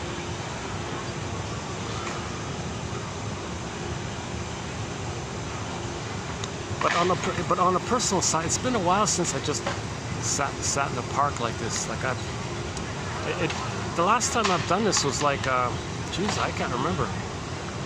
It reminds me of, I mentioned this in the beginning, this little bit reminds me of Center Island. There's a very nice park in Toronto called Center Island. To access it, you got to take a 20-minute ferry from the ferry port, which is near the CN Tower, at the end of Bay Street. Basically, you take Bay Street to the end. There's a terminal there. You pay, I guess maybe now it's like $10 or whatever, $8 or whatever it is. It's a 20-minute ferry across, and you got this massive open park. Oh my God, it's all very spacious, very open, a very kind of freeing kind of feeling. Very nice place. I don't remember any dodgy character. A very relaxed, peaceful kind of place.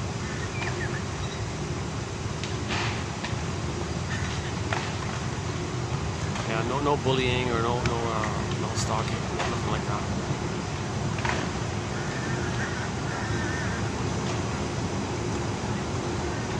At least when I was there at that time, it was a very peaceful place.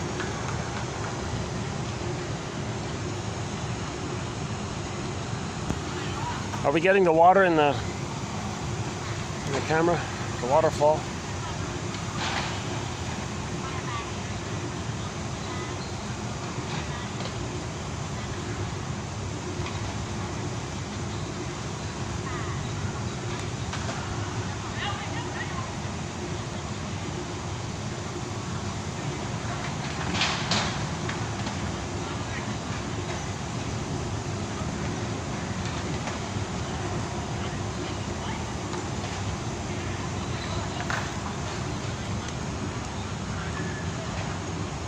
Yeah, there's what I was talking about.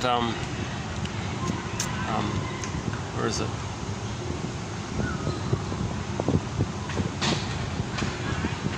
there, yeah. Oh, there, yeah. There, the lights on the. Yeah, the lights there. What is that? What do you think that is? In that building, sort of with the lights flashing.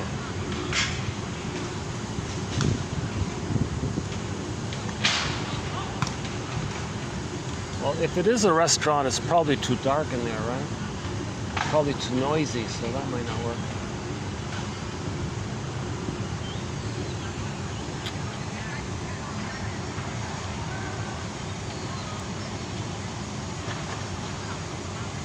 Oh yeah, I see a jumbo screen. Yeah, okay. I see a massive jumbo screen flashing. That'd be annoying. Yeah, forget that. All right, never mind that. Let's just stay outside.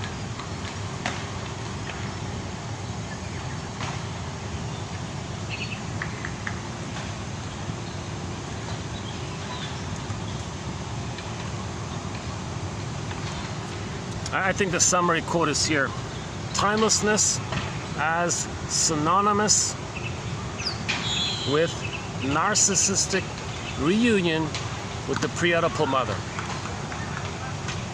Okay, that just means the mother during the breastfeeding time, basically. The oral time, the pre-Oedipal. Before the child. It's the time when it's just two people, baby and the mother. That's called pre-Oedipal. When the child separates from the mother, and now you got the first so quote-unquote love triangle, the three of the father on the scene, and he's making the transition from separating from the mother and connecting in a more softer way and learning about the world through the father. The father helps the child to learn about the world outside the mother. The father's in that role, right? A lot of complications in that phase because a lot of fathers are not around, mothers are too possessive. Mother's punished the baby. No, baby, don't be buddies with your dad. You're gonna leave me. Your dad's the bad one. I'm the good one. Stay with me. Us against them. With me or against me. So some mothers will. The child feels the allied parent and the alienated parent. They alienate. One way of doing it. That's a sign of trauma. Then he doesn't get the sense of otherness. If the mother didn't allow the otherness, because the father would have promoted the first to help them facilitate the child's sense of otherness when he separates from the mother. The child can't separate from the mother, he may become an FASCIS, fill in the blank.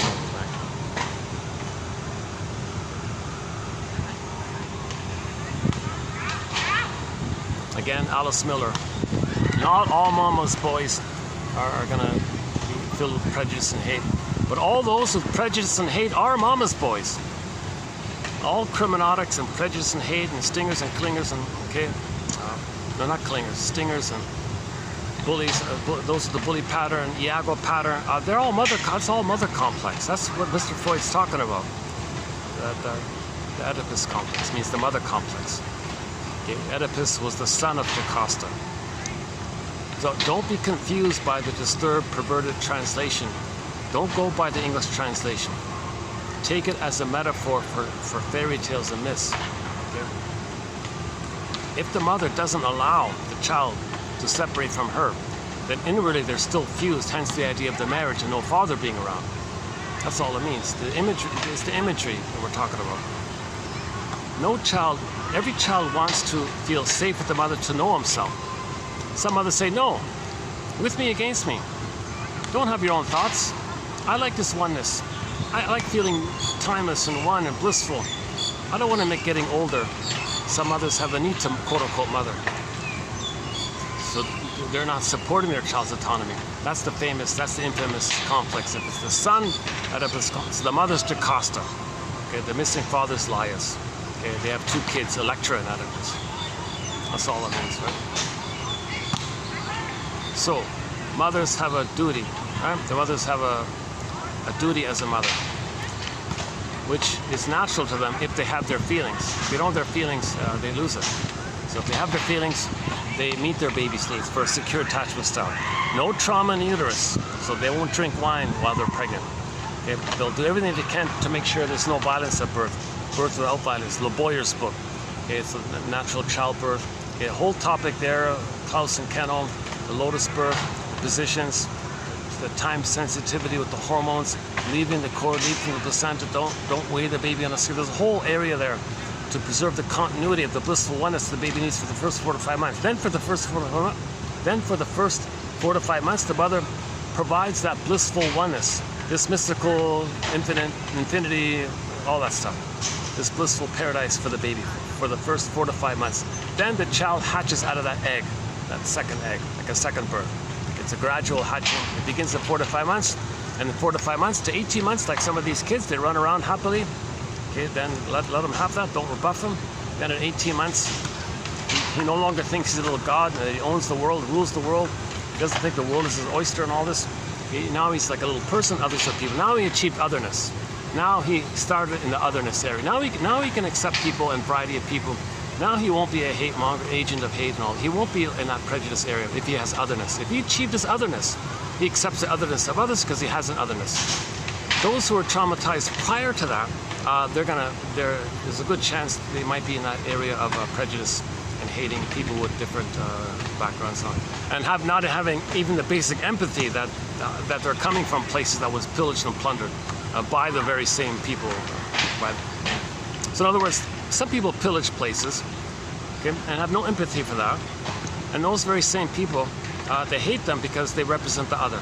Now then they see them as the mother, and they want to fight with the mother. They see them as themselves and repeat onto them what happened to them. Then they see them as the other, they envy, they hate that, and then they cause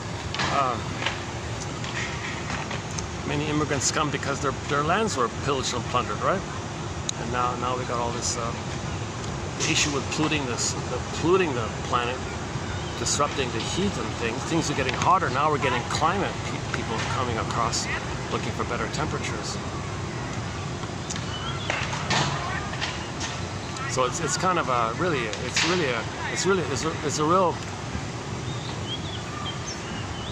we got to wake up. Everybody's got to facilitate the waking up of their own sleeping beauty with them, their own Snow White in the snow ice coffin with them. Everyone's got to do their own reconciliation inwardly to allow the wake up of their Snow White. They got to be nice to themselves, have self-compassion, realize their pain and feelings. Okay, forgive the parents that caused it to get there. Then you have empathy and feelings for yourself and others, and then you can accept others because you achieved your personhood separate from the mother, which is needed to have your personhood and self and other like that. If you have the self, you can accept the other. If you can accept the other, the mother's okay. You have a self because you accept the other because there was an other. The mother's the other, and you get yourself. If you get yourself, that means you can accept the other because the mother was loving and all this. So if you can't accept others, that means your mother wasn't there for you. She no cunning tale. She was traumatized and couldn't do it. So Anne Sexton's poem, she apologized. Sorry, daughter, I created you so I could use you because I needed you to be a parent for me. I made you to find me. I need you to mother me and take care of me. And I brainwashed you to that effect. I'm so sorry. What a dumb idea of me. I'm so sorry. So she apologized and gave back the key to help her daughter to heal with the mother's confession like that. Very few mothers confess and give the key. Barbara Bly says you got to get the key. Most mothers won't just voluntarily give it. Oh, it's getting so dark here all of a sudden. Yeah, let's just wrap it up here. What is it? 6:49. Okay, I'll see you in the next video. In the next video, we'll do this lengthy quote here by Matthew Alper. I thought it wasn't bad. Yeah, this one here. This is all one quote. This is just like one little quote, actually. I just kept it in its straight entirety. So I'm a little bit lazy this time. I didn't like parse it out a bit. I was a little bit lazy with this quote here. I thought overall it's okay. It's worth a designation of a TQ. So this will be a TQ 2813 coming up in the next one. It talks mostly about the link between timelessness and the unconscious prime, with the topic that we're on, and sort of linking it to the New Age ideas and spiritual, religious. So that's sort of the general area.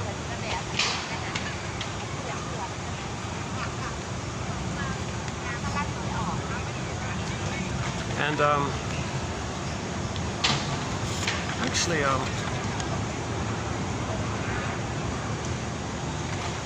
oh yeah, it's not. In a future video, we got a good quote about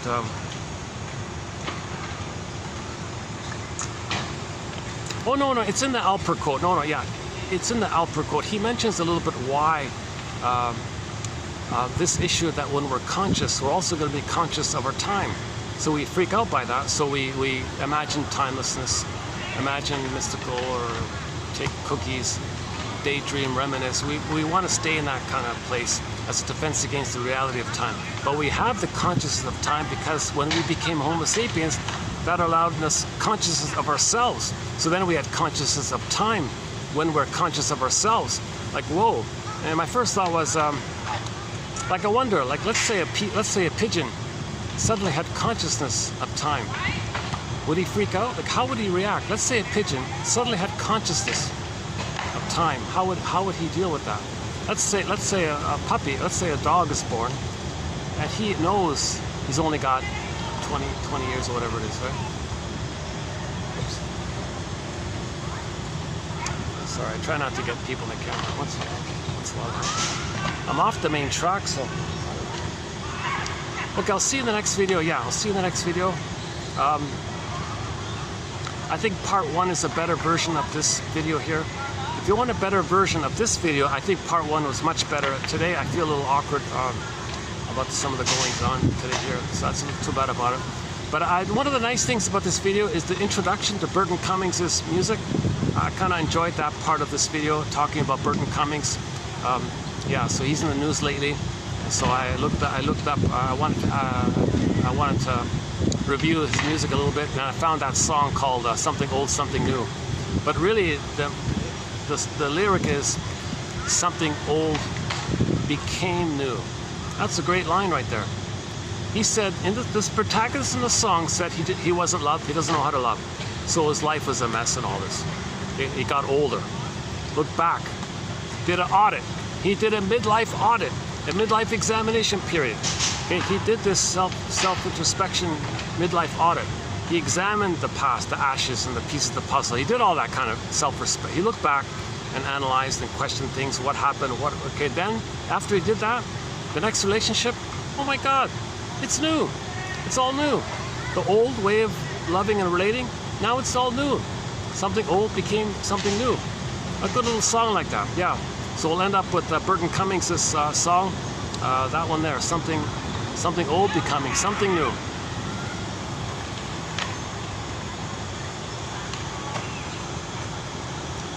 Any final jokes here? Pigeon joke? No, we did the pigeon joke 100 times already.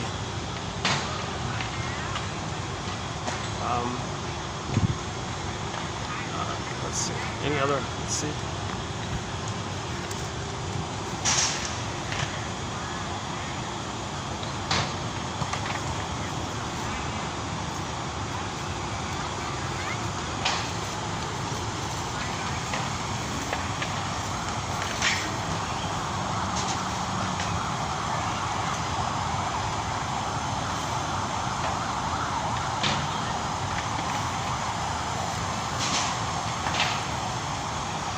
Okay, let's just close up with the waterfalls in the background. Oh, that's nice there. Let's close up with the nice waterfalls in the background.